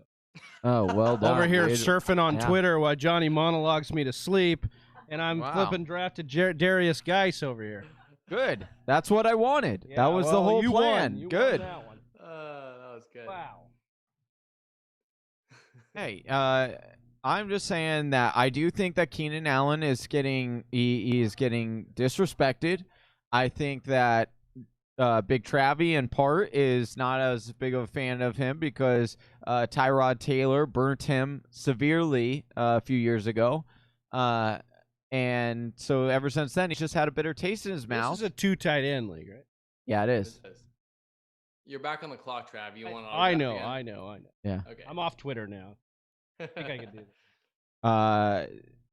I was really hoping Will Fuller would have fell to me here in the 7th. Jacob Bley, of course, I should have known. Jacob Bley now in the mock draft with us. Would take that and take my player. Oh, I hate my team. Yeah, you should. You really took do. Darius I Geis in really- the 6th. You should hate This your is team. bad. All right, Landon. You are on the clock. What are you I'm on thinking the here? clock. I would ask Travis about his picks, No, but we know. they were hideous, We know what so, I'm thinking. Yeah. yeah. I mean, Michael Gallup is nice, but all right. What do you think? I'm gonna go for a running back here, and probably going after one of these rookies. I heard Stepmom Lauren kind of discount Cam Akers. I'm not really sure where she's really getting at. There's going to be some safe guys late, whether it's Latavius Murray or there's no really safe, I guess, running back late. But I think Cam Akers has a chance to at least take a backfield. Yeah, he's at least got the upside, right? Like that league winning that's upside. Yeah, where I'm getting at here. I've got Melvin Gordon, Alvin Kamara should be as my top 2 guys, no question. And then I have at this part of the draft, I'm looking for these rookies, whether it's DeAndre Swift, J.K. Dobbins, Cam Akers. They're all in a very similar tier for me. And pick your poison. I think I saw a comment actually about J.K. Dobbins versus Mark Ingram. If you have Mark Ingram, do you want to get that Baltimore backfield? And they're a team that runs the ball more than anyone in the NFL. But I think you should just, if you like Mark Ingram, take Mark Ingram. Don't worry about J.K. Dobbins. And if you like J.K., take him. It's not whether you have the perceived starter. You just take your guy. You limit your upside. I like the argument in theory for the most part. I want to be taking pieces of other backfields as opposed to betting on my guy to go down. The only thing I will say with that is, with that offense, if Ingram goes down, Dobbins is coming in and it's probably on RB1 territory. Do we know that, or do we think they'd still have Gus Edwards? They do. Okay. And technically, Gus Edwards is RB2 on that depth chart. Just saying. Draft stock tells me that J.K. Dobbins is going to be an RB1 if something happens to Mark Ingram. We can look at the numbers, Johnny, but like when you are drafted that high with draft cap, you know this. Like they're gonna put you into that situation. And I don't want you to go like there, Johnny. I would do the same thing, but you're right. I think J.K. Dobbins is going to be the guy. He should get the workhorse role. I agree. Well, and I believe that, but I'm just saying we can't just assume right away off the bat that if Mark Ingram goes down, that immediately J.K. Dobbins is going to take over this whole backfield. When we thought that, hold on, and I'll say this, friend of the show, where did can't even remember his name. That's now I can't. Where did Hill go in this last year? Justice Hill? Yeah, where was he drafted? Where was he drafted in the NFL draft? Because I get third round, exactly. Wait. Where was J.K. Dobbins selected? Wasn't he second round pick? Second round. So just one pick difference. Hold on. One pick. Hold on. One round. One round. And okay. Everybody knows that's a big round. Okay. One round. It's not a big round. Yes, it is. Can't Second say round to third round talent is a huge gap. Hold on. But here's the thing. Especially how many running snaps? Hold on. How many snaps did he get last year versus Edwards? Look it up, because I guarantee you're going to be disappointed when you find out the results. Justice Hill is not an all-around, every-down back. J.K. Dobbins was drafted. We thought that when we came in. You may have thought that, but I never thought that. You thought that. I did not think that. You liked Justice Hill last year. I like Justice Hill as a pass catcher. Oh, now it's just a pass-catching running back now. Justice Hill. So why can't he be that this year? Because they drafted a better running back. Oh, unbelievable. Now you just... I was a part of the camp that really liked Justice Hill as well. And what I think we learned from that, because a lot of people Luca's on here. Sorry. Compared him to Alvin Kamara, right? That Justice Hill was drafted at 4'11". Sorry, Lando. 4'11", the fourth round. So 2 rounds. Oh, okay. Thank you. So I think okay, so why I was really comparing Alvin Kamara and Justice Hill is that similar archetype. But what we've learned now is Kamara is the exception to the rule. He's the one that not everyone can just draft a similar guy and they could do those kinds of things. Where I think J.K. Dobbins is more of a stereotypical 3-down guy. He's built like a workhorse, like a kind of a Mark Ingram style. If I can look up his metrics. Well, he's definitely J.K. Dobbins. He was really like good. the strongest guy. Did the most bench press, I believe. Dobbins did the draft. I think. I think he was close. That's not true. But okay, you didn't even look that up. I think you're ridiculous. Us in the fantasy industry, when we think we know we have the backup role locked in, we often do not. Right. No. Yeah. 100%. That's why I'm saying. Oh, I love that Mac jumped in the chat here. I just want to read. This is a great comment. Don't you love Mac, Johnny? Hey. Don't you love Mac? Just say you love him. Hold on. Mac said Dobbins was one of the best rushers in Buckeyes history. Yes. You can't compare Hill and Dobbins. Bad take, Johnny. No. Bad take. Here's the thing. Bad take, Johnny. I am saying it's that a bad Dobbins, take, and you should feel bad. No. Here's what this is: classic Travie bending, twisting what I'm saying. 101. I'm not saying that Dobbins has the talent of Hill, but I want to say what Landon just said. We often think we know who the backup is, and then what ends up happening when that comes down, they don't end up being it. In this AKA scenario, Gus Edwards. I'm saying in this scenario, Gus Edwards was undrafted, right? Yes. Yeah, I'm saying in this scenario, the draft capital in which they took Dobbins, the way they're talking about Dobbins, and the way Dobbins' talent lines up, makes Dobbins the clear-cut backup in Baltimore, in my opinion. That's all I'm saying. Now, I agree with you that I'm going to not take as many backups, or not take my backups a lot of times because I want to diversify, as Landon's saying. You want to get more. Rock Lee, Ravens, it wasn't a first round, or it doesn't matter what people have on grades on players. It depends on where they select them. Yeah, I don't care. Draft capital. And teams always do that too. Like they will always. You'll never hear a team be like, "Oh yeah, I had a 6th round grade on this running back. That's why I took him here in the 3rd round." Like I don't. Yeah, like I'm not sitting here saying Dobbins is not a good running back. Dobbins is a fantastic running back. I just want what Landon was saying to be noted, that oftentimes we want to just give the backup to a certain guy, and it's not always the case. And I'm saying, unlike a situation where you'd be like, I don't know, like Darrington Evans is for sure going to or even like Max saying, like Gus Edwards last year, we thought maybe it would be Gus Edwards. I'm way more confident in J.K. Dobbins being the true backup in this offense than I am in a lot of other situations. That's all I'm getting at. Now, and before I go and draft somebody that's been cut by their team, well, go ahead, Landon. We do want these incumbent rookies to have that 3-down role. Now, I do think it's possible that JK could get the first 2 downs and then someone else could jump in, and it could be more mixed than we want it to be. But you hope that the skill will rise to the top, and we hope that JK will show that he's the best running back. Whether it's one series for JK and then Gus Edwards gets in near the end zone, which would suck, right? Or it's go for series if Gus shows that he's valuable for that team. It's the backup role could just be a bunch of guys, but it also could be there's a chance, and I agree. I hope could be JK, but I think we should probably move on from this JK. Yeah. Dude, when the content's good, you got to go. Yeah. I do want to talk. I want to get a little bit of a recap of where we've gone here. Let's do the last round. So the 8th round started with Drew Brees coming off the board, then Jordan Howard, Tyler Higbee, Matt Ryan, TJ Hawkinson, Deontay Johnson, Jonnu Smith, Mike Gesicki, Dallas Goedert. We got Marlon Mack. Sorry, we have Eric in there getting sniped left and right. Should have passed on Marquise Brown and went and got my guys. Hey, that's why you got to reach for your guys. Yeah, that's right, dude. Sometimes you do.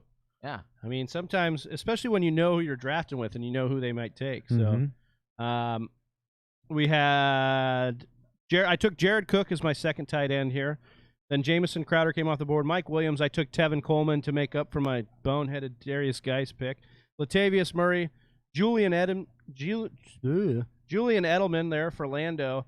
Talk to me a little bit about Edelman here. This is a half-point PPR, but you're not buying in that there might be any kind of disconnect with Cam Newton coming in. You like Edelman this year. like Edelman would be an overstatement. I haven't taken him really anywhere. I was probably tilting a little bit. There's a lot of good wide receivers I like after. It's just, like it's that game of, oh, you know what? I'll just wait for Christian Kirk, or I like Henry Ruggs, but I'm going to get him late. And it's just like, well, I shouldn't pass up the value on Edelman if that offense kind of doesn't skip a beat with Cam, and he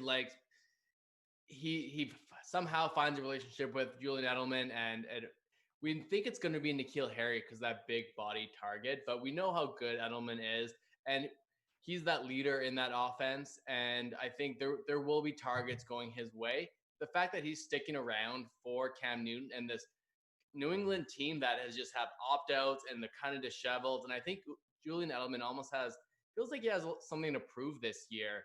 I don't really like him per se, but he hasn't shown us anything that he's either slowed down or not that top end wide receiver, despite the fact that he's going in the 9th round. I love it. I love the breakdown of Edelman. I think he's pretty much a shoo-in at top 15. And I know that was all with all those years in PPR leagues. I know that was all those years with Tom Brady, but that's just the situation going on there. So after Julian Edelman, we had Zach Moss, then Austin Hooper, followed by Jack Doyle, Darius Slayton, Matt Breida, Henry Ruggs, Aaron Rodgers. So we did just want to ask you, Landon, we've been asking everybody on here, what we're getting into these late rounds. What's your dark horse league winner? And this could be any position, but a guy you've been drafting a lot of that you think can take it down and just gives you that upside. Who's your guy? We did a great video on this on our channel, and we did a podcast on it, right? Anyways, yeah. We were talking about Chase Edmonds, and it's a guy that he just keeps on going up and up draft boards. Antonio Gibson is still down in ADP. I think he's going to rise up into these 8th, 9th rounds. People aren't really thinking about him. Mm-hmm. If I'm going deep, Duke Johnson is a great one as well. Houston, David Johnson, we don't know if he's still any good. We're really not that sure. So even though it feels ugly to draft Duke Johnson, he's going to be just fine with. Wait, you don't think David Johnson is that good? Not anymore. I don't know. I don't know if he is. Oh my gosh. So being a top 8 running back through 6 weeks is not good anymore? What he showed in the last 10 weeks showed me because he was injured. Not that good. Yeah, and he's been injured for the last 3 years, Johnny. Oh my gosh. That's what he's doing. He's banged up. Anyone who passes we're gonna get Stepmom Lauren's anyone in here. She loves David Johnson. Yeah, anyone who passes on David Johnson, I think what Lando's saying is like, hey, make bets on guys that you're not sure the durability is there. Right? I do agree with that. I do. With Duke Johnson, it's like Duke Johnson's a stud, man. Dude. Oh wow! Now you're gonna come out. I've been preaching this for years. I've been preaching this for years that Duke Johnson has not gotten his shot. About Duke Johnson in Cleveland and telling you. And what did I say? That they loved him like they love. They said that he could be their Le'Veon Bell. Who sent you that tweet? That was me, dude. Oh, that was me. Whisper Nation, I want to apologize right now because we pride ourselves on the show on being honest. And Big Trav is not being honest now. That was 100% honest, and I don't want to have to dig through 5 years of messaging, but I will if I have to. All right, so we do want to say you can win a spot into the Whisper Nation Listener League. Go follow Sleeper HQ on Twitter, and then take a screenshot and tag your boys at TF Whispers with that screenshot, and we will enter you all, and we will pick our final two. Final 2 spots, right? We got 2 spots left? Yeah, we got 2 spots left. 2 spots. Listener League. Tell them about the giveaways, John. We got more giveaways besides just the Listener League. We have the Listener League giveaway. We have jersey giveaways. So we're going to be giving away 4 autographed jerseys. Kenny G, a signed Kenny G, a signed T.Y. Hilton, a signed Darius Slayton. Darius, guys. Yeah, right. And then signed Alvin Kamara jersey. We will be giving those away. All you have to do is you have to be subscribed to our channel and comment TFW in the comment chat, and you'll be entered in that. And then we're also giving away our draft kit, copies of our draft kit. We will email that to you. You must once again be subscribed to our channel. and follow us. And then, but Landon, you want to tell people where they can follow you at, because you've mentioned it a couple times on the show. But you guys have amazing content, and the videos that you guys are producing on your YouTube channel are awesome. Just from a from a production standpoint, which I greatly appreciate. It looks fantastic. You guys are doing awesome. Need some work. Our analytics need some work, but our production value is there. But so we are at snap_fantasy. My personal Twitter is Lando_FF. And I want to get the exact link to our well, it's in the description. Yeah, in the description. If you go in the description, just under the Snap Fantasy Football, there I have Landon and Mac. It should have personal on there as well. But I definitely have your guys' social media for your podcast. But great content. Snap Fantasy Football Podcast. So we've been grinding for a long time, and it's a lot of fun. We're doing it for fun, and it's hopefully we're putting out good content. But man, you are. It's 100% good content. Yeah. Thank you guys. Thank you. You guys are official partners. Official partners with us on YouTube. We partner up. We do some collabs, so we appreciate the work there. Mac, who we'll have on with you in the next hour. We're excited for that. And then we'll finish up with Mac on a 3-hour block of the Snap Fantasy Football Podcast. We're excited to do that. A lot of stuff going on. I'm seeing some tweets follow in. Once again, go follow Sleeper and tweet at TF Whispers. You can get into that listener league, or at least entered in with a chance to win. Let me go over the last round. Catch some people up that might listen to this on audio. We had Eric Ebron in the 10th, followed by Carry-On Johnson, Christian Kirk, Antonio Gibson, Carson Wentz, Blake Jarwin, James White, Sterling Shepard, Chase Edmonds, Mecole Hardman. I took Jalen Reagor, then Josh Allen, followed by Tony Pollard. I took Matt Stafford in the 11th. Love the value there. John Brown, and then Lando, you took Chris Herndon. Stepmom Lauren will be happy about that. She was just talking about the last round. I sent her a message in the chat. I picked that for her. Oh yeah. I heard her stuff earlier on it, and I do like that. I believe in Sam Darnold as well. I think he's going to be a very competent quarterback for that team. They were really bad last year in all facets of the game, but just like the Bengals a couple years ago, they couldn't go anywhere but up. And I think that there's a very similar narrative for the Jets there. If they get it all together, despite the fact that Gase is there, or Adam Gase, I mean, they could do well. There's a chance that they're not going to be dead last in the league in every facet. And that could be with Darnold. It could be with Lev Bell. He looks good anyways. I don't know if you guys are buying into this Lev Bell hype. I like Le'Veon Bell for the volume play, and I think I like it a lot more than I like the Leonard Fournette take on the volume play for Le'Veon Bell, like we were talking about. So for me, I like Le'Veon Bell for the volume play, and exactly what you were saying right there. Even the Jets project to not be very good. The win total's not very good, but they will have to throw in a ton of games, right? And because they'll have to throw, you've got guys like Le'Veon Bell, and you got guys like Chris Herndon. I mean, we're seeing, Stepmom Lauren talked about those vacated targets. She wrote an article about this. So I really like the concept that the Jets will be bad. They'll be throwing a lot, and you can look to capitalize on that. And I really like Brashad Perriman, too, as a guy that could capitalize on some vacated targets there, as well as a late-round guy that you can look at. Landon, I did want to ask you, you're doing this thing with Mac. You're doing the Snap Fantasy Football Podcast. What kind of got you into fantasy football? What was the original thing that got you going? I joined a 16-team auction draft league with some friends. Oh, wow. That's big. Yeah. Hyper competitive. I really was a very casual fan. And I talked about this with Mike Wright, and I found the footballers on YouTube. And I needed to, if I do something, I want to jump all in and be as knowledgeable as I can. I'm not going to throw my time, effort, money away at something I don't know. And that's what I was just obsessed with it. And I listened, every day I was refreshing my pages to get the newest podcast. And then all of a sudden I just kind of joined in this fantasy football community, and Mac and I would talk from hours and hours. We drove down to the States, and all we did was argue about football, and just like, why don't we record this? This is all we do anyways. So let's get into the industry. And it's been a ton of fun. There's a lot of really cool people. I love that there's more women involved as well. And the fact that they spoke out recently against some complete dick online just shows how very much together we are, whether you're big or small, whether you're Adam Rank or the Snap Fantasy Footballers or a football podcast, you still stand for very much equality, and let's give everyone a chance to get in here. And it's been awesome. I love it. Even though it's a grind and it's hard to do and produce content, I still love it.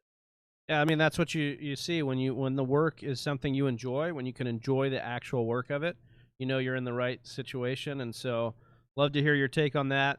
Stepmom Lauren spoke out a little bit. We talked about the women in the industry. We're excited to see them marching forward and just speaking their truth. We saw that online, some terrible stuff happening yesterday, but really the togetherness that you spoke of was really the highlight of yesterday. Rallying together and putting out tweets about why we love this industry and why we love the women in it. I love that you brought that up there. That's a huge thing. So big shout out to you, Lando. Appreciate that. What do we got going on here? We're in the last couple rounds here. Yep. So what's your temperature on Deshaun Jackson? The footballers in particular love having him as kind of a last round pick. Are you?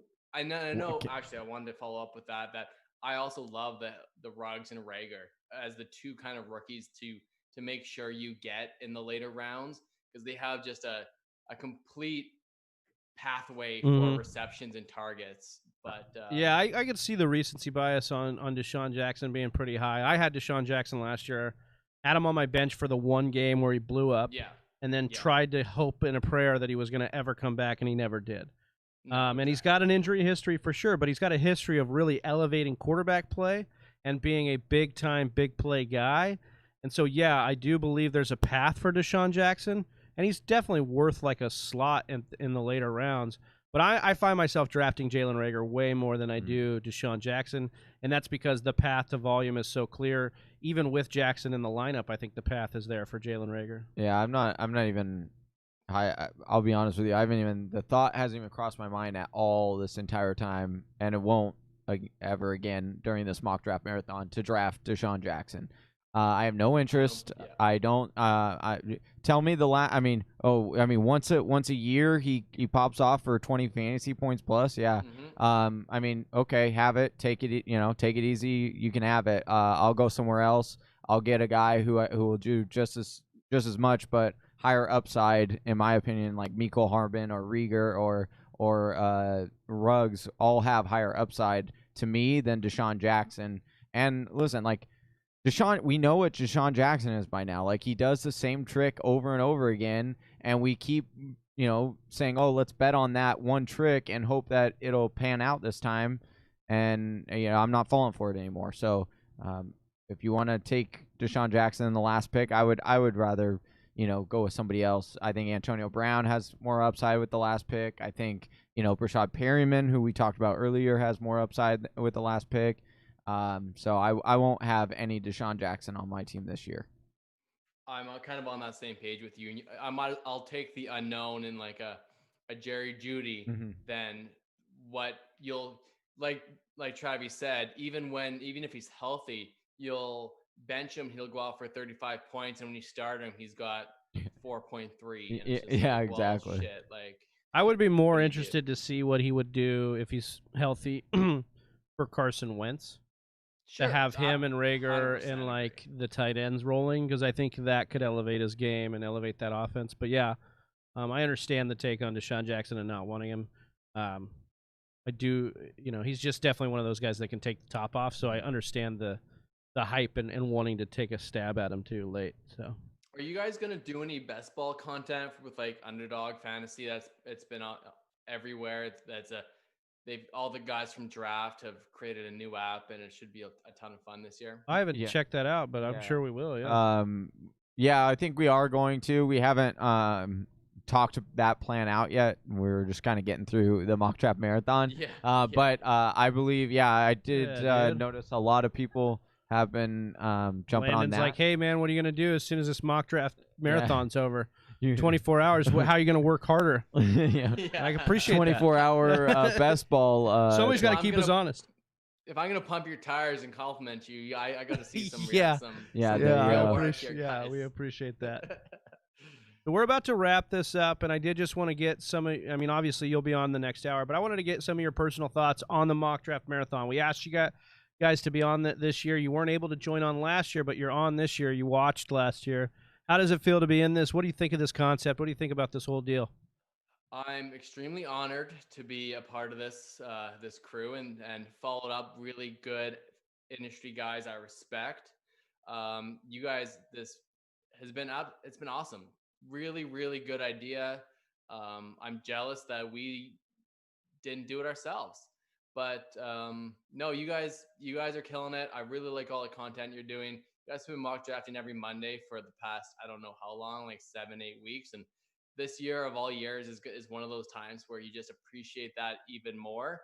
And we're great that we're involved and linked to you guys. And you're both really good dudes. And yeah, super, super happy. You guys, the people you have involved, and this is why we do it, the community that we amen. see Amen to and that. the comments and the Twitter followers and the people that just want your opinion, and they don't expect you to be perfect. They just expect you to be honest. And we're very transparent in this industry. You guys are very similar to us, and people are going to like us and follow us and listen to us for the personalities that we present. And that's why Adam Rank is so popular and great at it. Cause you guys, when he was on, you guys just shot the shit and just talked and didn't barely even talked about the draft. I actually really enjoyed that part. Yeah, it was kind of cool to Yeah. talk about pro wrestling and Sure. and Johnny sing the wrong band. Yeah. I did that on purpose. by the Yeah, way. it was great. Yeah. It was a pro move. Yeah. Well, we appreciate you, man. We appreciate you having you on here. Did want to talk about, we've got a few minutes here, and I'm glad Jacob Bley asked in the comments, who is Lando's favorite team? Jacob's actually drafting in here, so maybe he wants him to say him. Yeah. But why don't you take a run through some of these guys, and who do you like as your favorite team? We'll exclude the three of us. I thought he was asking my favorite NFL team. Oh, well, you could say that I'm too. a Vikings fan. Oh, come on, man. Gee, yay.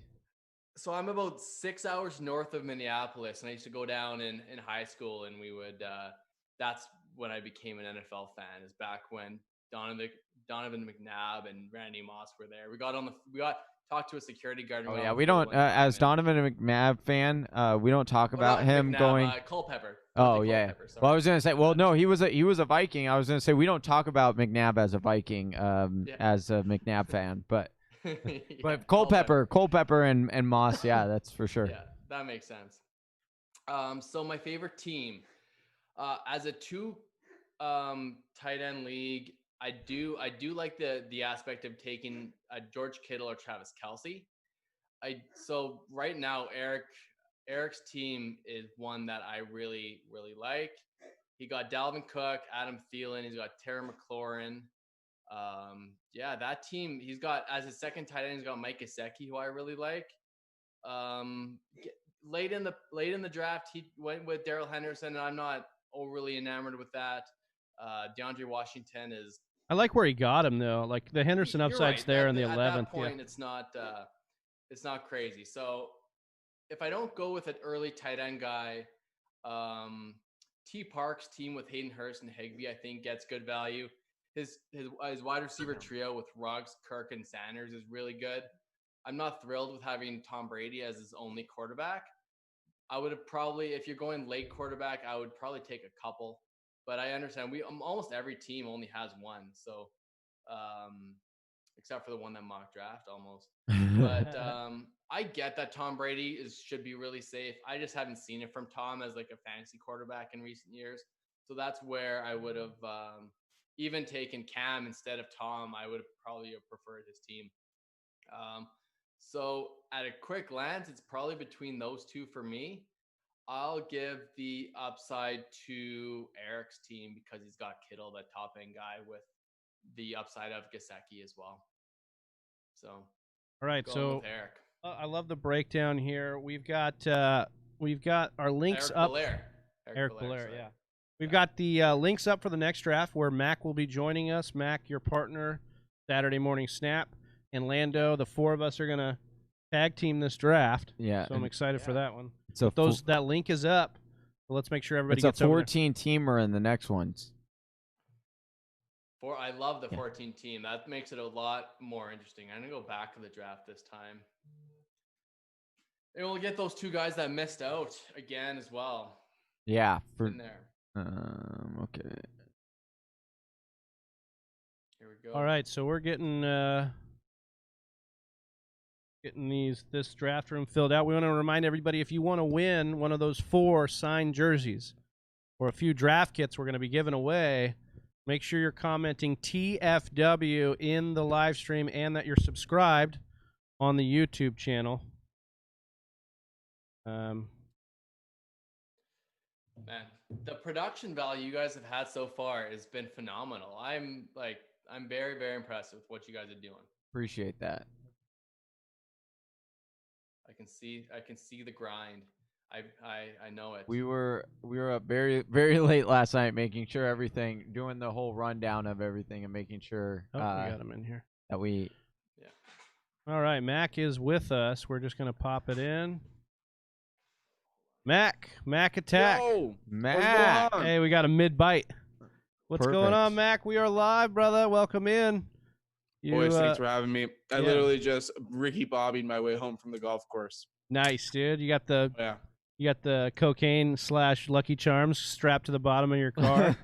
I was shaking and baking out there, bump drafting. I was weaving. It Yeah, was good. dude. Nice. Oh, yeah. I must have been high on peyote when I said that. Oh man, I love it. We got the full cruise together here.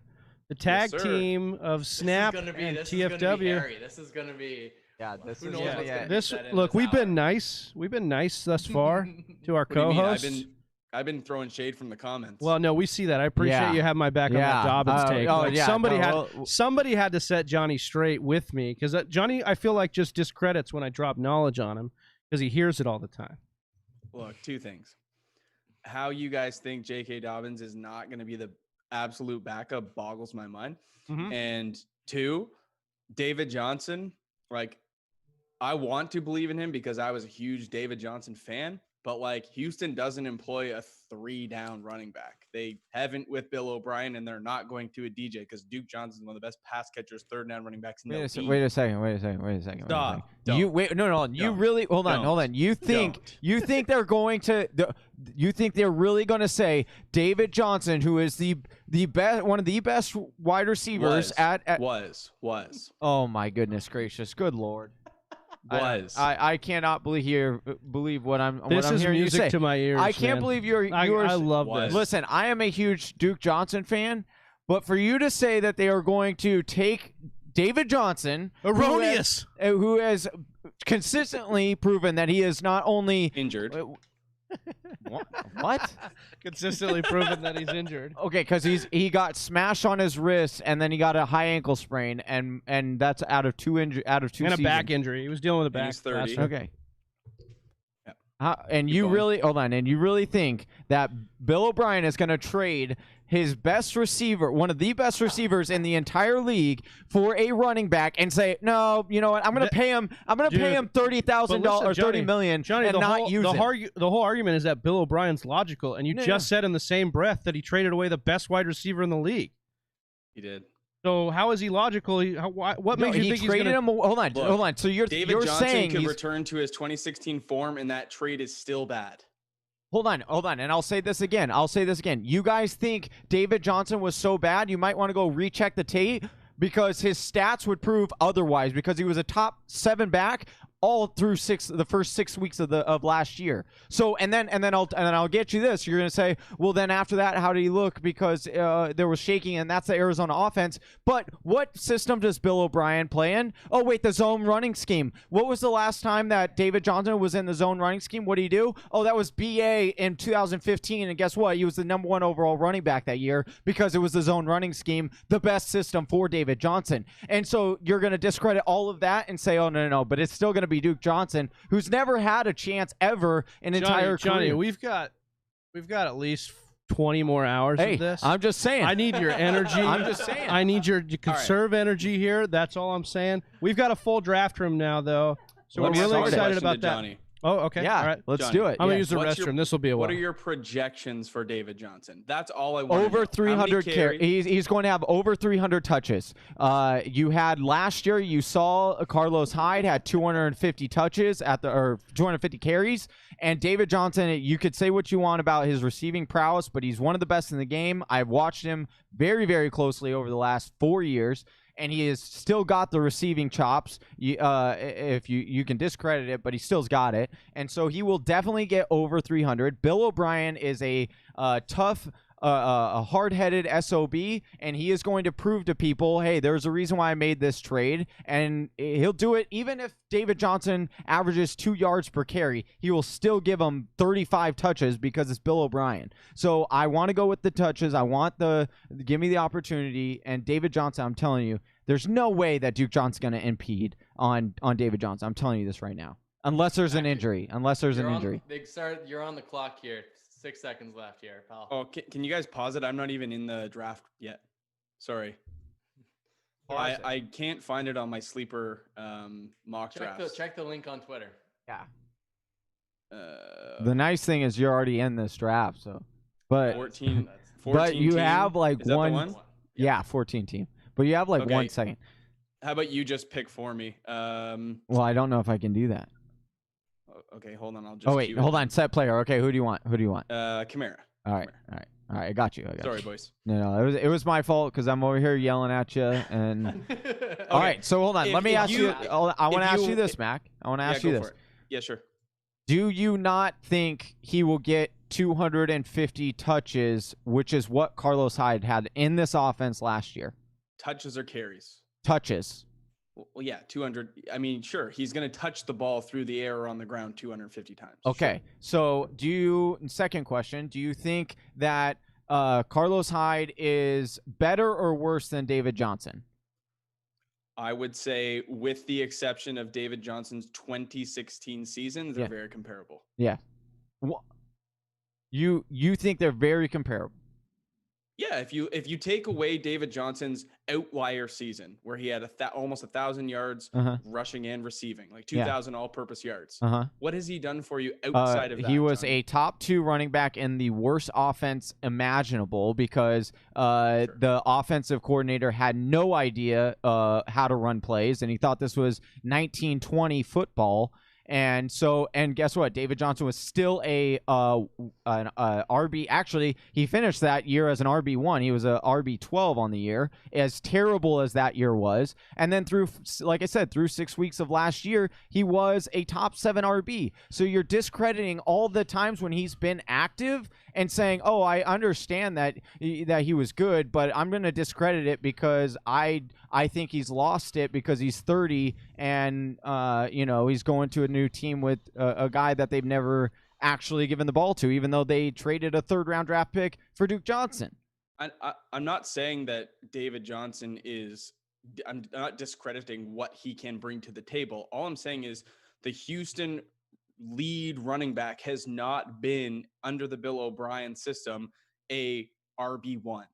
Because they've never had the talent of David Johnson. And I know that you don't want to equate, you want to say that Carlos Hyde and David Johnson, our skill levels are similar, but I will heavily disagree with that. Maybe earlier in their career. Actually, no, I will never say that because David Johnson's always been, Carlos Hyde can't catch at all. So, and David Johnson, he used to be a wide receiver, and they moved him to the running back position. So, to me, they're not even close to the same. Like, David Johnson is head and shoulders above Carlos Hyde as far as talent-wise. I will bet you whatever you like right now that David Johnson does not carry the ball 300 times. That is a no. He's not going to carry it. He'll touch it over 300 times. He'll touch He'll get between carries and receptions. He'll have over 300 touches as long as he plays all 16 weeks. Or actually, I would even say if he plays 14 weeks, as long as he plays 14 weeks, he'll have over 300 touches. All right, so this draft has started. On whether or Agree not to disagree. whether or not Johnny and Mac believe it started, me and Landon have made picks, and so have they. So we're going to talk about who was picked. We've got Christian McCaffrey, Ezekiel Elliott, Saquon Barkley. Mac took Alvin Kamara with the 4th pick. Clyde Edwards-Helaire came off the board, then Dalvin Cook, Joe Mixon, Derrick Henry. I took Michael Thomas. We saw Devontae Adams go, then Miles Sanders. I'm we had not even in this mock draft. I was just looking for you. I've been sitting here talking this whole Josh time. Jacobs, you're just trying to distract Mac over here. Hey, this is great because this is great because all I get to do now, I don't have to worry about anything. Crap. Just talk trash. Great. Talk trash. Can we cut the mic on number 2 over? Yeah. Josh Jacobs. I'm gonna use the restroom really quick. Okay. Yeah, go for it. Tyreek Hill, then Nick Chubb, followed by Kenyon Drake, Aaron Jones, Austin Eckler, Travis Kelce, nice name, Julio Jones, DeAndre Hopkins, Chris Carson, Chris Godwin, George Kittle, and now Eric Belair is on the clock. Boys. I mean, Eric, you got to stack up Mahomes. There you go. Oh, you did. The computer did it for you, but that's a no-brainer, bro. 30-second shot clock? Hello. Yeah, I thought about stacking Tyreek and Mahomes. That would have been nasty. Tyreek in the first round, but 14 team. You're on that 13 spot. That's a little dangerous. 14 teamer. I don't really love taking a quarterback, but I mean, if Lamar Jackson's still available, I'll figure out how this works. I'll dabble. I was telling Silva in the first hour, I said, Mahomes is the only guy I've been taking early. Like, that's the only guy I'll excuse myself on that because we've never really seen a Mahomes, Like, we just have not seen it. So that's fair. And I love Lamar. I took Lamar in the 13th last year, but I just think the regression for Lamar is just too much this year. Yeah. But there is some room that they will throw the ball more. They played in so many positive game scripts last year. They didn't need to throw. I don't imagine that's going to be the exact same case this year. Yeah, I mean, 598 team rushing attempts for over 3,200 yards. And back to your point earlier, you guys were talking J.K. Dobbins versus Gus Edwards or Justice Hill. Believe it or not, Justice Hill and Gus Edwards had 133 carries between the two of them last year. Even if J.K. Dobbins comes in and Mark Ingram's role stays the same, he's going to compete to steal those opportunities away from those other two. Yeah. And the thought that anybody else in that backfield tandem is going to be better than J.K. Dobbins is silliness. Yeah. Agreed. All right, so after you took Lamar, we had Kenny Golladay come off the board, Mike Evans, Leonard Fournette, Amari Cooper, Le'Veon Bell. That Kenny Golladay, that's a sexy pick. We like that. We're giving away a Kenny Golladay jersey signed. You guys make sure you're smashing TFW in the chat so you can win that jersey. We're going to be giving that away, I think, with Chris Molina in the nighttime. Oh, that's bad to see. Oh, you hate to see it. You hate to see it right before me. Well, I got to ask you guys, because Lando took Melvin last round. Are you guys high on Melvin over there at Snap headquarters? I am. And Landon took him last draft, too. Yeah. Max kind of convincing me here. You're welcome. Do you guys have 2 lives going right now on your YouTube? We have a couple set up. No, we just we have the one set up for later. We're going to have to do a couple transitions. Gotcha. Yeah, because I guess you can't just stream for 24 straight. It's like 8 at a time. Yeah, so we've blocked it up. I think we did one extra too, just to do like a smaller segment in the night, like deep in the night in those wee hours. You guys will be up with us, right? Like 4, of course. 4 a.m. Eastern Standard. I mean, someone's got to pull you through, right? Yeah, exactly. I'm playing golf tomorrow. If it's like Johnny's 6. energy, like that's what's going to pull me through, and he's not here right now. But man, that guy. You went after his heart when you went after David Johnson, Arizona boy. I can tell. Don't get me wrong. Ask Landon. I'm one of the biggest DJ fans that you probably know outside of Johnny. The problem is it's not 2016 anymore. And I understand he's a great pass catcher, but like the running back in Houston hasn't been worth a whole lot the last couple years. And you can't discredit Duke Johnson either. It's a tough one for me. It really is. Yeah. And I have DJ in Dynasty, so I want him to be good. It's just, I don't think he's going to be a running back 1. I've accepted that he'll be a running back 2. I can agree with that. I agree that he could probably but I feel like the floor's there with him. Outside of injury, the floor is there. Yeah. Just as far as usage. So that's my take on it. So Mac, the narrative. Oh yeah, go ahead. The narrative that they're gonna want to make him good and relevant is something I understand. Yeah, well, and Bill O'Brien has basically said that to him. Yeah. Like, look, this trade was because we wanted to make you the guy. Yeah. Oh. Yeah. So. And to say that he was on pace to be X, I mean, there's 7 weeks is a small sample size. Yeah. Matchups. They play in a pretty weak division. But so much can change. You know the game. Season. You know the game, I Mac. know the Sometimes that's what you got to do. Sometimes you got to make that sample size work because You gotta reach for straws, grasp for straws there. The same thing can be said about Keenan Allen. I know you got talked about him last mock draft. Like Keenan Allen, the last 2 seasons, it's been the tale of two halves. He's been, the first half of the season, he's been wide receiver 58. And then the second half of the season, he's wide receiver 3. And then he ends up being wide receiver 10. It's like Keenan Allen at the end of the year, Landon's rattling off his stats, and it's like he's over 1,000 yards. He's at 140 targets average the last 3 years, but he's been super inconsistent for your fantasy teams. And so like you were saying, his ADP, that risk is being baked in to his volatility from a week to week standpoint, but also now the question mark at quarterback. Is Justin Herbert going to target him? Is Tyrod going to throw it downfield? Because that's what he likes to do. Right. I mean, yeah, that does speak more to a Mike Williams than a Keenan. But, I think that Keenan, just much like a guy I took, Allen Robinson, is talented enough to overcome a bad quarterback situation. So I think he's a little bit of a value right now, but I don't want him as my wide receiver 1. Yeah, I like that. I love that. I love that take. And look, it's one of those names we have to talk about because you got to get a grip on it with this new situation. 100%. Without the offseason that we normally would have, we have to just draw a line in the sand on what the take is for a guy like Keenan Allen. Yeah. Totally. So I agree with that. Allen Robinson was the guy you took. We saw Adam Thielen come on after that. We then David Johnson, A.J. Brown, Cooper Kupp. I took James Conner. There was Todd Gurley followed by that pick. DJ Moore, Robert Woods, OBJ, Juju Smith-Schuster. We saw Mark Andrews, then Calvin Ridley, DJ Shark, Jonathan Taylor off at the 4-4, then David Montgomery. I took Mark Ingram at the 4-6. We had Tyler Lockett come off, Terry McLaurin, DK Metcalf, and then Zach Ertz. Mac, you're back on the clock here. What are you thinking? Back on the clock. I would have loved to have Melvin Gordon fall to me. You don't pay a guy $16 million over 2 years not to use him, and he'll be featured. And he's been, a running back 1 for as long as he's been a starter. I'm going to go Raheem Mostert here. I do like that he got the increase in pay. They value him. They want him to be a part of the team. And what better team to be on the second most rushing than the San Francisco 49ers. So I like Raheem now.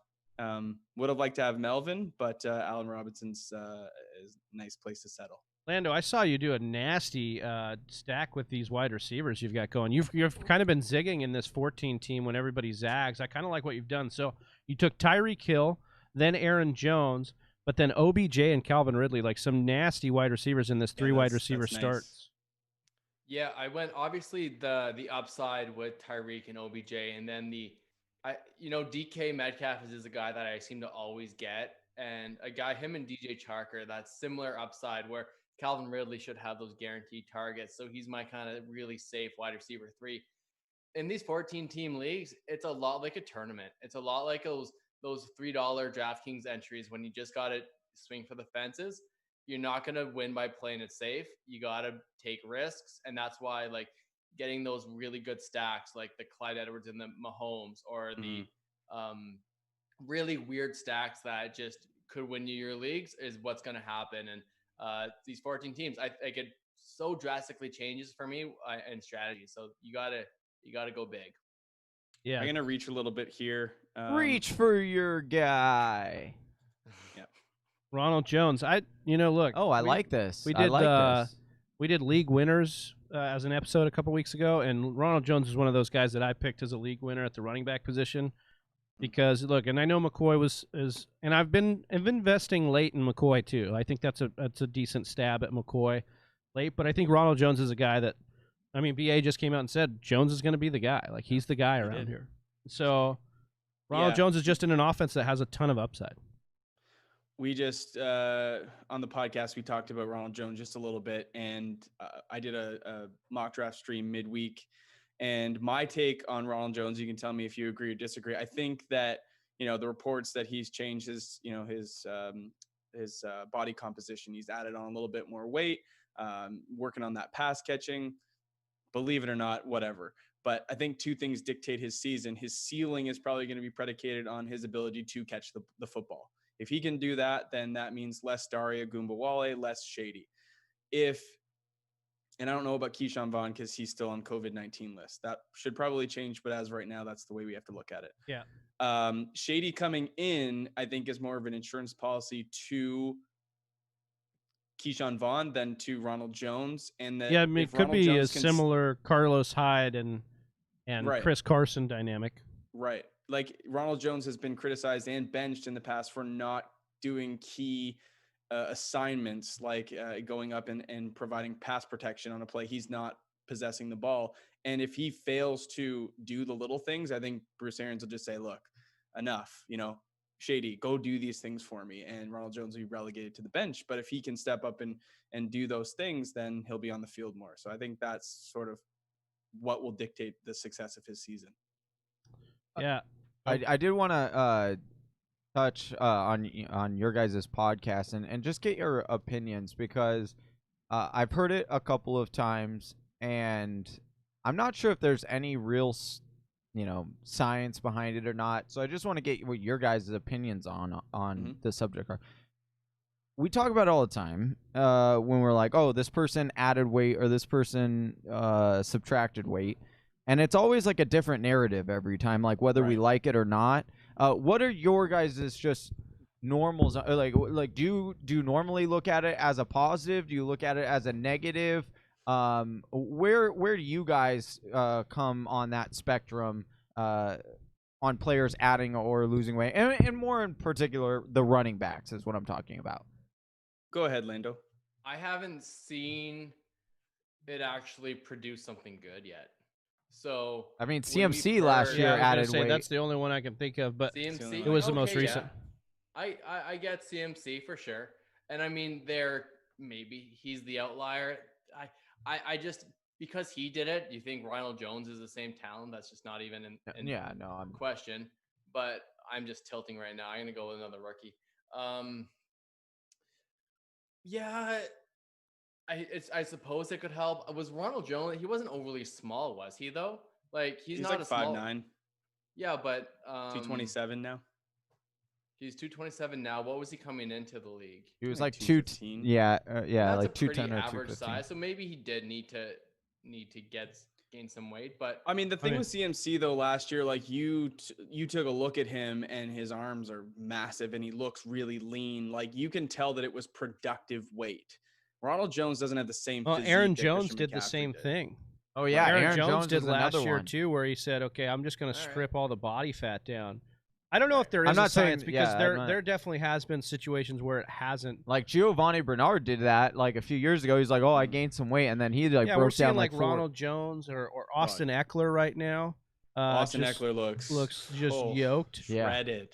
So I mean, and then there's the other half, which is the Eddie Lacy story, where they've got feast incentives in his contract. Feast mode, Eddie Lacy, cheeseburger Eddie, dude. Yeah. Cheeseburger Eddie. I like when receivers and tight ends put on a little bit of weight. I don't like when running backs do so. I actually would like that a running back lean up a little bit. And that's fair. I don't, like I said, I don't know what the right answer is, because, we always talk about it in fantasy, like, oh, this guy added 10 pounds of weight, or this guy, lost some weight. And I've never actually seen any science behind whether there's a correlation or not, or if it's just something we built in our head. Kind of like, we had this whole thing in our head that, mobile quarterbacks actually helps running backs. But in reality, when you actually break it down, and we did a show on this where we researched the topic, and there was an article written, and it actually showed that it's actually worse for the running back, and it affects in a negative way if the quarterback is an actual rushing quarterback. So it's just interesting. I don't know what the true answer is for the weight gain or weight loss. I guess we'll see with Ronald Jones if it works out. But I certainly do like Ronald Jones. I think that he's going to get an opportunity. And a great point that I had listened to on a podcast was like, and I found myself like thinking about to myself was like, you would watch these clips on Ronald Jones, right? And you have this like preconceived notion, like, yeah, Ronald Jones sucks. And then like you'd watch the clip and you'd be like, oh wow, like he actually looked pretty good there. And then it was just like kept happening and happening and happening over and over again. And what was crazy was like it was on like receptions. It wasn't even on him running the ball. So it's like, wait a second, this is kind of odd, because he's not known as a pass catcher, and BA's kind of turning him into one. So I think if there is a year that he is going to do it, it's going to be this year. And I think the other big thing to note is like he's technically younger than Keyshawn Vaughn. He's younger coming into camp than Keyshawn Vaughn is. So even though he's been in the league, he just came out like super early. He came out too early, I think. Yeah, I agree. The one thing I'll say about like the weight gain, if you just compare it to other sports, like hockey, for example, guys go into the season, 30, 40 pounds heavier than they ended the season. And that's just because like hockey, you're playing 3 to 4. That's No. Oh, Like no, sorry. NHL player, like you're playing like 3 to 4 games a week. You're on the ice every single day. It's very like there's really not a whole lot of time that you have downtime and that you can actually train, and you just can't keep up with the metabolic rate. Football's a little bit different though, right? Like, I mean, yes, there's practicing, but there's a lot of time for lifting and recovery, and so it's easier for an NFL player to maintain their physique throughout a season, whereas a hockey player almost needs to have that weight built up so that they can lean out over the season, or else if And you this is start in why lean, you got nothing. This is why we invite the Canadians Yeah. on the live stream, so they can give us the hockey breakdown. Yeah, I was gonna say, do you guys do fantasy hockey? I can't do it in football, man. I mean, I love fantasy hockey, but it's so hard. Yeah, It's every single day. Every morning you got to get up, waiver Like wire, fantasy basketball, set- right? Or baseball. Yeah, basically or fantasy baseball. basketball. Yeah. It's just I can't do both. Ooh, there's a little value here at tight end. Yeah, get it. Speaking of like that, it. value tight end, we did a collab show with you guys. That is up on your guys' YouTube page. Yes. Just search the Snap football. It's actually we also have a link to it on our homepage as well. You are a brother channel of ours. So just click on that, and I'll take you over to their channel. Make The sure you brother follow them as well. They have really great content over there. It is very impressive. So love what you guys are doing. Thank you, man. Yeah, same to you guys. Just like echoing what Landon said earlier, and at the end of the stream, I share the same sentiments. It's nice to be with you guys and a part of this again. It's I don't think that I could do 24 straight hours, but we're gonna help you grind through it again this year. We appreciate you guys last helping year, us. Mac, we were just tripping on this last night. You brought us home. We were talking about it. Yeah. We've talked about that before, but it was that 16-teamer. Yeah. We did a Yeah, that one was 16-teamer big. like towards the end of the stream last year, and I just remember being like, no, God, get us through also, this draft. Hey, I do want to bring up. No, do you remember what the huge argument was in that? No, I know, but clearly you do. wanted Ezekiel Elliott, and you wanted Dalvin Cook, and we ended up going. Right? We ended up going Dalvin. That's why I'm bringing it up. See, look, Wow. and people were about to get on to me. He was about to yell at me, thinking God, I'm bringing. I gotta pay attention. I will say when I'm wrong, and I was wrong. Just like next year when Mac is on and I am right about David Johnson, I will bring it up. But if I'm wrong, I'll bring it up and I'll say, hey, he had said Duke Johnson, and I will get my hats off because that's what we do in this community. That's the greatest part. And we talked about this throughout today's live stream, but it definitely remains true that, listen, we bring you guys a lot of content. There are a lot of fantasy football contributors out there. But the one reason we do this is because it brings a community of people together that you would have never imagined you would meet. And the same has gone for us with meeting Mac and Landon. And now we have this relationship with them, and it's been awesome. And we would have never met these guys if it weren't for something called fantasy football. So Totally. Love it. Sorry, I want to do it. give a little Community. Yeah, dude, you love the community, man. We were just talking about that last hour, and with Stepmom Lauren, the community is so huge. I want to talk a little bit about who's been drafted. I'm going to go through the 6 round here. So we had Jacob Bley took Michael Gallup 6-1. Landon took J.K. Dobbins. We saw Jarvis Landry, then Tyler Boyd, Darren Waller, Julian Edelman, Marvin Jones, James White, Emmanuel Sanders, Deontay Johnson, Darius Slayton, Deshaun Watson, Mecole Hardman, Evan Ingram, Sony Michel, Henry Ruggs, Jerry Jeudy.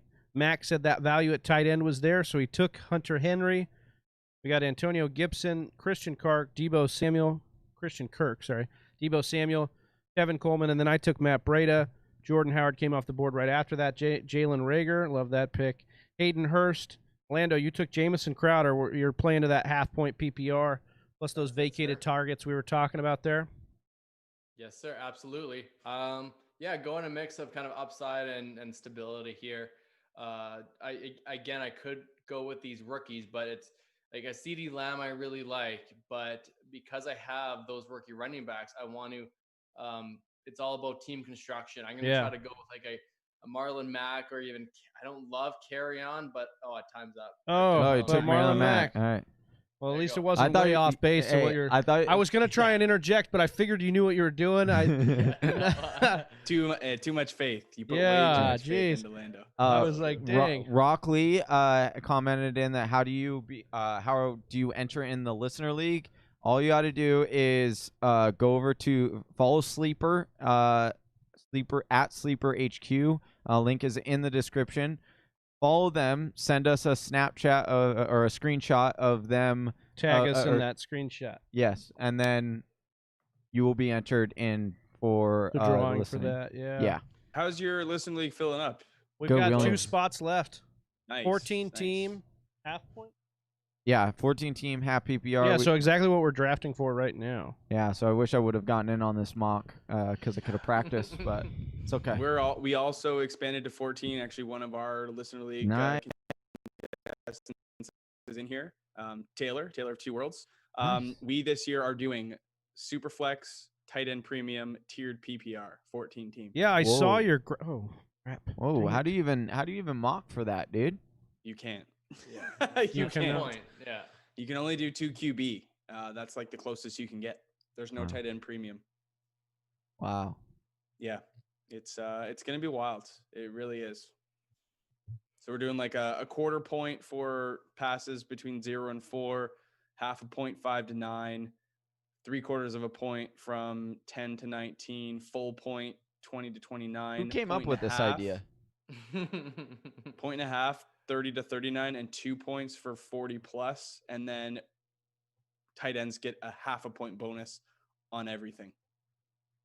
Appreciate Troy Rofi in the comments. He said he's drafting a team for me, so appreciate you there. Oh, look at that. Yeah, look at that. Let's see what you got here. Yeah. Dalvin, GK.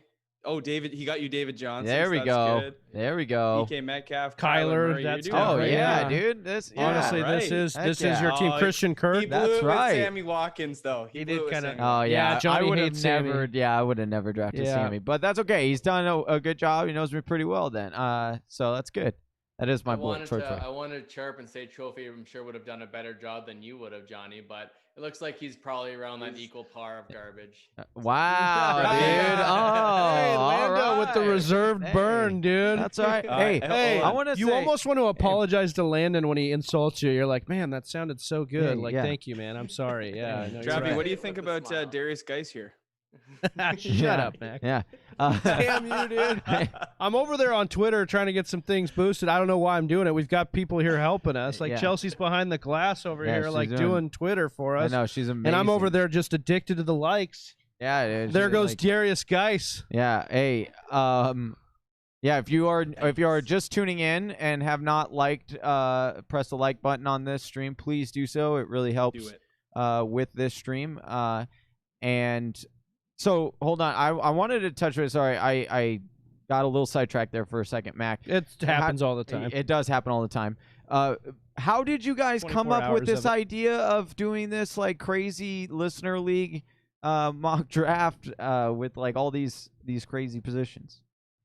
So last year we just did a half point league, 12 guys, and we play in so many leagues that it was like, okay, let's try and do something here to mix it up. And going through the Scott Fish Bowl and how that really changed our strategy, certainly made it more fun. And I'm on the clock. I would have loved Darius Geis right there. That would have made me so happy. I just think that having more customizable scoring settings gives the drafter a little bit more of a strategic flexibility.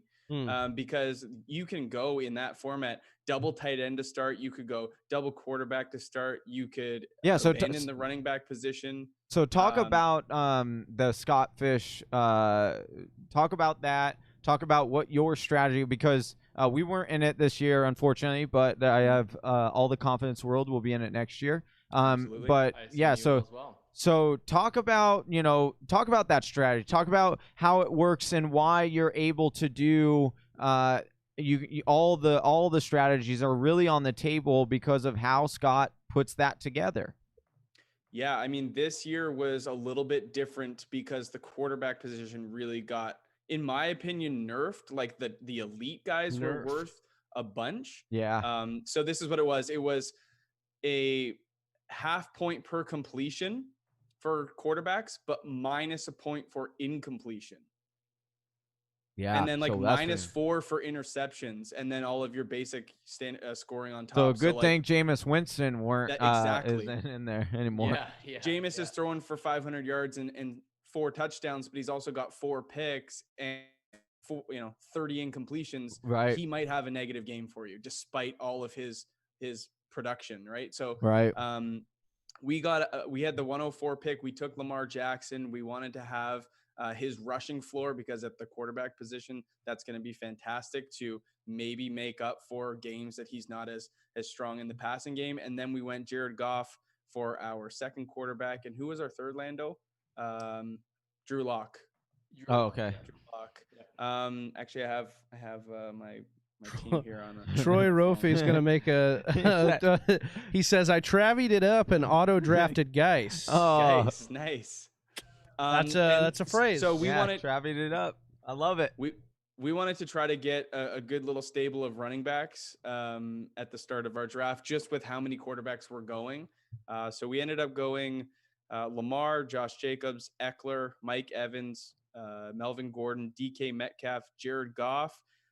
Mark convinced us to go Gronk at the tight end. Okay. And then we went Brandon Cooks, Dallas Goedert, and then we went for we actually drafted Tevin Coleman right as the Mostert news hit, and then Mostert back on the table. So we were pleased with the Coleman selection, and then not so pleased. But yeah, well, and I still think that Tevin Coleman is going to have value. Both of these running backs, and I like grabbing. I've been on record saying this. I like grabbing the second guy in that backfield because the value is there. So I love that team. I think what you guys did. And here's the thing: I'm more and more coming around on Gronk. The more that I'm reading and the more that I'm hearing how they're going to kind of tailor this offense for Brady, and how they actually might. I was talking to Travis about this yesterday.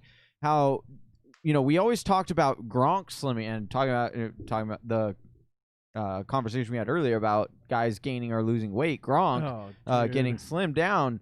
And there was a very interesting perspective that I heard that they could use Gronk as a slot receiver because he has slimmed down and he is so big in a mismatch. And then that could result in him being, if he's playing in the slot, I'm a lot more interested in that. Right. Yeah, totally. So I like what you guys. We'll be rooting for you. I'm just gonna be selfishly just say, all right, we're in with that team with you guys and rooting with you guys. So join. Yeah. Well, like last year we had our listener league. We expanded it out, but last year we drafted Andrew Luck, who retired. So we picked up Big Ben, who got hurt. We had Juju Smith-Schuster with Big Ben. Yeah. We took a chance on Melvin. We had Gordon. OBJ.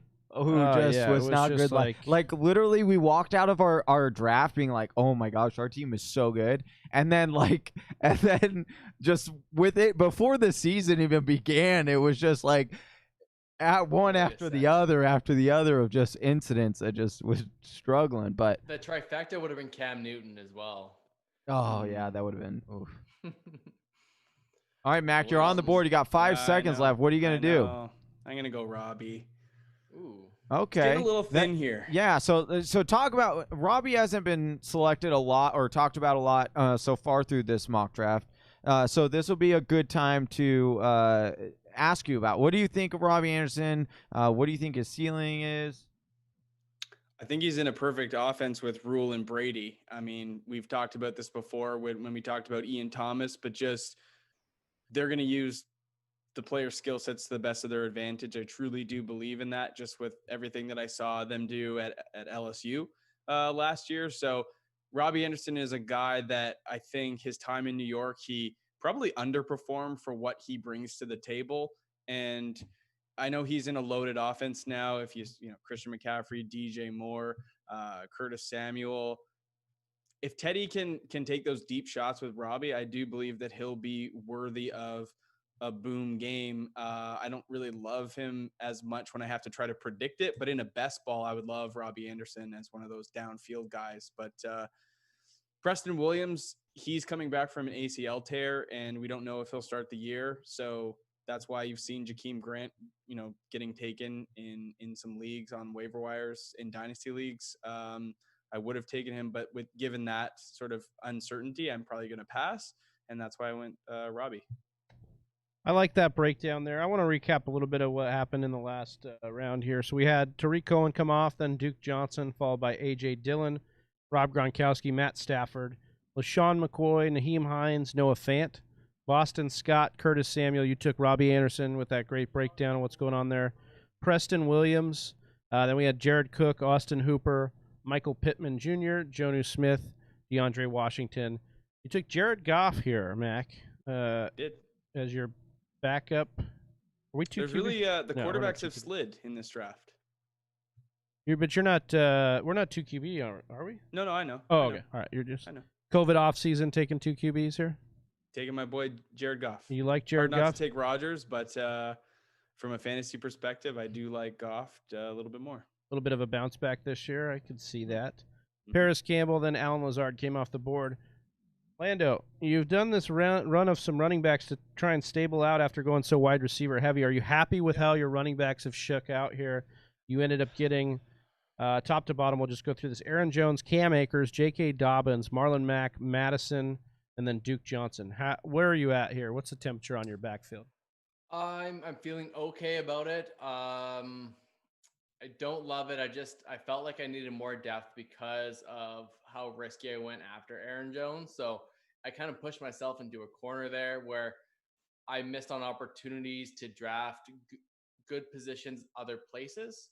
Like I haven't drafted a quarterback or a tight end yet. And I think that's in the next few rounds, I'm going to have to double up on tight end because if you take one this late, I love taking 2.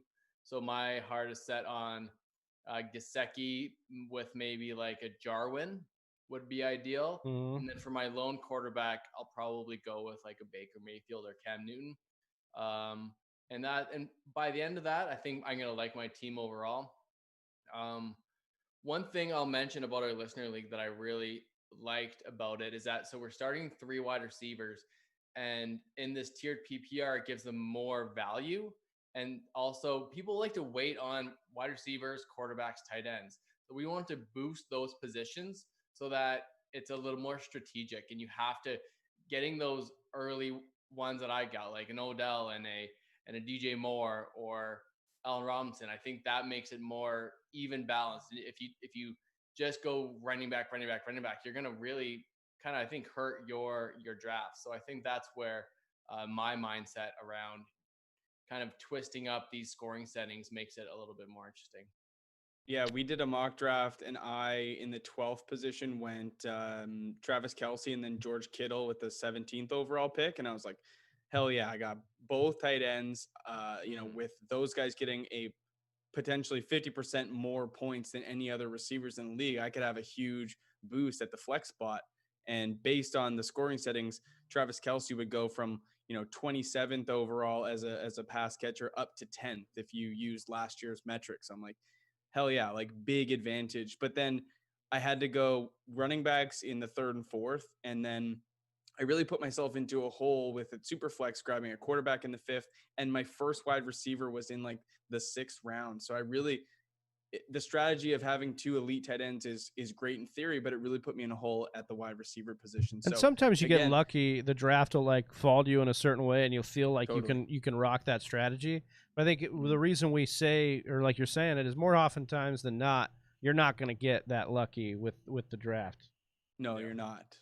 And so just doing that, like Landon said, bringing those positions that aren't as important to the forefront and making them not the only way to play the game, but one of the ways you could play the game, I think is important. And the level of strategy is now more widespread than just being like stack your running backs early, get the wide receiver value late, draft your tight ends and your quarterbacks in the 10th, 11th round and do it that way.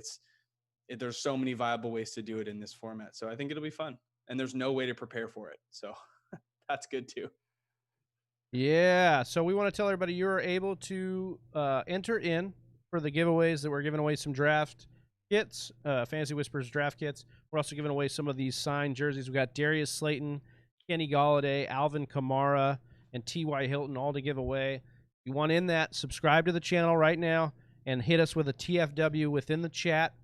TFW, get you entered in for one of those jerseys. Hey, we're going for 1,000 subs tonight. Like that's the goal. That's the goal. After the 24-hour mock draft marathon, the goal is hopefully to be at around 1,000. We're hoping to hit over 1,000 subscribers. So That'd be big. Yeah, that would be huge, man. that'd be huge. So and you're at 778 right now according to mine. Yeah. That's all. You guys are killing it. Like, yeah, that's 28 just today. Yeah, so hopefully So that's we'll doing see. pretty good. We're on our way. We're on our way home, sweet home. Woo! Yeah. So Mac, what's your favorite team so far in this mock draft? It's kind of a tradition to go through and pick your. Yeah, honestly, hold on a second. Well, hold on. yeah, honestly, we were only- gonna tell him to do that, Honestly, but then he had the Hold on. takes. yeah, no, Yeah. we still want to Yeah. know his opinion. But I'm saying right now, if Mac picks this next guy or girl who's ever in here to win this, they will get 100 cookies from Sleeper. Oh, So Mac, you've got 100 cookies you're giving out from Sleeper right here. Hello. If you pick the right one. wow, Mac is just Yeah, buddy. Welcome He threw in. me off with That the is cookie thing. hideous. I was like, Welcome oh, in. Look, yeah, Cookie. he got excited. He was like, Yeah, come on. Hey, Mac, come here. unfortunately, you can't There's pick a your seat team. right next to you on the nice guys, Alshon Jeffrey. I don't like auto drafting, neither do you, Bus. Come on. Let's do this thing. You and I, Mac. You and I. That is so tragic. You hate to Got me see thinking it. about different things. Well, All it's a right, I'm lot. gonna take It's a look lot then. better than like the 5th round where I took Yeah. guys. That's true. Hey, fair enough. Let me just queue up one more player or two more players. and Yeah, then maybe we'll- if you've got a couple you like, you want to go through and then just do a final tiebreaker, and you and Landon can kind of discuss, give your feedback on that, because there's 100 cookies on the line here. Lando, you go through and look at a team, and we'll pick two each, and I'll text them to you. And if one of them matches up, then that'll be the winner. There you go. Eric over here saying in our comments, "I need those cookies. My family is starving. No pressure." Yeah, So- I should just I should reiterate, these are not cookies you can eat. Yeah, these are. Yeah, they're not these like are cookies on Sleeper. snickerdoodles or, well, while we're on it, what's everybody's favorite cookie? Yeah, that's good. Dude, that's hard. Well, I'm Dude. always a sucker for like a good homemade peanut butter cookie. Ooh. Look at- Oh did you yeah, see dude. it? Oh, Hey, did you giant- see him yeah. drool a little bit there? Yeah, He was he getting was like- excited, dude. yeah. The enunciation was on point. Hey, yeah, that was. White chocolate macadamia nut is also fantastic. Hey, that's underrated. That's some fire Yeah, right there. That's a good one. And I used to. I don't know why I just did that. I used to work for Paradise Bakery, and so I gotta say, dude, I used to be a cookie monster. I would have I hate to say this Cookie. now, but like I used to have at least one chocolate chip cookie from there every day, and No way. it was. And here's the other thing, like it's gotta be, like if you get it out of the oven, that there's like nothing better than that. Like I agree. Oh, dude, I was gonna say I'm a The pretty classic. the chat is Yeah. going on fire right now with their favorite cookies. Keep dropping those in there. yeah. Oh, We there got Jacob go. A lot Bley, of Snickerdoodle, Oreos. Thin Mint, Choco Chip, White Chocolate Macadamia Nut. Yep. Yeah, keep dropping those cookies in. Cookies are on Landon, the line here. where you at? You're with We have me, cookies chocolate chip. in-house, Chelsea? I think I'm a. No I cookies think I'm here? going classic chocolate chip. For Yeah. Sure if I- There have was to- a reason I mean, why I thought I liked you more fine. than Mac. Right. But yeah. It's fine. I'm just gonna I'm start. messing. I'm just kidding. There's like Subway cookies fresh out of the oven are Oh, yeah. are pretty. They've got like a solid. raspberry cheesecake one. They do. Really? Oh, it's That one's good. legit, It's too. fire. I have never gotten a Yeah, cookie Subway. from Subway. I love that combo of like You're a, missing out, bro. of a good sandwich with chips, and then you end it with like a fresh baked cookie. Boom, dude. You know what's up. Good night. You know what's up. Hey, I mean, that's what Paradise Bakery it was. That was a dude, sandwich. they're not going to hire you back. Quit plugging them. I don't know. Jesus. I don't want to be back there. No, I'm doesn't doing my sound dream. like it, dude. I am in Well, a you're mock about to draft be fired marathon. from this stream right now. Wow, dude, unreal. I've got my favorite team. Oh, he's got it. Oh. Did you Oh, text it God. over or you got and it? to be honest, it's not even close. Oh, Oh. it can't be yours. We have to. That's the quote. Yeah, that's It the can't be preference. yours. Oh, my bad. It can't Yeah, be Landon's, yeah. and it can't be mine. No. I got mine. All right. Ooh, Girl Scout Samoans were put in the chat. I'm just gonna say that those are some good cookies. Okay. I'll text it to you. Lando. Jesus. all right. Let's see what this is. Hold on. I gotta get my my better half's opinion here. Well, let's get Landon's breakdown of his team real quick. What do you like Yeah, here on sure. your team? Yeah. Going for upside again, this 14-team league format, you really have to shoot for the stars. And I went high end with my wide receivers are Tyreek Hill, Odell, Calvin Ridley, James and Crowder. I wish I would have taken more. I really wasn't really paying much attention. Oh, DJ Moore. I thought you meant more wide receivers. Yeah, I was like, dang, you took a lot of them. So yeah. No, I wanted more wide receivers. Oh, you did? No, I do want more wide receivers. Oh, I don't know. It's a flex league. Yeah. it's So 3 wide receivers starting too, so you'll definitely want the depth. yeah. Running backs. I went Aaron Jones, Cam Akers, J.K. Dobbins, Marlon Mack, Madison, and Duke Johnson. So I think I have a mix of. I have a lot of upside that if things pan right for me, I could do really well. But again, I would have to do some work in the trade markets to start this to get maybe another starting running back on my team because I really only have one. I was kind of deciding between taking 2 quarterbacks or 2 tight ends. I decided taking 2 quarterbacks with Baker and Teddy, a guy that I don't think as much as we think and hope Baker's going to have a really good bounce back year. We know he's a really good quarterback. He's still very much a streamer in a sense where you don't really want to start him against Baltimore's defense, for example. Like you would rather have a good matchup with Teddy Bridgewater than have to rely on Baker. So that's where I took 2 quarterbacks, and I don't hate my team, don't love it, but I think in a 14-team league, I think it could stand its own, and it could win a championship if the rookies get their starting roles, or if Dalvin goes down, or David Johnson is as trash as we think. Unreal. Gotta get dude. that shot in. Sorry, I love it. I love it. Unreal. All right, so Mac, why don't you give us a breakdown of your team? Yeah. And then we'll crown these cookies. Cool. So Alvin Kamara is, whatever, left over at the top tier. Not bad leftovers. Yeah. Yeah, Not not at bad all. leftovers. That's like a turkey sandwich after here we go, Thanksgiving, dude. with On the Yeah. food. yeah. Must be lunchtime. Yeah. Hey, food takes. I like the comparison. Got a difference maker in Lamar Jackson. Typically not my draft strategy, but nice to mock it up and do things different. Went with I think looking at this team, my wide receiving core is definitely the weakness. And getting Jared Goff late, someone who I really believe in. Back-to-back 4,600-yard passer. The only real difference in his 2 seasons was a different touchdown to interception ratio, which is the hardest thing to project in fantasy football. So, if that turns around, the volume's definitely there for him to do some good things. So I could potentially trade away Lamar Jackson to upgrade some of my running back or wide receiver positions. But Kamara, Mostert, Rojo, I got the backup piece in Keshawn Vaughn, and I like the N'Keal Harry pick late. My draft basically ended in the 11th round because I did not mean to pick the last 2. So please excuse those picks. But I don't know. I would give my team a B. I think there's some good pieces here, stuff to work with, but certainly not over the moon about it. I was going to say those last 2 picks are probably your best ones. There we go. All right, so Mac, you guys have been talking around, talking through it secret blind votes between the 2 of you. Who do you got? Who's getting these cookies, man? Yeah, I think Lando and I agree that the team drafting it of the 1 spot. Reed Tyler. Reed Tyler. Yeah. He's in our Whisper Nation Listener League, so we of There you course love it. I know he coming in. always brings it for every mock draft, so he's going to be ecstatic that you guys picked his team.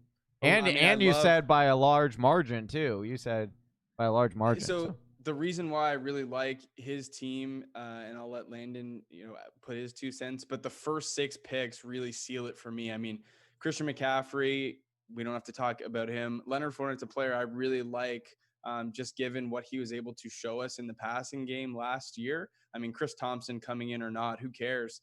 Leonard Fournette's shown he can get it done through the air. And then Cooper, Jay Gruden cares. Allen. Yeah, Cooper, Allen, Sutton. What a good wide receiver trio to have, and then a difference maker in Evan Ingram. It's solid. The first 6 picks are unbelievable.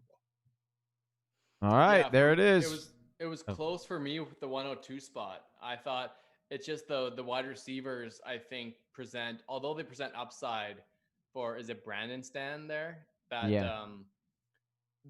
although they could be really good, they just haven't shown that they're as good. But I love the Kareem Hunt pick. Getting 2 guys, the mix between Jared Cook and Jonnu Smith, I think are a good combo of tight ends for him. And then obviously he reached on. I mean Zeke. I mean there's so many mock drafts. He's probably in it all the time. So instead of taking Saquon every time, he went Zeke, and I think Zeke is one of the safest running backs you can get.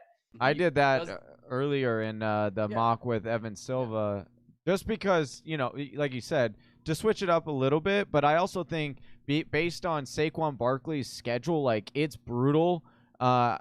Based on that, paired with Ezekiel Elliott could have a mega year. I think it isn't, out of the realm to take Ezekiel Elliott over Saquon. No.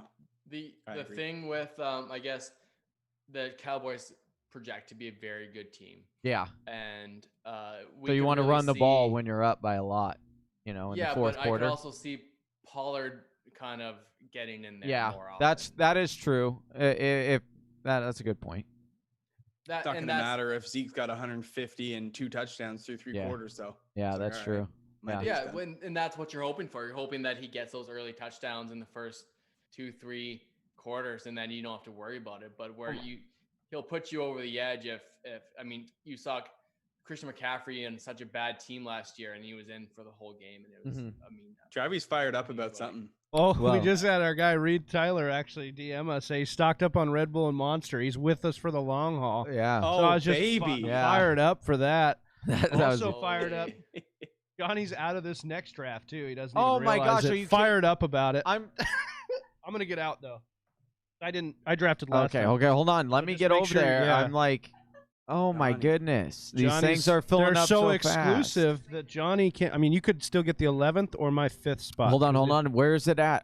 The 12 team. Is it this one? This is why we have production meetings, just so Johnny can ask me where everything is. Yeah, hold on, Johnny. I mean, when Travis sent me the links this morning, I just went in and picked a spot because I knew this was going to happen. Well, and that's why I kept stressing. Like we were giving the links out to some of the guest hosts, and I was just like, please pick a spot. Please pick a spot. Hey, this is it's supposed to be this one. So you have, but there's no one in it. It's full now. No. Huh? Just look at your Twitter. Look at your own Twitter. Oh, here we go. Now. Oh, okay. Yeah, I'm okay. Okay. Yeah, I will. Thank you, Chelsea. All right. The woman behind the glass saved it. Why? Oh, all right. We're good. Guess we can actually draft. Yeah. She saved you a spot. Yeah, she did. Oh, wow. That's the woman behind the glass. That's why. That's what she does. That's why she's paid the big bucks. Not yet, but not she yet. will be. But yeah, one day. We'll get those big bucks at some point. Lando, feel free to stay on, man. I don't know what you got going on. I got nothing else to do. I'll stick around. I don't need to draft. Do you want to draft? I'll give you my spot because I didn't. No, it's all right. You sure? How about this, Lando? We'll draft as a team here. You can go get in with me. Yep, sounds good. Mint. Yeah. All right. Are we ready? Yeah, I think so. A little ahead of schedule. Maybe get you guys a little break before the next one. Yeah, I'm going to step out for a little break if you guys want to chat a little. All right, yeah. All right. We'll chat it up. Just make sure everybody's following Sleeper on Twitter and tagging TF Whispers in that screenshot, and we'll get you entered in to win that Whisper Nation Listener League spot. Boom. Boom. Nice. I picked the 112 spot here because I despise drafting this late, and it's always fun to draft from your weaknesses. So let's do it. That's a great point. It's like mock drafting. That's exactly what you do. Is like you look at where your weaknesses are, and then you mock draft that. I mean, put me at the 6 or 7 spot. I know I'm going to kill it. Middle of the draft is great, but put me at the 12 or the 1. It's not as easy. I mean, you're going 23 picks between players, so you really got to reach on guys. Right. You gotta keep your eye on people that you like. So, yep. I love the 1 spot. I love the 1 spot. Oh, I don't like either end, to be honest. Johnny, did you contact Sleeper? Is that what you do? You guys have a relationship with this mock draft marathon? Yeah. So I'll be right back. You're good. Yeah. So we reached out to them, and we had like DM them before. But yeah, we reached out and just said, hey, we're doing this mock draft on Sleeper, and yeah, just started that conversation, and then they DM'd us back, and then she got a hold of them. So like that's why it's like we were. It was funny because we've been asking everybody on here like, hey, how did you get started? Like all of those questions, Yeah. And like Adam Rank and both Silva were both like, when I started this, it wasn't like it is today. Like there's a lot of opportunity for you guys, to reach out because of platforms and stuff like that we didn't necessarily have. And it's true. And so we highly encourage people.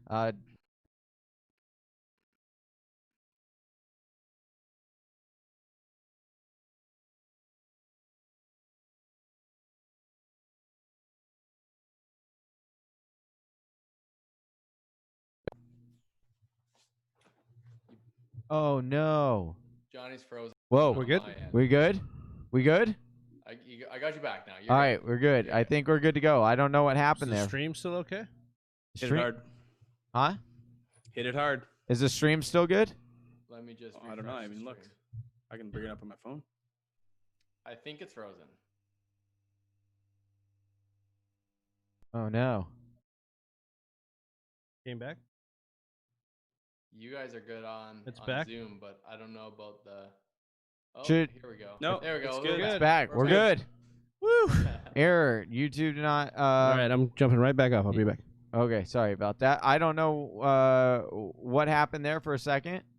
Had a crazy good. pause. Yeah, like apparently YouTube was trying to shut us down or something, dude. They couldn't handle the mock draft marathon and tried to shut us down. But we're here to stay. I don't know for that. I don't know that for certain, but yeah. 2 minutes per pick, eh?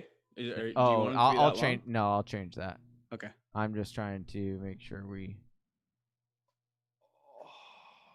everyone could see everybody in this. Lando, what are you up to the rest of the day? You watching some golf? You know what? I should turn on some golf here. Because that's what I'm going to be doing right after this. Suns play shortly, and we need them to win here. So They've been on fire. Devin Booker is an absolute machine. And it's great. Like he's just now getting recognition. But like, yeah, as a Phoenix Suns fan, like we've been watching him bloom for the last like 3 years. Dude, he has like the most games over 60 points in like the last decade. It's wild. Yeah, he's so good. And then it just makes me mad, like with all these people that are like, "Oh, Devin Booker needs to leave Phoenix." Like, stop. Like, can we just enjoy this moment? Like, Suns fans and just Phoenix fans for so long have been so heartbroken, and the moment like one of our stars starts to emerge, people just want to immediately be like, "No, we're take him off that team. Take him away." And they're like, "Come on, let us be." All right, Travis, you ready to start mocking, dude? All right, let's start this bad boy up. I mean, we've had to deal with that in Toronto, right? Like, it took a long time to sustain and keep players. So. Oh, you guys are so good, though. Like, it's amazing. Yeah. They have a really good team philosophy. Like, a couple sequences, they've got more passes than dribbles, and they just rotate the ball and move it. And, and create mismatches through rotation, and they find the open shot or the mismatch, and they exploit it. And it's really good basketball to watch. I really do like what Nick Nurse is doing with the team. Oh yeah, and they don't get respect. Are we talking about the Raptors, obviously, right? Yeah, they don't. Yeah. They don't get respect at all. I don't know though. I think people are coming around. Like LeBron was pretty vocal the other night, being like, well, that was a little bit of a selfish. I mean, I'm a Laker fan, but that's a little bit of always a selfish thing. He's like, look, we got our asses kicked, and it was because the Raptors were really good. It's like, no, we kind of just played like shit. But yeah, I do agree that the Raptors are really good, and I think that they're getting a little bit underrated. It's nice to be in this position again this year without Kawhi, just saying, look, we don't need the superstar. It's really about just a bunch of guys committing to the same goal and knowing their role. And it's not, you watching a Houston Rockets game is probably one of the worst things to do, because it's just going to be ISO ball the whole time. It sucks. James Harden gets the ball, brings it over half court, and the other guys just might as well space out because he's either shooting or driving. He's going to get to the foul line or step back three. So it's just. Yeah, we're getting some Fred VanVleet. I love Freddie. Freddie's dope. In the comments, Freddie outshot Steph Curry in the finals last year. Put some respect on the name. Yeah. All right, welcome to the 24-hour Toronto Raptors stream. Not a basketball podcast. Hey, Luca would have been Luca stopped by a little bit earlier. He has a YouTube channel where he literally only talks about Toronto Raptors. He is a huge Toronto Raptors fan. So shout out to him. He was in here earlier. But all right, so we've got a 12-team. Yeah, he is. Out of Toronto too. Beautiful. Yeah. Yep. So we've got a 12-team PPR here with Mac. We've got Mac and Landon drafting together from Snap Fantasy Football Podcast. All of their links and ats and everything you can DM them for all their terrible takes is right in the YouTube description. But no, honestly, these guys are partners of the channel. We love them very much. Love that they're on here. Love collabing with them. It's going to be great. We've got Christian McCaffrey, then Saquon Barkley, Zeke, followed by Dalvin Cook. I took Michael Thomas. Then we saw Alvin Kamara, Derrick Henry, CEH, in that sweet spot he's been going 1-6 through 1-8. Really going before Joe Mixon now? Yeah, I think that's where he's going, man. And the world we're living in. That's the world we're living in. The world we're living in. Wow. You're essentially now drafting CEH at where he Kareem Hunt's ceiling. Yeah. Because Kareem Hunt was even going in the second round. Right. So yeah, this is some. That's why I just think it's a little wild to me. Like, I understand people get excited about CH, and I was really excited about CH, but then when you really say and take a snapshot of like, all right, this is exactly what you're saying. If you're taking CH here and being like, okay, you're saying that he is going to do this much with what he's done, it's not adding up to me. And so for me, it's like you are, like Travis said, like you are taking him at his. Oh, great. Oh, it's not. Hold on. I guess I'm not. The stream isn't working still. Well, the stream's working. The draft board's not coming up there. Your draft feed isn't updating. Okay, hold on. Let's see. Lando, we have our pick of 2. Yep. Kenyon Drake, Tyreek Hill, Josh Jacobs, Julio Jones, Nick Chubb, DeAndre Hopkins, Austin Eckler. What do you want to go? I think Josh Jacobs is a really good pick here for sure in the first spot. And Love then it. We're not going Kenyon Drake. Yeah, no, we're both on the same page there. Okay, so we got Josh Jacobs. We could also go Nick Chubb, Austin Eckler. That would be a nice little. I often don't get Nick Chubb, so I'd be on board with him. Sure. But like we said earlier, there's so much value at the wide receiver position later, and we might as well get those elite running backs. 100%. I like it. Okay. Good. All right. So I think appreciate you guys manning the mic there for us. Yeah, we got you. We got you. There, the draft board should be so very, very much.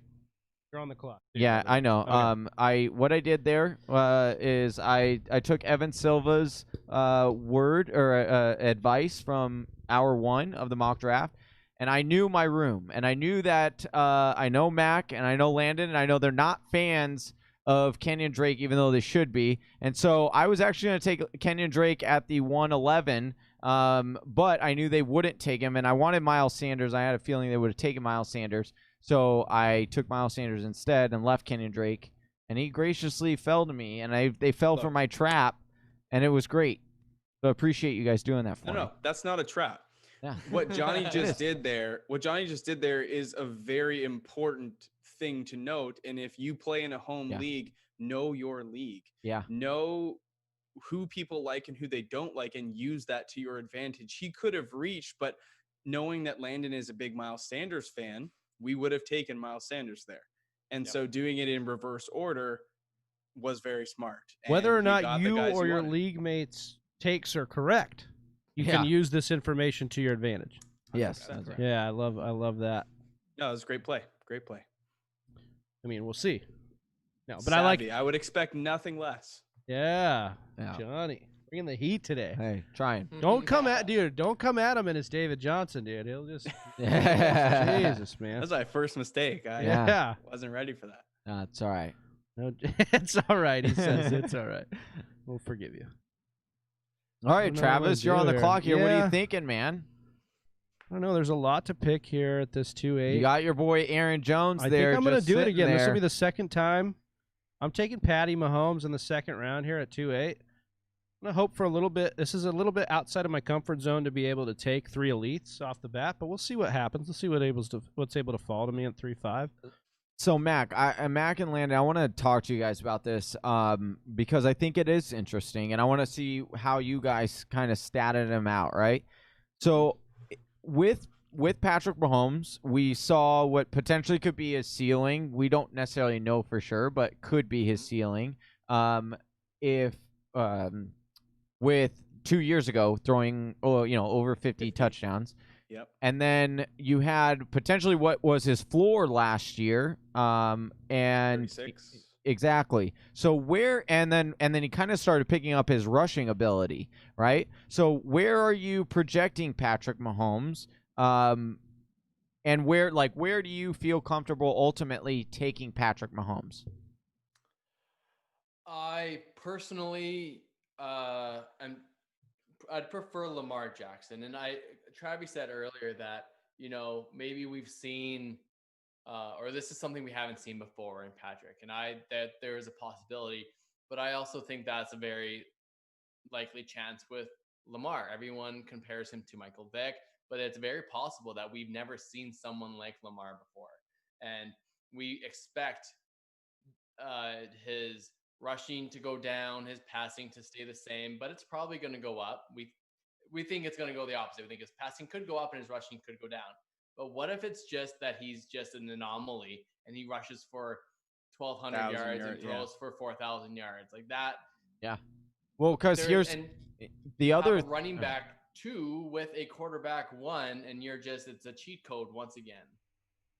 Well, and I think that something that is also worth noting is that a lot of the time last year in the fourth quarter, Lamar Jackson wasn't even playing. So although we want to say that, him throwing 36 touchdowns isn't likely to happen again, or him rushing for over, or close to 1,200 yards rushing isn't likely to happen, but it's but maybe, and you could say, well, and then also they might not be leading like they were in all the games that they were last year, but then there is the side of the coin that hey, they sat a lot of the fourth quarter in these games. So if you're giving them a full entire game, there is a very real possibility that he does match or exceed what he did last year. The only thing is that year it'd be hard to match because he threw touchdowns so efficiently. Right. He threw a touchdown on so little of his throws that's 7%. Yeah, it's that's not going to happen again. But there is room. 9. There is room for him 9? to. Well, sorry, he had a 9%. He had a 9 passing to touchdown, which will come down. Yeah, that'll definitely come down. And so, for me, I get it, but Mahomes is the only one I'm going to take early because otherwise the position's so deep and the difference between the guys. If there's any look, we've talked about this on several shows. It's just so hard to repeat as QB1. It's hard to repeat as RB1. It's hard to repeat as QB1. But if there's anybody that's going to be doing it, to me, it's Mahomes. Like, the dude's stacked. He's got the great coach. He's got the great offensive pieces around him. Lamar's got a lot of questions if we really look at it. And it's not against Lamar. I love Lamar Jackson, but can he be the thrower we want him to be to compete at that level? I think he can, because he's improved every year. I just don't find myself drafting him all that much this year. Look, I get it. And I think it does depend on your league scoring format. Oh, yeah. So take that into account as well. But yeah, like, believe it or not, I took with one of our co-hosts after his 50 touchdown season, I took a bet that he would throw under 40 last year. And that paid out. I think what do you have, 36 or 37? Yeah, 30, it's like both of you said, it's so hard to beat. He does have the weapons. It is the most electric offense in football. It's a one hitter. But oh man, with the head sorry, I didn't coach. even know that I was up. That was you, brother. James yeah, Conner. Well, but where would I pick. take Patrick Mahomes? In most of my leagues, I'm not going to take Mahomes or Lamar Jackson in the second or third round. I do think it's a little bit too early and not typically my strategy. But are they worthy of those positions? Sure. I just think that I can do a job of streaming two positions and make up for those differences. Lando. Yeah. Odell Beckham Jr., Melvin Gordon, Le'Veon Bell, Juju, Jonathan Taylor, Amari Cooper. Who do you like? I kind of like the getting Melvin, and we'll triple stack, triple tap running back. Love that. OBJ. I don't want to go Juju. I'm okay fading him. Yeah. I mean, you and I both Juju? love Odell Beckham Jr. Yeah, I'm good with that. Okay. Yeah, fading Juju. I mean, look, I understand Matt that was scorned last year and won't. he burned me. He burned me. I'm Got that player burn still on you. player burn. It hurts a little bit. Look, I love Juju Smith-Schuster's talent, but what we saw last year really does show us that he is tied to Big Ben, and because there's really no suitable replacement that can come in and fill what Big Ben is able to do down the field and targeting players that he likes. And Juju really just, I mean, what do you have? 7.7 fantasy points per game on average. Like that's a massive bust from, I think he was like 15 and a half the year before. So I'm not saying he can't be the one in his offense. I'm saying that he needs Big Ben to do so. Yeah, it's definitely, that's where I started to kind of change my opinion on Juju. I was definitely really high on Juju for the last, month or two, but then, really seeing, okay, like if we're taking Juju where we, there is a possibility he gets all these targets and things like that, but like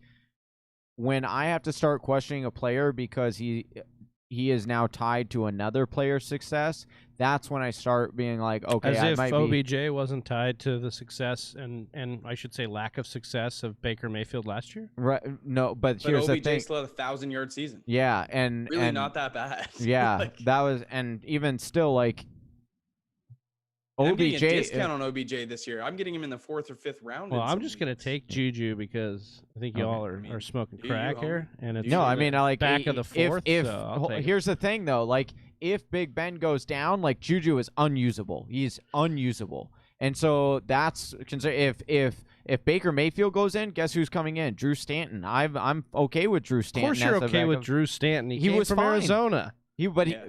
Tell me, he can get the ball to OBJ. He got the ball to Larry Fitzgerald. Oh God, better than Hodges or Mason Rudolph. Those guys are useless, man. So that's I mean, like I said, you can definitely say the upside is there for Juju to be a top 10 if Big Ben stays healthy his whole entire year. But Big Ben has not been healthy a whole year in a while. No, certainly not an Iron Man. Yeah. Yeah, and I mean, he had 4 out of the 5 last years prior to last year where he played 14 games or more, and in those 4 years, and in those 4 of the last 5 years, it's not a full season though. Okay, I don't need a QB3 1 year. Yeah, I don't even care about him being QB3. I care about the fact that we've got top 5 targets for the wide receiver 1 in his offense in all of those years. Right, but here's the thing: you just admitted that 4 out of the 5 years he had missed games. Actually, 5 out of the 5 years you just admitted he missed games. Yeah, 2 games, Johnny. 2 okay, games. but 14 or more. So like could have been 15 right? or 16. No. Yes. You said 14. 14 or more games. Okay. But if he's missing games, that is the point. If he's missing games, you can't use Juju. No, and I don't know if the book's written on that because he was also hurt last year. So it wasn't just the fact that Juju was in there with trash quarterback play. It was also that Juju was banged up last year. Or could it be so it's not completely the whole story either. Or could it be the fact that like there is data showing that Juju struggles on the outside with one-on-one and he's not going to be on coverage? the outside. They're moving him back to the inside, brother. Same. He'll be fine. So here's where I'll just throw it over everything. Juju Smith-Schuster in the wide receivers that he's being drafted around. Is his ceiling potentially higher than anybody else's, like Calvin Ridley, Amari Cooper, A.J. Brown, DJ Chark? Is his ceiling that much higher? No. In my opinion, yeah, he's top 5. I don't see top 5 for DJ Chark. I don't see top 5 for DK Metcalf. I don't see. Dude, DJ Chark could be the #1 overall receiver this year. I don't believe that. And that okay, that's my point. People in this range of wide receivers think that there is definitely wide receiver 1 upside for almost all of these players. Well, and I like OBJ. Like, I don't want to get this construed as like I like OBJ. Right. I don't like OBJ. I love OBJ's upside. I love Amari Cooper. I love Calvin Ridley's upside. But like Juju, for me, is actually his path's clear to opportunity. His path's clear as long as Big Ben's healthy. And I've seen nothing to tell me Big Ben isn't healthy. I've seen everything. He's healthy I've seen now. everything to tell me that he's going to be just fine. And 4 out of the last 5 years too, huh? I know. I just compare the ceilings and the floors, and what we know about Juju without Big Ben is the floor but is OBJ's floor was lower. not very good either last year. 1,000-yard receiver. Yeah, at the end of the year, you're happy with his production. A hernia. How many? With here we go. Okay. But Juju doesn't get credit for being banged injury. up. Yeah. Okay. But Juju doesn't get credit for being banged up too. Okay. All right. No, it's fit the narrative. I get it. It's fine. You follow his YouTube? He didn't look injured to me. Hey, look, just because he's a social media presence, look. Hey. That's like Johnny, dude. Johnny vlogs everything, dude. Yeah. Well, try to. All right, Lando, we're up, buddy. Russell Wilson's still on the board. Russell Wilson. Could be a nice Russell Wilson really named his son Win. Yeah, Win Wilson. Weird. So we've got Russell Wilson and Zach Ertz. That's a lot of pressure, dude. Difference makers at their position. What We if could he's a go loser? there. T.Y. Hilton, DeAndre Swift, Cam Akers. What if we had wide receivers? Anyone that stands out to you as a wide receiver that you like? Wide receiver pool. Hilton, Dude, this Diggs, is so wild. Green, Terry McLaurin Brown. now is all the way up in the 5th round. You used to be able to get Terry McLaurin in the 7th. Yeah. I think Russell Wilson is a nice little play here. You like him over Kyler still? Kyler still hasn't been picked. I mean, they're both. Dak's there too. You pick quick. It's 4. I mean. You got to take somebody. Oh, Taking Prescott. We're taking Prescott. I just went. I went between the two. Dude, at the last second, that was like second. coming in. I'll let you pick this one though, Lando. So, at running back, we've got DeAndre Swift, Cam Akers, James White, J.K. Dobbins. Yeah. At wide receiver, T.Y. Hilton, who is on the pup as of right now. We don't know if that'll continue. Stephon Diggs, A.J. Green, Marquise Brown. And then tight end, Zach Ertz, Darren Waller, Evan Ingram. I don't love AJ Green, but what do you think about him here? I mean, he presents that upside. I don't know. We can get wide receivers late in case he is hurt, but at least he has that. I'd be if you want to go wide receiver, I'd be going Stephon Diggs or Marquise Brown. Okay. Let's go Marquise Brown then for the Hollywood. You guys are like an old Canadian married couple. Yeah, you got and hey, well, they you know, agree. I'm sorry. Hey, I'm sorry. No, why they don't we agree pick really your guy? well. Hey, they work through that their was problems awesome. and communicate. Right. They just unlike take the us. entire. Look, dude, I'm trying to talk right now. Yeah, no, Did you I not don't. see I that? talk over you. I That's don't the whole understand thing. why you This is have why to. I had to use the full shot clock. Jesus. Yeah, Because of exactly. Johnny and you. Oh, 100%. 100%. I do want to give a shout out. Alex Strofe is in the chat right now. He should be sleeping because he's taking us through the 12 a.m. Eastern or the 12 a.m. Pacific Standard Time. Why are you saying you should be sleeping? Because we're to staying the up. 4 a.m. He, Well, he- no, he can look, stay up. somebody's got to be the anchor up there. Yeah, at the that's late true. night. But he says I should be sleeping right now. Excited to join you guys tonight. hallucinations are inevitable. Yeah. Basically saying that lack of sleep might be getting to our boy there. I don't blame him. Hey. Good though. When did you guys start, by the way? 10 a.m. Pacific. Well, we technically started 10 a.m. Pacific. I think that's right. Yeah, the actual first mock draft started at like 10:30. Because of Evan Silva's neighbor. Yeah. This sweet old man who took grocery We need a shopping. name. Whisper Nation, give us a name for Evan Silva's Winston? neighbor. Are you part? Excuse me. I am part of Whisper Nation. This is true. Big Travis That's where you is say subscribed. I am Whisper Nation. Wait, Yeah, exactly. hey, if you're not subscribed to our channel yet, please jam that subscribe. Our whole goal is to get to 1,000 subscribers by the You end of guys this. can help us do that. Yeah, you could definitely help us do that. We would greatly appreciate it. But type in there, we need a name for Evan Silva's neighbor that held him up. So put that in the name, or put that in the text. I missed. What happened? I didn't get the full. So Silva texted me last minute just saying that he was not going to make it on time because he had to take his neighbor grocery shopping. And his Old man Jenkins. and his that's a good one. neighbor took too long and was taking too long in the store. He's an elderly man. And he said that he actually shopped and got a lot more than Evan Silva for $100 less. Yeah. So Silva was actually really impressed with his shopping strategy. That's fine. Yeah. What are you doing over here, dude? I auto-drafted T.Y. Hilton. That's fine. I don't mind it. Better It's better than James, Darius Guice. It's better than James Conner in the third. I like James Conner. Yeah, Everybody's just hating on Pittsburgh, dude. Watch Pittsburgh mess around and win that division this year because people just doubt. No, dude, that's Cleveland's division. We already know that. Yeah, you can go ahead and die on that sword again this year. I will. That's fine. Double down. Double down. I mean, look, I quadruple down on the Devontae Parker breakout and finally looked like a genius. It's sometimes you just got to we stay were home. talking about this. We still want to know who your guy is this year. Yeah, you have yet to tell us. Is it Corey Davis finally? Yeah, is it cool? Okay, you guys are gonna probably call me crazy, but it's N'Keal Harry. Oh, I don't mind that one. I do like. I that think one, his game actually. really fits Cam Newton. I think that's a good take. And I also think And that they've been working out together Mhm. consistently. N'Keal Harry was a first-round draft pick, which we're not going to open up the draft capital can of worms, but he's a position that they need.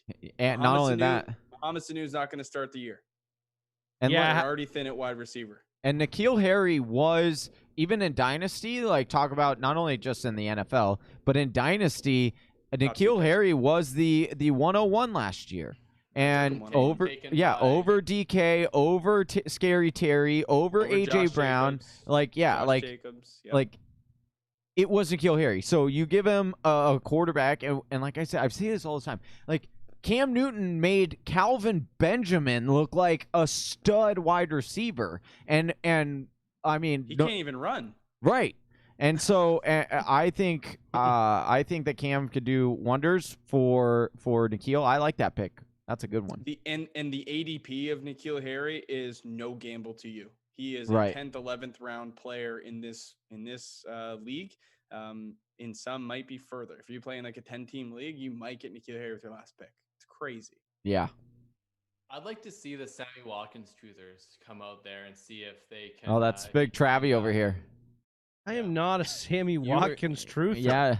The way you try to drag me through the mud is just all right, we're gonna ask the 8 ball, folks. Just cracks Whisper me up. Nation. When have I ever been pounding my chest on the Big podcast Travie for Sammy Watkins? You were. When I say Mecole Hardman, you were. No, all I told you was that in the month of December, Sammy Watkins ran more routes than Mecole Hardman. Okay. Like the team, he's above the depth chart. That's all I'm telling you. I don't think he's better. Is Big Travie a Sammy Watkins truther? We're asking the 9 ball. Go away. Hopefully it says. Obviously, Oh, it says Jesus. it knows. So there you have it. Obviously, he read that. It didn't even show it. This doesn't even work. yeah, it definitely works. It definitely works. No, it definitely works. He's just mad because it tells the truth. So in this round, we have the 7th. We had J.K. Dobbins go forward, Jordan Howard, Michael Gallup, Deebo Samuel, James White, Julian Edelman, Jarvis Landry, Deontay Johnson. Guys, I want to ask you what we've kind of been asking everybody, kind of your dark horse guys that you think can win you a league, quarterback, running back, tight end. anybody that you've been pulling out of drafts with that can really reach that upside. Lando, you gave us some in that first hour. Mac, who's your dark horse that you've been coming out of a lot of drafts with? Okay, I'll give you another wide receiver I really like, Darius Slayton, who we might take here. Thought about him, but I've taken a lot of Slayton, so I thought I'd switch it up and go Marvin Jones. People forget that he was a rookie last year. Like he's flying under the radar still. We'll make these 2 picks and then we'll get you those guys. Lando, what do you like? I guess you can't see, eh? I can't see anything. No. Travi Can't see anything. I can't see anything. What do you? Okay, so between CeeDee Lamb, Darius Slayton, Henry Ruggs, Jerry Jeudy, McCole Hardman, do you like any of those guys? Jalen Reagor's in there too. I think Slayton is a good pick there. Okay. At least he presents a fairly decent floor in the 7th round where he should get targets. At least we saw that last year. Any positional advantage at tight end? Probably not a thing crazy. Hayden Hurst, Tyler Higbee. I mean, we could. There's a whole bunch. Yeah. We're fine. So Henry's still there. Any rookie running backs? No, they've all the running backs are kind of gross. Marlon Mack, Tevin Coleman, which Tevin Coleman's not bad. Tariq Cohen in a full PPR is not bad. I mean, he had 100 targets last year. Yep.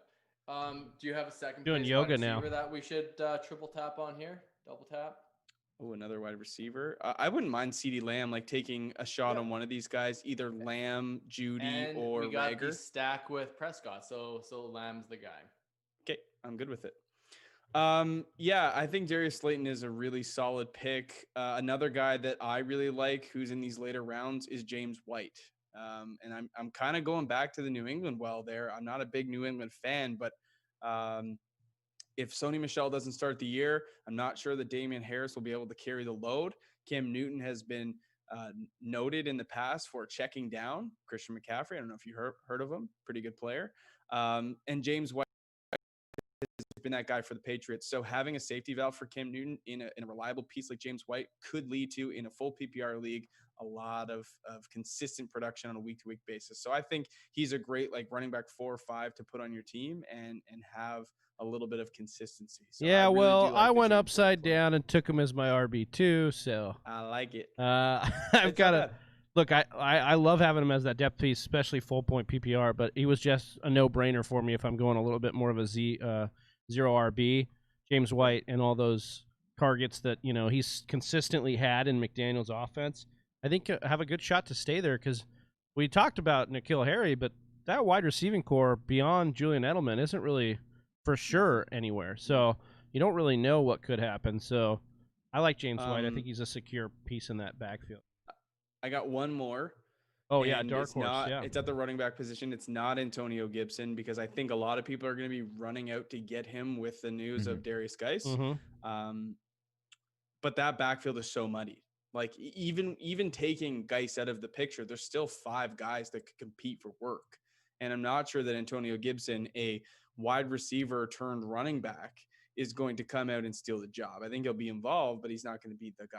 I do think that Zach Moss competes for Singletary's job. I love that take. At year's end. Love that. I mean, you also do think that Duke Johnson's going to overtake David Johnson, so I'll just say that. I mean, Zach Moss was the most elusive runner in NCAA last year. I mean, he was in the Pac-12. Pac-12. The Pac-12 defenses suck. Matter. It does matter. It definitely does matter. If you put me on a high school team, yeah, you'd get blown up. No, on bad. I would not. I would. Come on now.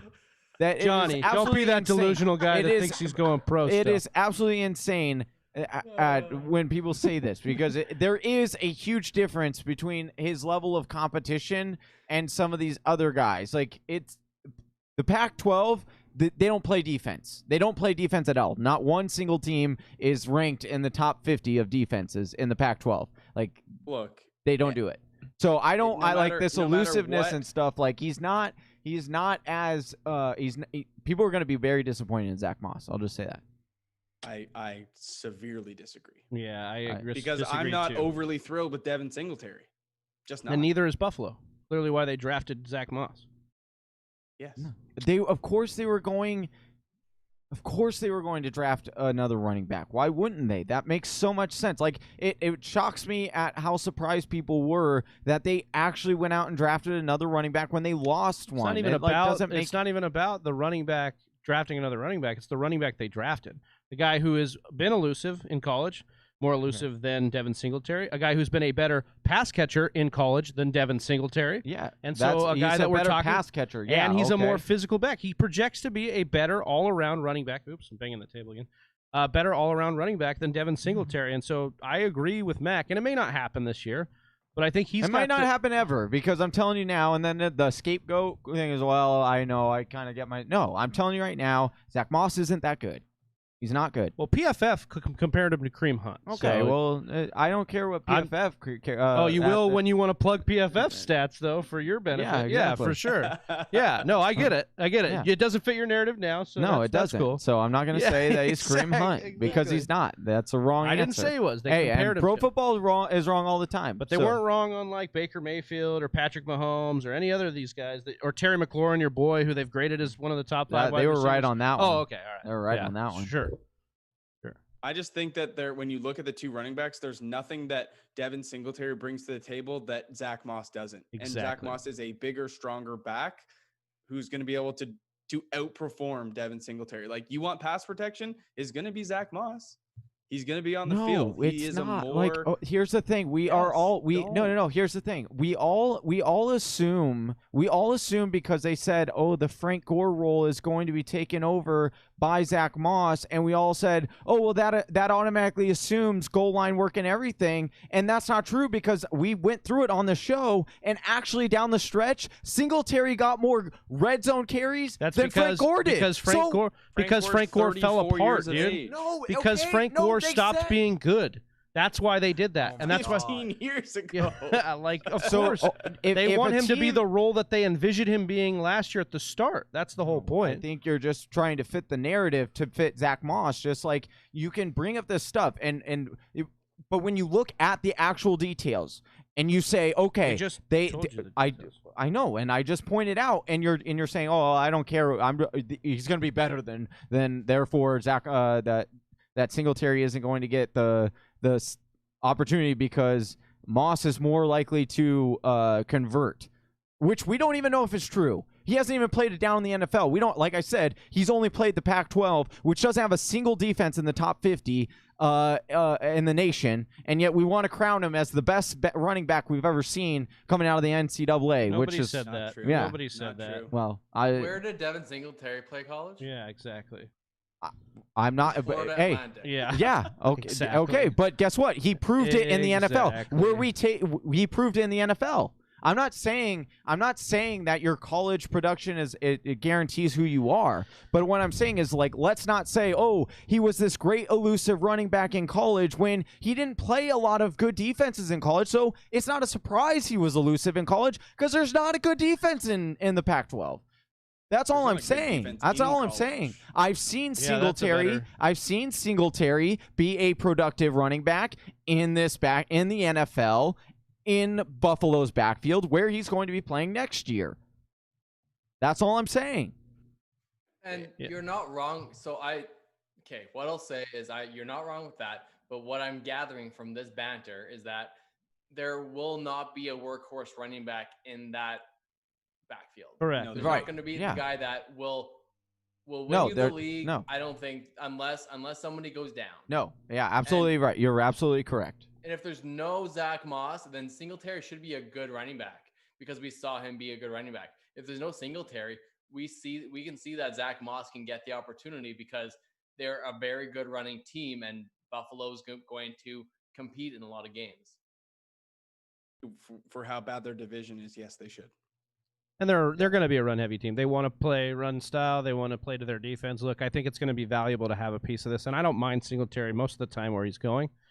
But I just... Johnny's going to go and take Zach Moss. No. I almost took him right here, but I took Mac instead. But I would just say that I agree with Mac that Zach Moss has a path to like taking over the entire backfield, where I actually just don't see that with Singletary. I don't see him being more than a. Even though he did that down the stretch last year. Well, I mean, he didn't completely take He's over. beating out. And how Hold on. many touchdowns did he get last year? How many rushing touchdowns did he get last year? He didn't have a lot. He didn't had have two. a lot. Yeah. He didn't have a So lot. how You're good right. was he? If he didn't convert on any of those carries, He that you're didn't saying get a he lot got. of. But now he did. But then he didn't. I'm saying he got the red zone. You know what the difference between a goal line and a red zone is? And he didn't convert because he only got two. No, of them, no, is no. what I'm saying. What are you saying? You can't. Do you know what the difference between a red zone? Why are you carry? so No, no, no. angry? Do you know what the difference between a red zone We've got carry is 20 and a goal line? Yes, of course I do. Okay, Johnny. what's the difference? The red zone's 20 yards Okay, out. thank you. So when you're saying that, oh, did he Dude, not don't convert that? It's come at not a me like that, surprise. dude. It's not a surprise. It's 18 like- more hours. You better chill because I'm here I'm 18 just saying. more hours. I'm just saying, like And you're you within can't, this you can't, of me. Make you it can't, fix, Mac. you Yeah, can't okay, sit here and okay. say, like it baffles me that you're gonna sit here and say that. That he didn't convert. I'm just saying he didn't convert, dude. He scored 2 touchdowns. He's not that great. You love him. I get it. That's your opinion. No, I'm think not Zach saying- Moss is no, the no. better bet to like take over the backfield. I'm seeing. I think Landon is absolutely correct in that this backfield is going to be a 50-50 split. I think that that unless there's an injury to either one of these running backs, that you're not going to want either one of them because they're going to subtract from each other. But we always want to talk about, is he the bell cow of this team? Is he the bell? There's no true. What's a bell cow? Define to me what a bell cow is. Nobody said Not that David Singletary Johnson. was. Nobody said that Singletary wasn't gonna be the bell cow. The point was that he believes Zach Moss is a great late round pick because he thinks Zach Moss has a path to take over the job. That's all we said. And then you got upset because we were coming at your boy Singletary. No, I'm not. I'm just saying facts of where the argument isn't true. The argument for Zach Moss has always been what we were just arguing That about. he's good. Yeah. I know it's a bad argument. Okay, I'm just gonna say you said the same exact argument about Ronald Jones 2 years ago, and where we at today? Ronald Jones could be a league winner. Oh, Yeah, okay. I know. Crazy. In the 7th round, which has Yeah. done nothing now. Crazy. Lando, I So- am sorry that I had to pick without you there, brother. That's okay. That's fine. I went Zach Moss at only fitting with the timing, and then yeah. It had to. a couple tight ends that I like went off the board: Hunter, Henry, Hayden Hurst. So I went with Gronk. Why Sure. not? Why not go that upside? So Johnny, you went super heavy with the running backs to start. Mhm. Miles Sanders, Kenyon Drake, James Conner, and then you've stacked up pretty good wide receivers since then. Especially Anthony Miller's a guy you like. Are you happy with going running back heavy? I know James Conner was kind of a computer pick, but are you happy with the running back heavy style? Do you think you've shaken out the balance here? I'm completely happy with my team right now. Even with all the banter, it hasn't detracted from me drafting a solid team here. Actually, I'm really solid. I'm really actually happy with this team. I don't like the James Conner pick, but like you said, as the third running back, I would have went Melvin Gordon over James Conner. Just on a heads up between the two, because listening to Mac and how excited he is about Melvin Gordon got me a little bit more amped on him. So. And I wouldn't have taken James Conner. We probably would have went Odell DK or Odell Ridley. The James Conner was an auto pick, unfortunately, Yeah. Been Something there. like that. because I think I was probably talking about Singletary even 3 rounds ago.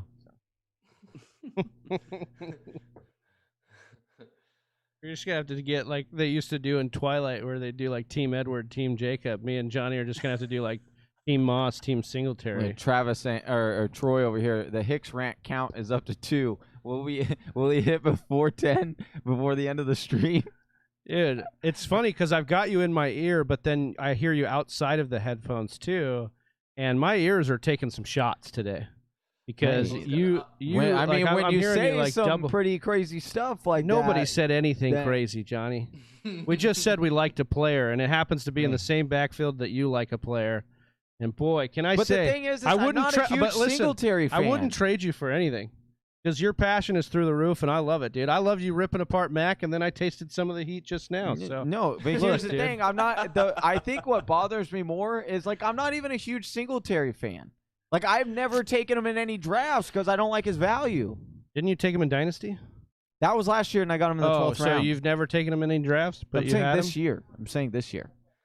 So, but okay, you just really don't like Zach Moss? Then is that more the He doesn't want Travie to be right about a take on the show. No, I'm not. I don't. You're right. I don't like Zach Moss. I think he is overrated, and I think a lot of people are going to be disappointed when they see what he actually is.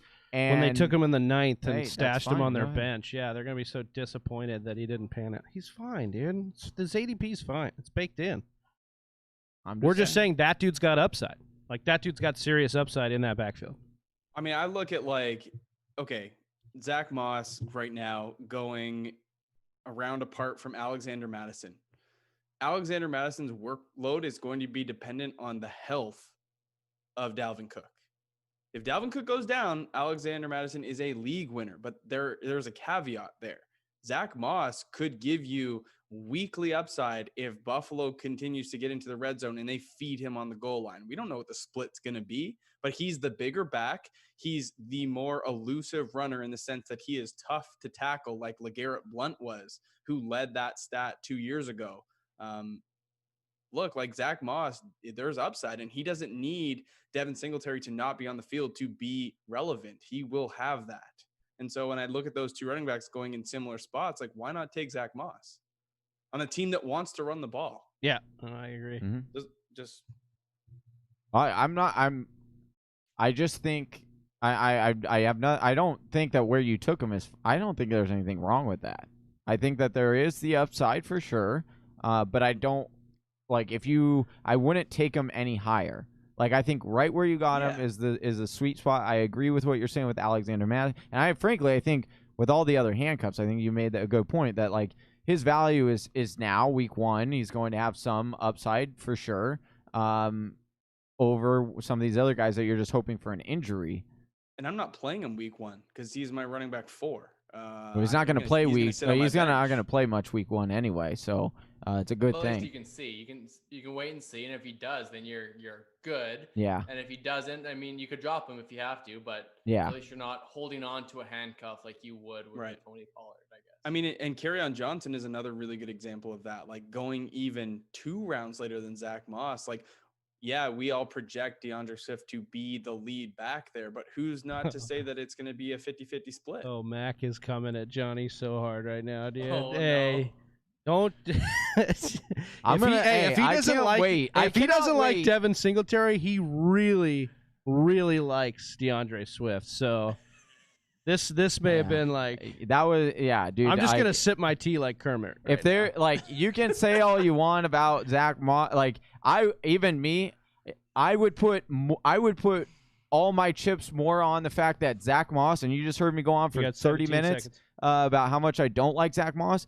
I would put my chips more on Zach Moss being a better running and actually taking over than Kerryon taking over for Swift. Swift is going to be head and shoulders over Kerryon. Kerryon is not even a good running back at all. You want to talk about a trash running back? Kerryon. And DeAndre Swift is one of the best prospects we've seen coming out of college in a long time. Like, he went to running back university. You want to talk about a good university to go to and actually mean something in the hardest division in football, the SEC. And so did Nick Chubb, and so did wasn't he taken in the second round? Like, Zach Moss was a third round. There's not a big difference between. There is a huge difference between second and third round. Oh, there is. Yes. One round. Yeah. Okay, only one round. There's a huge difference between second and third round. Yeah. Break, second and third round is huge. Third and fourth is not as big of a difference. Get bodied. No. Second and third, yes. Second and third, yes. And here's the thing. We got to remember, where did Detroit take him? The stream is all living on YouTube. The second pick, hold on. The second pick in the second round. Second pick in the second round. So you can't say, the draft capital is the same, like as Kerryon being taken in the third round 2 years before. Just take your medicine, Johnny, please. No, I'm going to take your medicine and go to sleep. I'm going to be so right. Take your medicine, please. I'm going to be so right on both of these calls. It's all right, unbelievable. So in the 11th, Tony Pollard, Keyshawn Vaughn, Justin Jackson, followed by John Brown, Golden Tate, Adrian Peterson, Brandon Ayuk, Kerryon Johnson, Johnny's favorite running back, Chase Edmonds, Tyler Higbee, A.J. Dillon, Alan Lazard, Duke Johnson, Mike Gesicki, Deshaun Jackson. Wanted to hear your take, Mac. You're a big Green Bay Packer fan, on A.J. Dillon, Aaron Jones, that whole Green Bay backfield. Johnny just took A.J. Dillon. Oh, I'm going to say it now. Yeah, A.J. Dillon, he's going to come right in and take over the entire backfield. He's Mac, so much better. Mac, He's the are you a biggest running ventriloquist? back. I'm hearing you from over here, so I just didn't understand what's going on. I'm here. sorry. I was just like, I knew what he was going to say. He's bigger. He's more elusive. Man, honestly, I don't know what to think of the situation because Green Bay just totally baffled me with their selections. I mean, we didn't need a backup quarterback. We didn't need a backup running back. The tandem of Jamal Williams and Aaron Jones have been just fine. So I don't really know. Obviously, he projects to be a bigger back, like a Derrick Henry, a bruiser. Does that fit the LaFleur scheme? Like, I don't think so. So I don't really know what to think. It's really going to be something that I'm just so unsure of. I'm just going to need to see it. But I don't love it. I mean, now that Devin Funchess has opted out, it would have been great to spend that capital instead of A.J. Dillon on like a T. Higgins or a Denzel Mims. That would have been great. But we didn't give Rodgers any help, and now we're kind of screwed. Jacob But we Bley, did take someone who I am big on, and that's Alan Lazard. you love Alan Lazard. I do. You love me some Lazard King, as Adam Rank called him. That was nice. Yeah. So Jacob Bley in the chat. 24 hours of this banter, LOL. How will you all survive? I have been thinking about that this entire time. I don't know how I'm going to haven't. survive. I've been. Yeah, like, well, we know you haven't. I'm ready. But we're to going to go. get into hour 10, and Johnny's just going to be passed out from pure ranting, like losing all the oxygen and ranting and Y'all- I raving. think that's true. Y'all might have to rebrand as the Fantasy Screamers. Yeah. Wow. I think so. I think there might be an angle there. You might be I onto love something. it, dude. Mm-hmm. Mm-hmm. Maybe it's that like isn't it Mac, ironic? we wanted to ask you because we asked Landon, what got you into fantasy football? What was the origin for Mac and Saturday Morning Snap? Walk us through that a little bit. Okay, so my first like fantasy experience, we used to play. Hey, keep that. it PG. Yeah, dude. That. We might have to wait till after. Hey, midnight that's how to we put that survive on. the late Yeah. hours right there. We bring Mac back on. We used to do this in high school. We used to do this challenge called the Gridiron Challenge, and basically you would pick a roster of players, like almost like DraftKings, where you'd have a salary cap and you'd have to pick players. But as the season went on, you would have to, like, players' values would change. They would increase if they were obviously ascending, having good years, or they would decrease. And you would have to, if you needed to, drop, let's say, Christian McCaffrey on his bye week to put somebody else in, and Christian McCaffrey, you bought him at 7,000, but now he's worth 11,000, you would have to rebuy him. And so it got to the point where you were trying to accrue the most points over the year, but then you would have to say, should I drop Christian McCaffrey in week 8 and then rebuy him and lose all the value on the other players, or just take a donut on him this week? And so it was a really interesting format. And then that just grew into us playing, regular fantasy on Yahoo. And then, when Landon and I met each other in university, we our friendship kind of grew over this love of fantasy football and a couple other things. And we literally just talked to each other on our commutes every day about fantasy and podcasts we had listened to. And we eventually just made the decision to just do it and buy microphones and just embark on this endless journey. So it's fun. I mean, I think our friendship has grown from it, which is has been awesome. And, my partner in crime, but it kind of just evolved naturally. Appreciate that perspective, Landon. That's, we're trying to get everybody's opinion on how they got in here and what happened, actually, the story, the backstory. But we love your guys' dynamic. You guys come on here and you're very even keel compared to, me and Johnny going after it. So you balance us out. You're the yin to our yang for sure. That's why we're partners on the YouTube channels. We appreciate that perspective. Oh, I'm back on the clock here. I do love the fire that Johnny has. Oh, dude, you couldn't pick a better business partner, podcast partner than Johnny. This guy brings it, and he's always just like, "Where's your energy at?" I'm like, "Well, it's never going to be like yours. You need to know that right." There's one thing though. Yeah.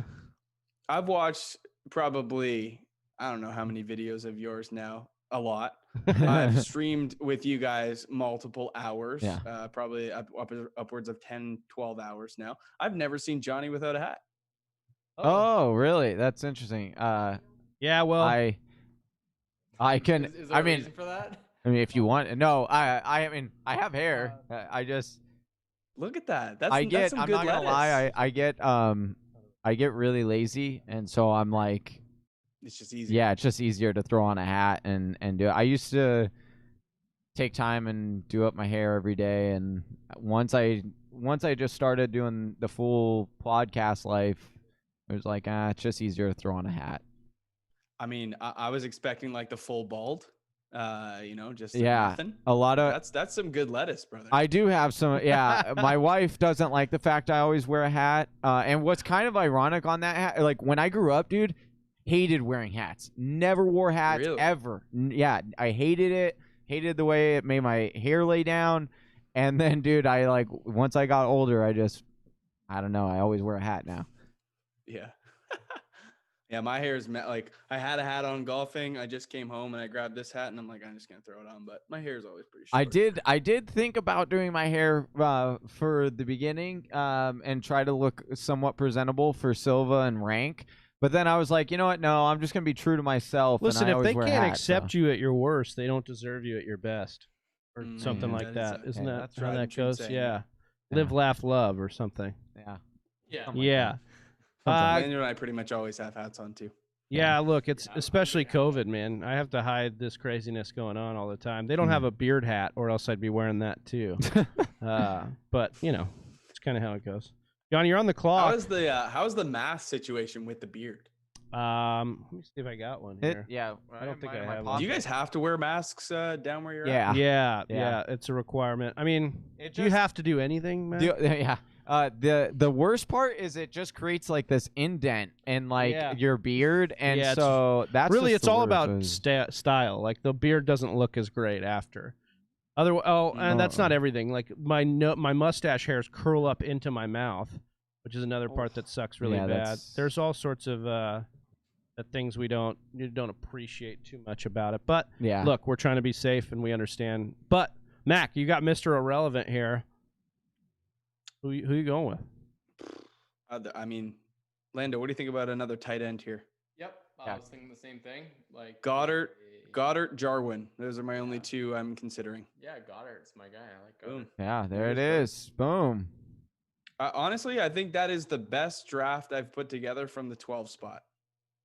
That's pretty solid. Yeah, I like what you did there with your team. It looks really solid. So we got to ask you guys, Mac, this is your second year on, and Landa, this was your first year, full year. Yep. And so we've been asking every person so far on, what did you guys think of the mock draft marathon experience? You guys have a good time? I apologize if I always. get too much sometimes. I am fully aware that happens, and I am sorry. No, you don't apologize. That is why people view. If we just sat here and monotonely just spoke our minds about fantasy football, no one would watch because they could do that themselves. But it's good. Like all I have to do when you're speaking is look at Travis, and that is worth it to me because he's just like, dude. So there's so many times when Travis will just send me a screenshot of his face after I just say something weird, from like our videos or whatever. Because like some of the stuff that I say, and then his reactions are very, very great. No, honestly, I think this is a great thing. It's a huge part of, I think, what you guys are doing and your success. It's made us want to stream more. Like we just picked up some better streaming cameras, and we're going to try and do more of it. But I mean, 2 hours just flew by me sitting here, and that's just a sign that you're having some fun. That's and, awesome. It's been entertaining to be a part of, and hopefully those watching certainly see the same joy. So I think hats off to you guys, and you're doing a great job. And we'll be back in maybe some drafts or in the comments. We'll try to keep you guys awake, but appreciate you guys. Good luck, fellas. Thank you guys so much. We appreciate you guys coming on. Seriously, taking a big chunk of your guys' day to come on and mock draft with us It means so much. So again, please head on over to the Snap. You guys want to let them know exactly, like, boost whatever you want and whatever you guys want to boost right now. Like, Except here's for your time. anti-David Johnson. Yeah, takes. do not boost David Johnson or Kerryon Johnson. Yeah, I mean, if you like the Whisperers, you'll probably like, similar stuff. No, that you we will do. like their stuff. I will tell Whisper. Yeah, I guarantee it. Thank you. We're newer to YouTube. We're approaching 200 subscribers. So if you want to jump over there and just click that red button, that'd be awesome.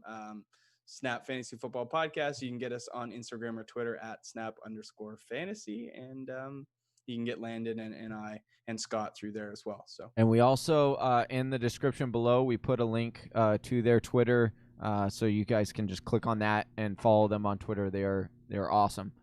Awesome. All right, guys. Thanks, boys. Well, thank you guys so much. We appreciate you for joining on, jumping on here. Take it easy. Have a good rest of your night. See you guys. Thanks, guys. Enjoy. Thanks. Good luck. Peace. All right. We are going to be jumping over here. We'll get Nate in here. It looks like this draft room is already full. So we'll get this updated here shortly. I wanted to make another announcement real quick before we get Nate on from Dominate. We are doing a jersey giveaway, so make sure that you are subscribed and you subscribe to our channel, and then comment TFW in the comments, and you will be entered for that drawing to win a signed. We're doing a signed Kenny G jersey as the first giveaway. Yep. So you must be a subscriber to our channel in order to get that. So make sure you hit that. And then as well as we are giving away some draft kits and a couple spots on the listener league. So draft kits are given away the same way that we do a jersey. And then the draft kits are going to be given, the Whisper League. We have 2 spots left open for the Whisper Nation Listener League. And in order to get that, you got to follow Sleeper HQ at Sleeper HQ. Link is in the description.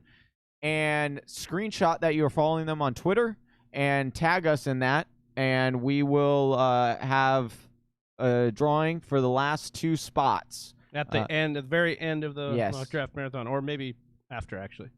But yeah, make sure you go over, follow Sleeper, tag us in that screenshot.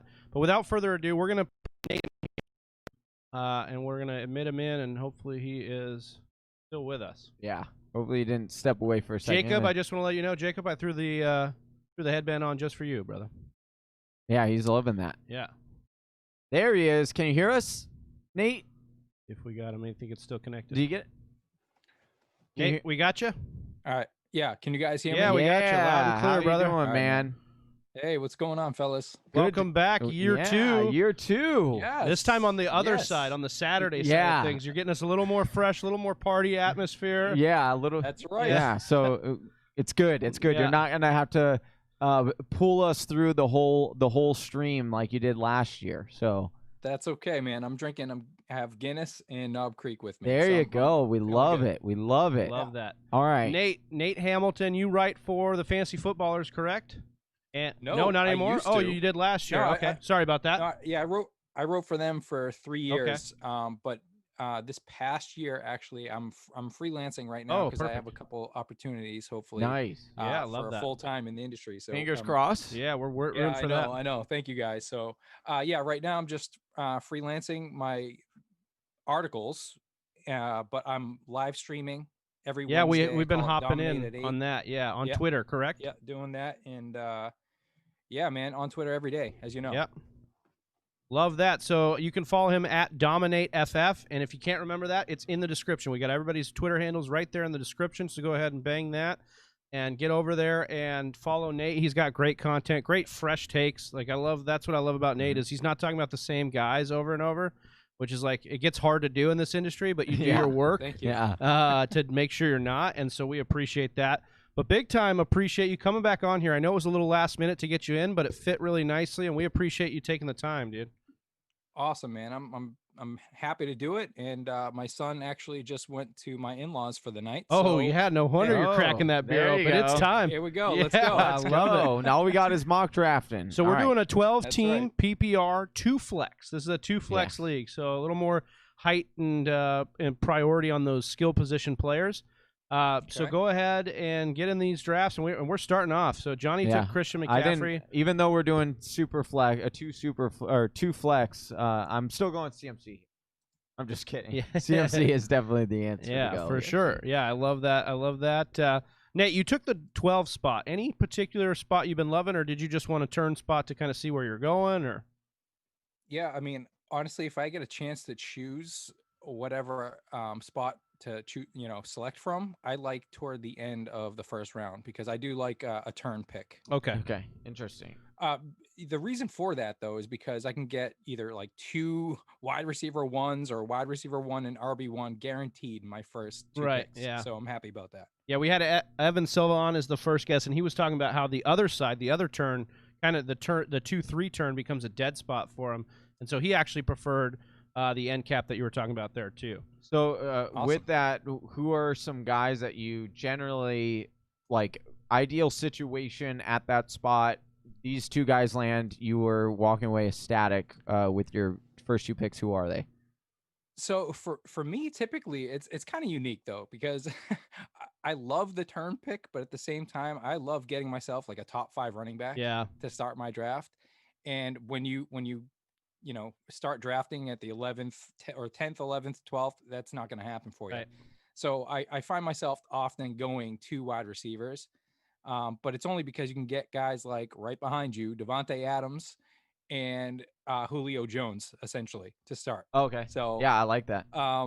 Yeah, I mean, I've had a couple drafts already where I've had Julio Jones, Devontae Adams, like I said, or Julio Jones and Tyreek Hill. Nate, did you know you were up? Sorry.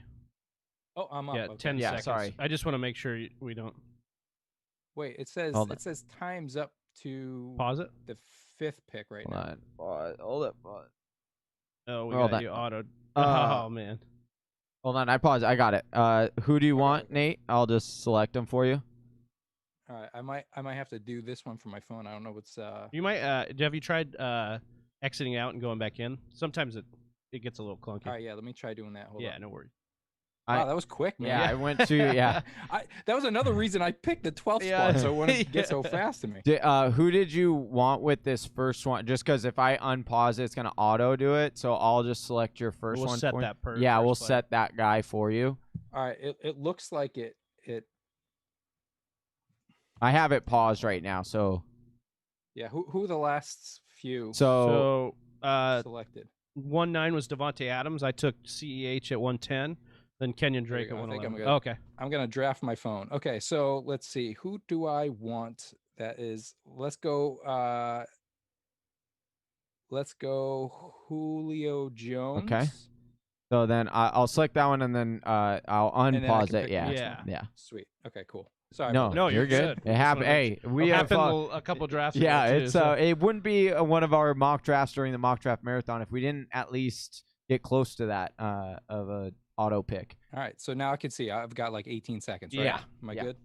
Okay, so I'm going to go Austin Eckler purely based off of that photo he posted. Yeah. So I'm gonna go. Yeah, it was a thirst trap, especially for fantasy football players, that's for sure, man. Like that, he's got him and James Conner are competing for like these most muscular backs I've seen in my life. Like these, I think what it comes to is Austin Eckler. He's probably sick and tired of hearing he's a small guy. He's similar to. This is going to be a reach. It's similar to Christian McCaffrey. No, it is. I was even critical of him, where I said, "Hey, Christian McCaffrey, small dude, can't handle the full workload. He's not that type of back." And then look what he does: gets jacked, goes out there, and he's the best running back in the league. He's the 101. Austin Eckler is basically following those same footsteps right now. So we could possibly looking at a top 5 back with Austin Eckler. So Nate, talking about that, we talked about this on with the snap with Mac and Landon on the last show because we don't truly know the answer of what the right answer. So I'll ask you. Do you think it's a benefit or a disadvantage when these running backs come in and they've gained weight? Do you like to see that, or because we talk about it all the time and amongst the fantasy community? Oh, this person gained weight. Oh, we don't like that. Or this person lost weight. Don't like that. Where do you stand on it? Because I've never really seen any data that would point to one direction or another where it's good or bad. Well, see, that's the thing, though. You have to be careful when you read these headlines, and that's literally all it is. Like, hey, who was it recently? Was it Ronald Marquise Brown? Jones. Ronald Jones Or was the one that gained the. yeah, Ronald Jones. But I saw him in person last year at a And he's convention. that's what everyone and- says. He's tiny. Yeah, but no, actually he had gained weight. It was off season, but it didn't look like healthy weight. So that's what I'm trying to get at is that when you see somebody gained weight, it's like at first you're like, yes, he's bulking up, but read into those things because how much of it is muscle? Like with Austin Eckler, we know it's muscle. He's proving Yeah. that. I think Marquise Brown recently was said that he right. gained like 28 points. Or Yeah, 30. 28 Yeah, pounds. he said 30 pounds. And I'm like, we brought it up on it was before Wednesday's show that we did. And I said, I was like, oh my gosh, that was like what I did when I came out of college. I was like, how is that even possible? Like, how is he going to, Right. Like, that's insane. 30 pounds is a lot of weight.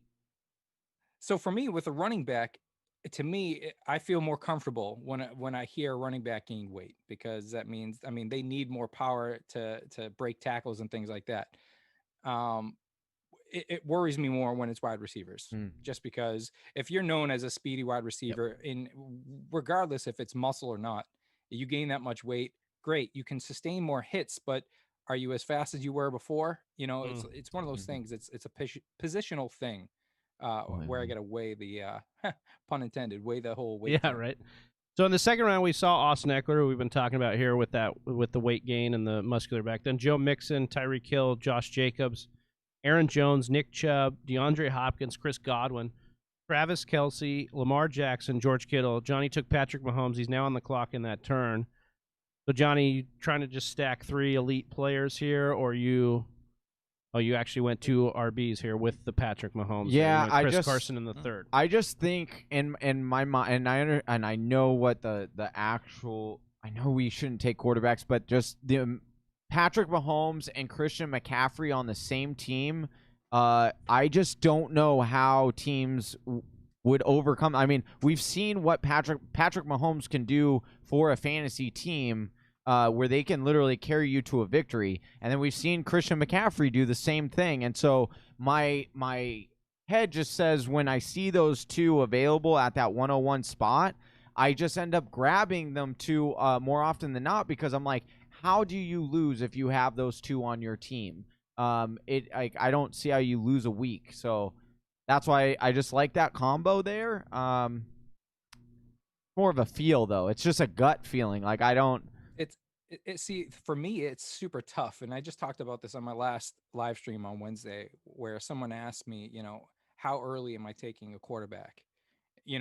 And I immediately said, I'll never have Patrick Mahomes. I'll never have Lamar Jackson. And it's not because of a lack of talent. It's not about that, especially in, regular or one quarterback leagues where it's not a super flex or anything like that. You're looking at, for me, the point differential between the top X amount of quarterbacks is not as dramatic as it is when you talk about running backs and the top wide receivers. I mean, we're talking a much different point differential between the two, and also you have to start in most formats. You have to start wide receiver, 3 wide receivers, and you have to start at least 2 running backs. So.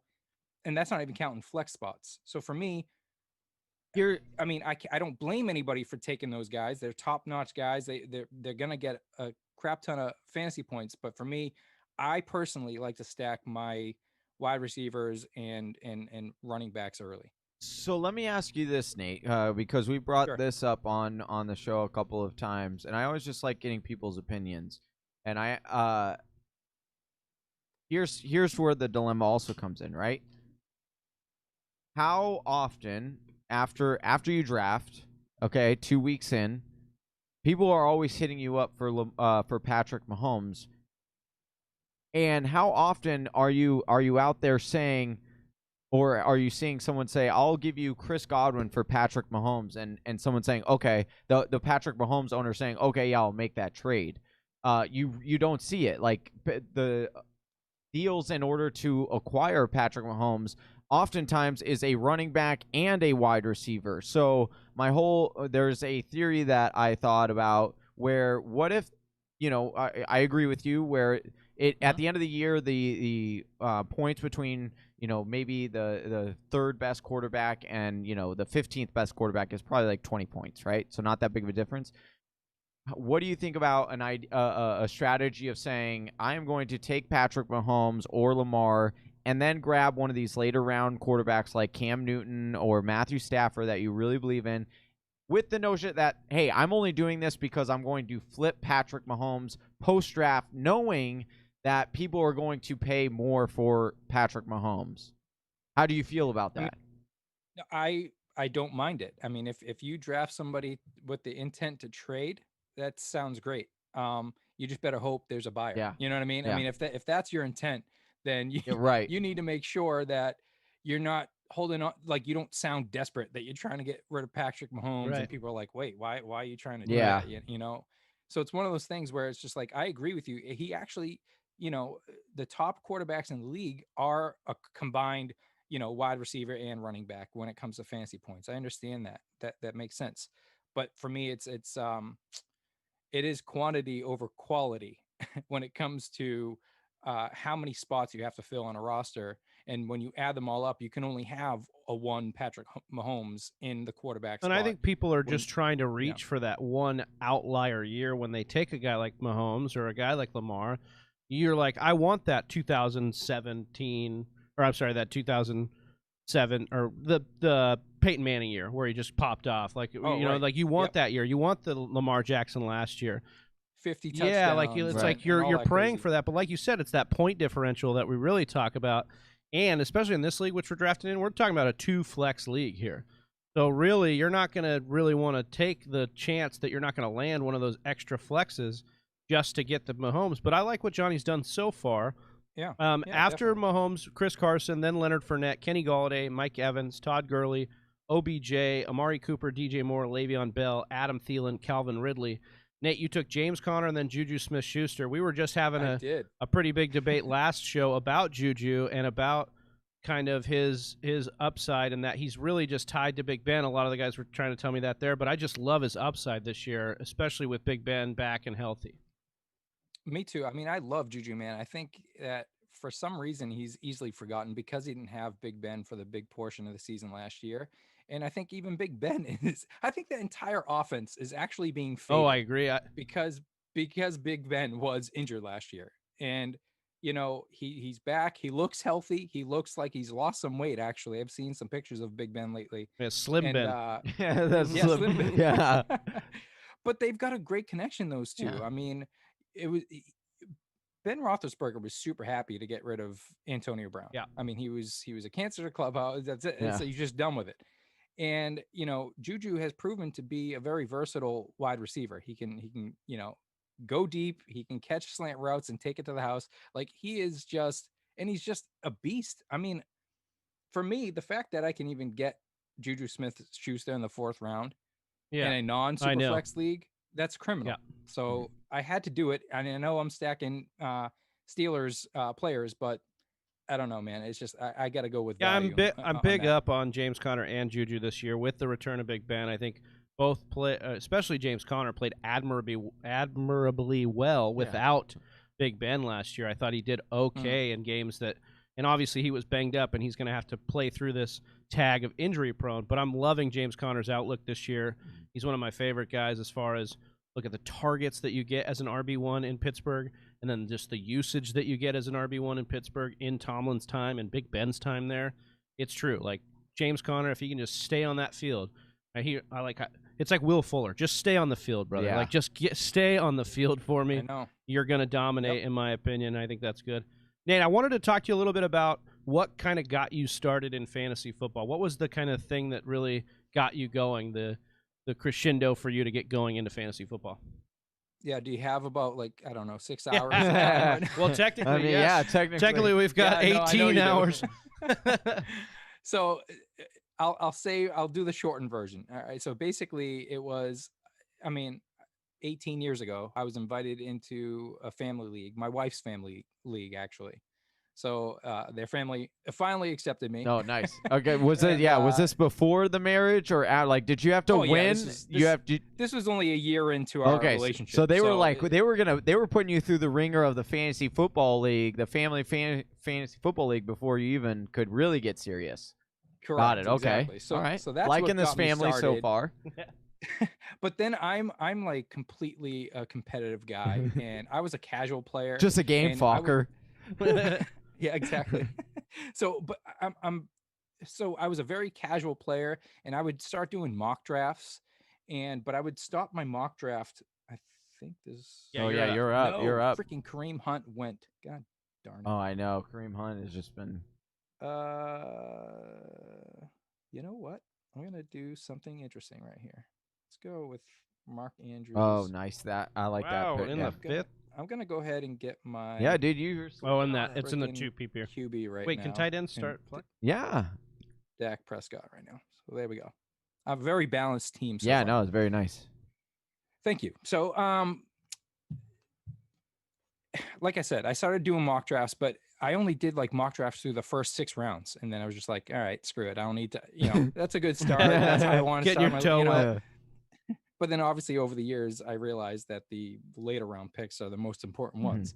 But anyways, so that's what got me started into it. But then again, I wanted to win. So I started doing my own research and listening to everybody, all the fantasy analysts' advice. And eventually I was like, I want to, start writing my own advice and start writing articles for various sites and things like that.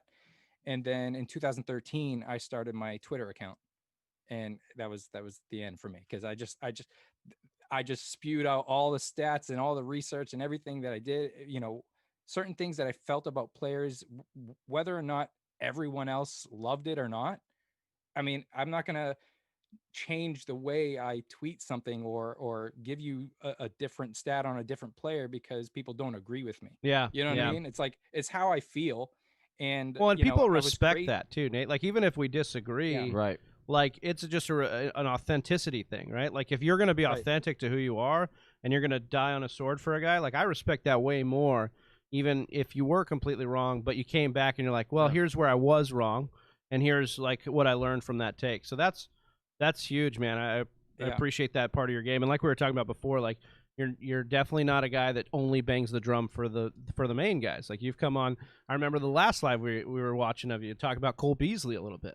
Like, I don't hear anybody talking about Cole Beasley right now, and it's like I still like him this year. Actually, I like him more this year than I did last year, which is crazy because now they've added Stephon Diggs. Yeah. So I just thought we'd talk a little bit about the origin story of Nate. So they can find you with your Twitter link here. Are you doing anything else that you can plug right now? Any kind of articles or anything that you've got out that people can take a look at? So my intention this year actually was to take a break from writing articles, because I mean, that's something I've done over the last 8 seasons, just nonstop, every week, pounding out 1 or 2 articles a week. Wow, it's a grind. Yeah, I've got a lot of stuff going on. I've got like everything. I'm not full time in the industry yet, but so I had a full time job going, and I've got a 5-year-old son, a wife. So I tried focusing on things that I could still provide content. So I've started my own podcast, the Dominate Fantasy Football Show, which can be found on any platform podcasts are found. And again, I'm behind on that. I think I recorded the last one like 3 weeks ago. But once season comes around, it'll be every week kind of thing for me. And I'm on Twitter all the time, and I do live stream every Wednesday at 8 called Dominate at 8. And those have been going well. I got a lot of views on them. And so yeah, I've been doing that right now, and I've got a couple things hopefully that will work out for me in the fantasy football industry, where I can lay all of my content and have articles up and all that good stuff. Yeah, we love rocking with you. We love that you're on for this 2nd year in a row of the mock draft marathon. We're out there trying to retweet and like a bunch of your stuff, because it's good, man. Like, you've got staying power here. We believe that. Clearly, clearly the articles you've written before have gotten and made it to major sites. So like, it's there, and it's just about, we talked about this before. with Silva and Rank and some of the other guests that have been on today, it's just like about that grind, like just keep. Oh yeah. We just got to keep pressing away and doing crazy things like 24-hour mock draft marathons, and eventually maybe something breaks through. So no, this is a great way to connect to a lot of people in the industry, guys. Yeah. So, I appreciate that you're doing this. This is why I wanted to set some time aside and get on here again. I had a blast with you guys last year, and when somebody does something like this 24 hours, like I'm an old man now. I just turned 35. Like I cannot even, there's no way I'm staying up past like 11:30. So, yeah, well, we're going to try. Yeah, we're going to try. We're going to try and make we it might be past asleep by 2, you guys but might be sleeping and auto picking while you have live guests on. Exactly. The stream has gone on for 3 hours now, and Johnny's just passed out with his head down at the desk. Exactly. Yes. That would be me, guys, if I was on for the whole episode. Oh, that's funny. Well, we appreciate you coming back, Nate. We'll run through. You said you were going to do something interesting here. Talk us through a little bit of that Mark Andrews, Dak Prescott turn you had in the 5th and 6th. Sure, yeah. I mean, Mark Andrews is my tight end 3. So Same. for me Love to it. get him in the end of the 5th round, the very end of the 5th round, I had to. That was a steal. He's going to get targets. He's going to score touchdowns. He's probably Lamar Jackson's favorite target. So I'm going to go with him. And then Dak Prescott has been a top 10 QB in fantasy since he's entered the league. So I think maybe he was a QB 11, I think 1 year, but that's the worst he's done, guys. I'd give you a hard time for a homer, but it's just this logic's so sound on Dak Prescott. It makes so much sense. Right. I'm a Cowboys fan. I know. Yeah. But the amount of weapons he has on this offense now, it's disgusting. And he's super talented. And now he's on a 1-year deal, and he's going to want to get paid after the season. You think, if it doesn't happen, you think Dallas keeps him for another year? How do you think that contract situation works out? I'll let you pick. Sorry. Yeah. Sorry. Well, that was my fault. I keep asking you while I'll you're take picking. up some space here. So people are going a little bit. Yeah, people are going a little nuts because it actually kind of worked out in my favor. I took Kyler Murray in the 7th. That was crazy value for Kyler to fall. I personally have Kyler Murray as my QB1 this year. And so kind of going and playing off of that conversation that we had, Nate, I feel confident with the, I do want to get another wide receiver, but I know that in the next few rounds, wide receiver is a little bit deeper. And so, I took that quarterback there in the 7th round. I thought it was tremendous value. And now it would give me the opportunity to say, hey, like I'm good trading Pat Mahomes because I now have my guy, and now I can try to fill in that wide receiver 1 position and maybe get back another an RB2 or something and kind of hedge my bet with that. So that kind of worked out well. I didn't plan for it to be like that at all. People in the chat were kind of going a little crazy, or not crazy, but they were just like, oh, you're going to take Kyler there, even though you have Patrick. So I just want to say that. But I think that's good though. I mean, if you can pull something off like that, especially in a non-super flex league, it's like you can. Mm-hmm. It allows you to do that because they're not, the QBs are not flying off the board. Right. So if you can get, in some eyes, Kyler Murray could be a top 3 option this year. I'm not on that train, and that's fine. Even with one of the best wide receivers in the league on the offense, but people have that view, and now you've got the option of possibly even trading Kyler Murray and keeping Patrick Mahomes and getting a good deal. So that's, hey, I can't fault you for that logic. Yeah, I love the Kyler Murray take here, but I also like hearing a little bit of contrarian on it too, because once in a while I just feel like Johnny's just really just loves him. He's a Cardinals fan. He just loves Kyler Murray. I mean, what's not to love? He's got a big arm. He can run the ball. He was offensive rookie of the year. Like, I get it, dude. It's all there. He got DeAndre Hopkins. It's all there. The line but got once better. in a while, you want to mix in a little bit of like, okay, what could go wrong here to just try and level you out like a little I've said bit. many times, dude. Us Arizona fans have gone through so much torture. Yeah. Why can't you just say, okay, we'll give you this. Have your fun.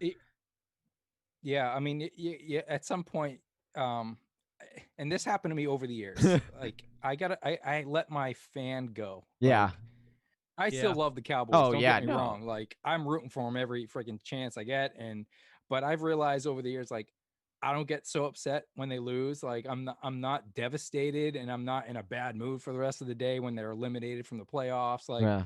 I used to be that, and eventually I'm just like, I don't know. Like I'd rather be right with my Yeah. fantasy analysis and giving good advice, and trying not to let my fanatic brain take over and be like, no, Dak Prescott's going to be the QB1. CeeDee Lamb is going to take over and be the wide receiver, 5 this year. Like I'm not going to be like that. But at the same time, it's just, you need to let some of that go and just look at it and say, hey, sometimes even when you get tremendous talent on the team, like Arizona, and they have DeAndre Hopkins, it takes time for things to work out and gel. Normally, and we've seen.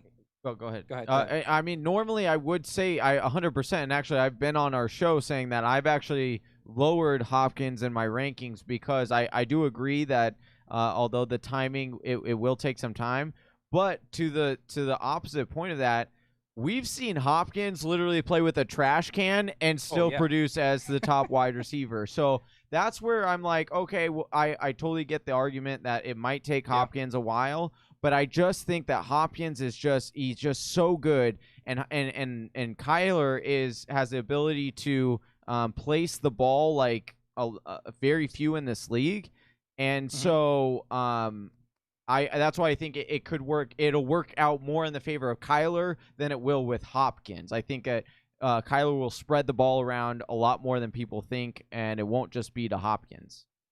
Well, it definitely gives them a lot more options having Hopkins on the team, because sometimes he'll be triple covered. I mean, so it opens things up for Kyler Murray for sure. And yes, that raises the bar for Kyler Murray for me. I'm just not. I mean, you got him in the 7th round, so I'm not going to complain about that. Right, the value is great there where he's been going. Right. But it's just, there are certain drafts I've been in where it's just like he's been. Oh, I've seen him go like early 2nd, 3rd round. Yeah, I'm like, that's insane to me. So at the end of the day, it's about value. Right. So exactly. Sure, it can pay off, definitely, but it's definitely a risk. We're not. We haven't seen it yet. We haven't seen that he's gonna be that. And it's okay to be ahead of the curve sometimes, but just know when you're, investing that much draft capital at that time, that it's a high risk pick. Yep, got to hit, right? It's like you've got to hit. That's right. Yeah. That's right. Nate, we've been asking everybody a few key questions. One of the ones we've been asking everybody is their league winners, or like their dark horse to be that league winner. So, and this could be a couple guys that you like, but who are these guys that you're coming out of, in these middle to late rounds, out with a lot of it because you think the ceiling there is just domination? So I love that you keep using the word dominate and domination. Yeah. First of all, well, look, trying to plug you, dude. Yeah. Thank you, man. I appreciate that. I own the word dominate. I don't know if you guys know. Yeah. Oh, good. I need to keep out. Yeah. My wife thinks like my wife used to be like, hey, what you're doing is like a stupid little hobby, blah, blah, blah. But then she realized as I reached 10,000 followers. She was actually my 10,000 follower on Twitter. Oh, that's awesome. Yeah. It took her 10,000. It took 9,999 other people to be like. It did. Now she's like, now it's serious. Yeah. So we celebrated that, and now whatever, over 14,000, whatever it is. That's awesome. But I forget what I was going with it. What was I just talking about? Dominate. Owning the word dominate. Yeah. Oh, yeah. So like everybody, if you look across the board in the industry, I don't care who it is like, dominate your fantasy drafts. Oh, yeah. Dominate, blah, blah, blah. And she's like, your name's everywhere. Like, I hope that's what people think. Yeah. But I don't think that's what it is, honey. Yeah. Yeah, you need to go get the rights to that word so you can start getting people on it. It's so funny too, because you mentioned like how your wife was like, she didn't like necessarily take you serious to like the 10,000. It was it was like, I'm my wife was like asking us about the 24-hour mock draft marathon, and I'm like, oh my gosh, we got this person and we got this person, and like I'm so excited. And she's like, who is that one? Like, I don't even. I'm like, I don't know whether to tell you and be excited or like just like keep it, just say, oh yeah, like, we have a lot of high profile people on. Yeah, like I'm like, profile to us, high profile to us. Yeah. You're like, man, this was a big day, and people are like, who is that? Yeah, like Well, you know what? I like him a lot. So. Yeah. I'm a little thrown for a loop right now that we've just hit the 9th and 10th round and the options I have left. This is there's crazy. some value out here right now. I've been oh, was I auto picked? Yeah. You did. Right. Don't worry. I did this about 4 mocks ago where I was trying to look at Twitter and some reaction Geist will there. get picked up by somebody. someone. Yeah, super smart. Geist is going to be signed soon, and then we'll be all right. The person I'm going for, I'll let you know. I'll let you know if they end up getting drafted. Okay, How about yeah. that? I love that. And because I did have a player, I literally just hit the button, so I'll let you know when they get drafted. I'll keep an eye on that. But to answer your question, Travi, I know that you asked about league winners. Yeah. That's right. So for me, I'm a huge Kareem Hunt guy. I love that one. I just freaking love Kareem Hunt. His talent alone, like what he was able to do on the year before last, in just 11 games, he had, I think, 7 touchdowns in rushing and 7 receiving touchdowns, and I think over 1,000 yards. It was just in just 11 games, guys. Like, and that's when he was the dude. And then last year, he only played half a season, and he was a big-time producer. Oh, yeah. He's just a hell of a football player because when he's on the field, whether he's getting the carry or not, he's a great blocker. He opens things up for that offense, which means he's going to remain on that field, and he's a great pass-catching option as well, which we all know Nick Chubb is not that guy, and that's okay, you know. But the fact is, Kareem Hunt has more built-in value to me because I know he's going to be on the field and see a lot more snaps because of how effective he is in the blocking game. And say a play breaks up and he does great with the blocking, but a play breaks up. Now he's open in the flat and he's going to catch a pass. So, and we're going to see that for 16 games in this offense. And I know there's a lot of mouths to feed or whatever. And you know, he's not the main guy. I still think that even at his value in like the 5th round, roughly 5th or 6th round, typically, I think he's could be a league winner for a lot of people. Yeah, I think this is something we've said on the show multiple times. This is something we agree with because not only the standalone value that he has, but then if anything were to happen to Chubb, it's like game over. You've got an RB1, probably top 5 RB in that situation. Right. But then you talk about the fact that now they're talking about with Landry's health, they're talking about with Kareem Hunt maybe coming in a lot more in the slot and playing just slot wide receiver for them a lot, which we know in Stefanski's offense with that play action, what that's going to mean. Like, that's going to mean a lot of targets because it's easy target to go to from the slot for Baker. So we talked about how we think this offense gets more efficient with Baker, and I think part of that will be targeting Kareem Hunt. And so, yeah, I love that take as a potential league winner. Anybody else a little deeper on that you've been kind of stashing in the later rounds or – yeah, I mean, this has been one guy I've like pounded the drum for that I feel like everyone in the world hates. It's Jordan Howard. I mean, Jordan Howard, you know, for his first 3 seasons had over 1,000 all-purpose yards. He's got a nose for the end zone. Yep. Even last year, before he was hurt, he had 10 carries within the 5-yard line and scored on 5 of them. Mm-hmm. I'll take him scoring half the time when he gets the ball on the 5. So for me. And guess what? Nick Chubb has like negative yards. He was the worst performing running back from within the 5-yard line with X amount of carries. Not that many, to be honest with you. I tweeted out it was like last year. But for me, Jordan Howard is just because he doesn't catch the ball. And if you really look at his stats, like it's just because he didn't get the opportunity. And when he was catching the ball, I think he has over 60% catch rate. Yeah, as a running back, that was what he just doesn't get the pass. He doesn't get the, you know, he's not involved in the pass game, but he can if they allow it. You know what I mean? Well, that was what was wild a couple years ago with the first season with Nagy. Was, you know, we're like, oh, you know, Nagy needs a pass catching running back, right? And then we had seen all these rumors that Jordan Howard was on the jugs machine, all this stuff. And he was actually coming out in the first few games, and he was catching out of the backfield very well. And it was kind of like, whoa, like, all right. And then they just stopped doing it. Like, Nagy was just like, okay, I'm not going to throw to Jordan Howard anymore. And it was like, okay. But I think you were so spot on with the fact that, like, people just, and we were talking about this a little bit earlier on the stream, like people are just sleeping on Jordan Howard because I feel like they left a sour taste in their mouth a few years ago, and ever since then they're just like, oh, well, he doesn't pass catch, let's write him off. But yeah, like so RotoPat from Patrick Doherty from Roto World basically said on one of the podcasts, Jordan Howard is perennially the guy that we always doubt, that overdoes it, like always proves us wrong.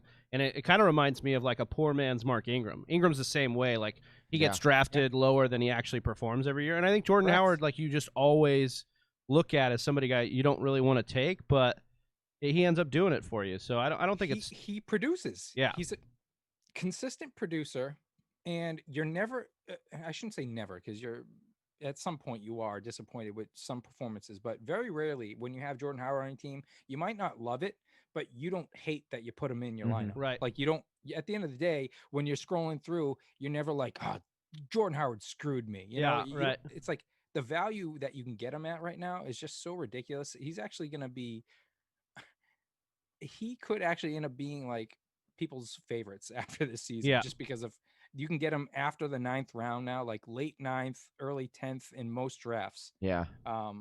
So that backfield is just like super cheap to own. But really what Johnny was talking about before was like, look at Kalen Ballage's usage in the red zone last year, and he just couldn't convert. He's not very good. Jordan Howard's better than Kalen Ballage. Like he's going to convert on some things. Right. So yeah, I think the value is definitely there. Absolutely. All right, so just give a recap of the last round. We had Sammy Watkins, or I'm sorry, we'll start the other way. Mike Gesicki come off the board in the 11th, 11-1 by Johnny. Kerryon Johnson, Alexander Madison, Adrian Peterson, Damian Harris, Anthony McFarland, Duke Johnson, Matt Ryan, Deshaun Jackson, Chase Edmonds, Darrell Henderson, Sammy Watkins, Alan Lazard, Noah Fant, LaShawn McCoy, A.J. Dillon, T.J. Hawkinson, Ben Roethlisberger, Tom Brady, Justin Jefferson. We've got some things. Guys, that's what I love about superflex leagues. The second to last round, you're getting Tom Brady and Ben Roethlisberger. Oh, I know. Yeah, I'm going to write an article. Tom Brady, Ben Roethlisberger, and Phillip Rivers. Those three guys. I mean, well, really, the Phillip Rivers take. I'd like to hear you elaborate a little on that because that's not one I've been hearing. Yeah, so Phillip Rivers, first of all, let me just get this out of the way. I hate how he throws a football. It looks like his shoulder's broken. I don't know what it is. Like he does not get a full rotation on that thing. Ever. But he gets zip on it, man. Like halfway through, it's just some sidearm craziness. Yeah. It is something weird, and I don't like it. But he gets the job done, man. Yeah. He's somebody who has always given you value wherever you draft him in fantasy leagues. And especially this year, he's probably in one of the best offensive lines situations. He's got amazing running backs to back him up. He's got three guys. Nyheim Hines could be a sneaky pick for a lot of people this year because he loves throwing to the running back position. Yeah. I don't have all the guys. So woot woot on Jack Doyle as well. But I mean, he's got T.Y. Hilton. We're talking redraft guys, by the way. Let's just make that clear. Yeah, for sure. He's got T.Y. Hilton. He's got Jonathan Taylor, one of the top prospects in as a running back position this year. He still has Marlon Mack. For me, I think he's the most negatively affected by the Jonathan Taylor, draft. Yeah. Pick. 100%. But for me, Nyheim Hines is somebody who can step it up in the passing game. And I think that offense is going to produce a heck of a lot. And again, they're kind of forgotten because since Andrew Luck left, they had Jacoby Brissett. And, everyone's just like, all right, we're not thinking about the Colts anymore. You know what I mean? Right. So for me, now they've got somebody like Phillip Rivers who, he's older, sure, but he knows how to run an offense. That's, something that comes with like Frank Reich went out and got him. Like that's the guy they targeted in the free agency. They wanted to go get him. And then they're saying we had Brissett. We could have molded him, but no, let's go get the old seasoned vet and kind of build it around him. I think that there's some upside there, at least as a streamer. I think that in the late round, you've got him. I do like taking a guy like Brady or Ben Roethlisberger over him, but it's interesting to hear that take, and I love that you add that in because Phillip Rivers has not been a guy I've been thinking about a lot as far as I'm going to be a guy to take. like my late round quarterbacks this year are the old trusted, Yeah. the old, Old but reliables. yeah, old and reliable. Thank you. That's the term I was looking for. Perfect. So you said you've been doing this podcast, right? The Dominate FF show. That's what it's called? Yeah, Dominate Fantasy Football Show. We can yes. find you on all the podcast platforms? I've pretty much signed up for everywhere. Okay, So perfect. If for some reason you don't find me on something, let me know. Yeah, we will. Because Yeah, for sure. I am for sure on, I think, everything. Perfect, man. We appreciate you hopping on And here. that's my own solo podcast, and they're much shorter, so they're like 15 minutes, roughly 15. Like what do you 12 to tend 15 to? minutes long. Do you just kind of go into a topic that you're feeling for that week, or? Yeah, I mean that's what I've been doing this off season. Just wanted to get some things off my chest. I've got a platform and I can do that. Love And it. I used to be on the Fantasy Tilt with my buddy Keaton Mm-hmm. Denley, and so I still bring on the Tilt now with that podcast. Nice. So I get tilted, and I'm having fun with it, but it's definitely a different beast when you're doing solo podcasts versus just the analyst. And Keaton used to be like the host, and he was the man. But for me, it's now I'm doing everything. I'm editing. I'm the host. I'm You got to ask yourself your own questions. And then answer. I gotta yourself. have a conversation with myself. Yeah. It's pretty awkward. Yeah. But no, man, I'm enjoying it, and I can't wait to get into a groove. In the next few weeks. Yeah, man. Well, we will get listening to that, and we will plug it here for everyone to talk about. Nate, why don't you walk through your team for us and just kind of give us a breakdown of what you had going on? Sure. Yeah. I mean, so I started. I had the turn pick, the 112, and I typically go wide receiver here. But Devontae Adams, who's somebody I like to target if he falls to me at that position, had already been drafted, and I saw Austin Eckler still there. So I went Julio Jones, Austin Eckler, paired up James Conner and Juju Smith-Schuster after that. Mark Andrews in the end of the 5th round for me was a crazy steal because he's my top 3 tight end. And we all know once you get outside like the 4 or 5 even tight ends, then it's just a crapshoot. So I was happy in the end of the 5th to get one of the top 3 guys. Dak Prescott is probably my favorite value quarterback in this year's drafts. Jordan Howard is a reliable guy for me, as we talked about.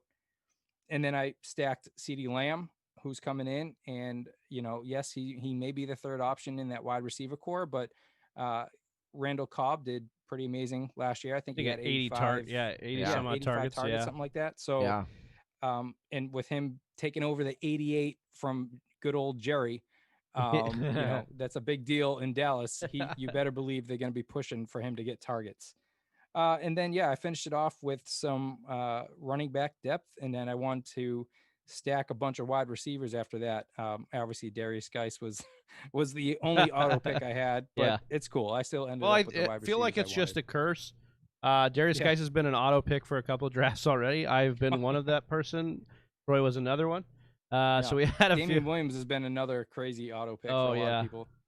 Yeah, so just one last topic. I love the team that you put together here. What has been kind of your way to deal with the COVID offseason? What have you been doing as far as building teams out in leagues that you're in? Have you had those conversations with your league managers about extending the roster out, having IR spots? Do you have a theme of advice for some of the listeners on what to do in this offseason or this season? Has been like a pretty controversial topic, right? Yeah, of course. Yeah. A lot of people have been pretty passionate about like why add it, why, or why you should, why you shouldn't. I'm kind of in the camp where it just adds another element to your skill set as a fantasy football, manager, where, we've got to deal with unpredictable things all the time. You know what I mean? So let's not pretend that we're going to predict COVID's going to hit or all these major guys, right? I mean, injuries happen to your 1st round pick. You got to adjust. You've got to, draft with depth. You have to, so I'm okay with maybe adding 1 IR spot. If you want to do that, fine. Okay, do it. But for me, I'm not a huge proponent for, let's all of a sudden, let's now have, 10 bench players, or go crazy with like, on a short roster. Let's have just an amazing amount of bench players. Because that takes away a lot of the fun in the game. Because say you lose somebody to COVID, right? Let's say that happens. Then either you choose to bench them and ride that whole thing. Maybe you decide to do some kind of trade. That's what fantasy football to me makes it fun. Yeah, because navigating those when scenarios. you add a little diversity, yeah, that's what makes it fun. That's what challenges me. That's what, I love a good challenge, and I'm okay with it. Like a few years ago, I was a man of my word, and I drafted Adrian Peterson first round with the Fantasy Footballers writers. And they're like, "Are you going to do it? Are you going to do it?" And everyone thought I was crazy. I was like, "Yeah, I did it." The 105, I drafted Adrian Peterson. And of course, that was the year he got injured. And, I still ended up in the championship, and I lost in the championship to my boy, Kyle Borg. And, but anyways, so that's what makes it exciting. You lose your first round pick, second round pick, whatever, adjust to it, draft smart, take those later rounds seriously, and pay attention to waiver wire. So that's how I feel love about it. I love this concept that like we can now use this as another reason to adapt, as another reason to try and navigate the landscape. Right. It's just another way to get better as fantasy football players. With another added element. And obviously this is a serious issue. We know that people are dealing with that, and we've got to navigate that. But if they're playing and you're playing, like, why not add this element of like having to get it done? So I love that take. Nate, we appreciate you year 2 coming on here. On the other side of this, it was a big up to get you when we had a little bit more energy this year. Yeah, I appreciate that, man. But we appreciate you, man. And as always, you can follow Nate at DominateFF. His link is in the bio. Anything else, or link is in the description. Sorry. Yeah. Typical influencer here. No. Do you have anything else you're plugging or you'd like to talk about here? Or yeah, I mean, like I said, just right now. Actually, I've started because again, this year I didn't want to do any writing. Yeah. But I was fooling myself. It's just part of who I am. You're I love addicted to write. to it. I need to get articles out there. Yeah. So I tweeted out earlier, like, where am I gonna put it since I'm a freelancer right now? And I've got a ton of I've got a ton of options to so you can look out for my content. Obviously, just follow me on Twitter. I'll tweet out wherever website it comes from until I find a home. And then, obviously the Dominate Fantasy Football Show. Yeah, we got to have you on the show more often. Absolutely. That'd be get great. you on. And then my live streams it's on Periscope. It's the same thing at Dominate FF, and it's live streamed on Twitter as well every Wednesday at 8 p.m. Eastern. Well, perfect, Nate. Thanks so much, man. I hope you enjoy the rest of your night. Don't drink too many Guinnesses over there, or drink enough, dude. Like it's good. No, I will. Yeah. I'll drink just enough. Appreciate Cheers, guys. that. Thanks so much. Later, brother. Appreciate you. All right. Later. Bye. Bye. All right. We are going. Should we do the Slayton giveaway now? Well, we'll have to do a back-to-back giveaway. Yeah, but we have to end this stream and then start the stream of our next 8 hours. So I'm going to end this one. Make sure you get into. There are 39 viewers. Don't go anywhere. Just join us in the. Next chat or in the next live room here that we are going to. So. Because we can only be on for 8 hours per stream. So that's why we made the other one. So so we're hopping onto the other one. So make sure you guys stay on our channel, but hop to the new link that will be popped up once we go live there. All right. Peace.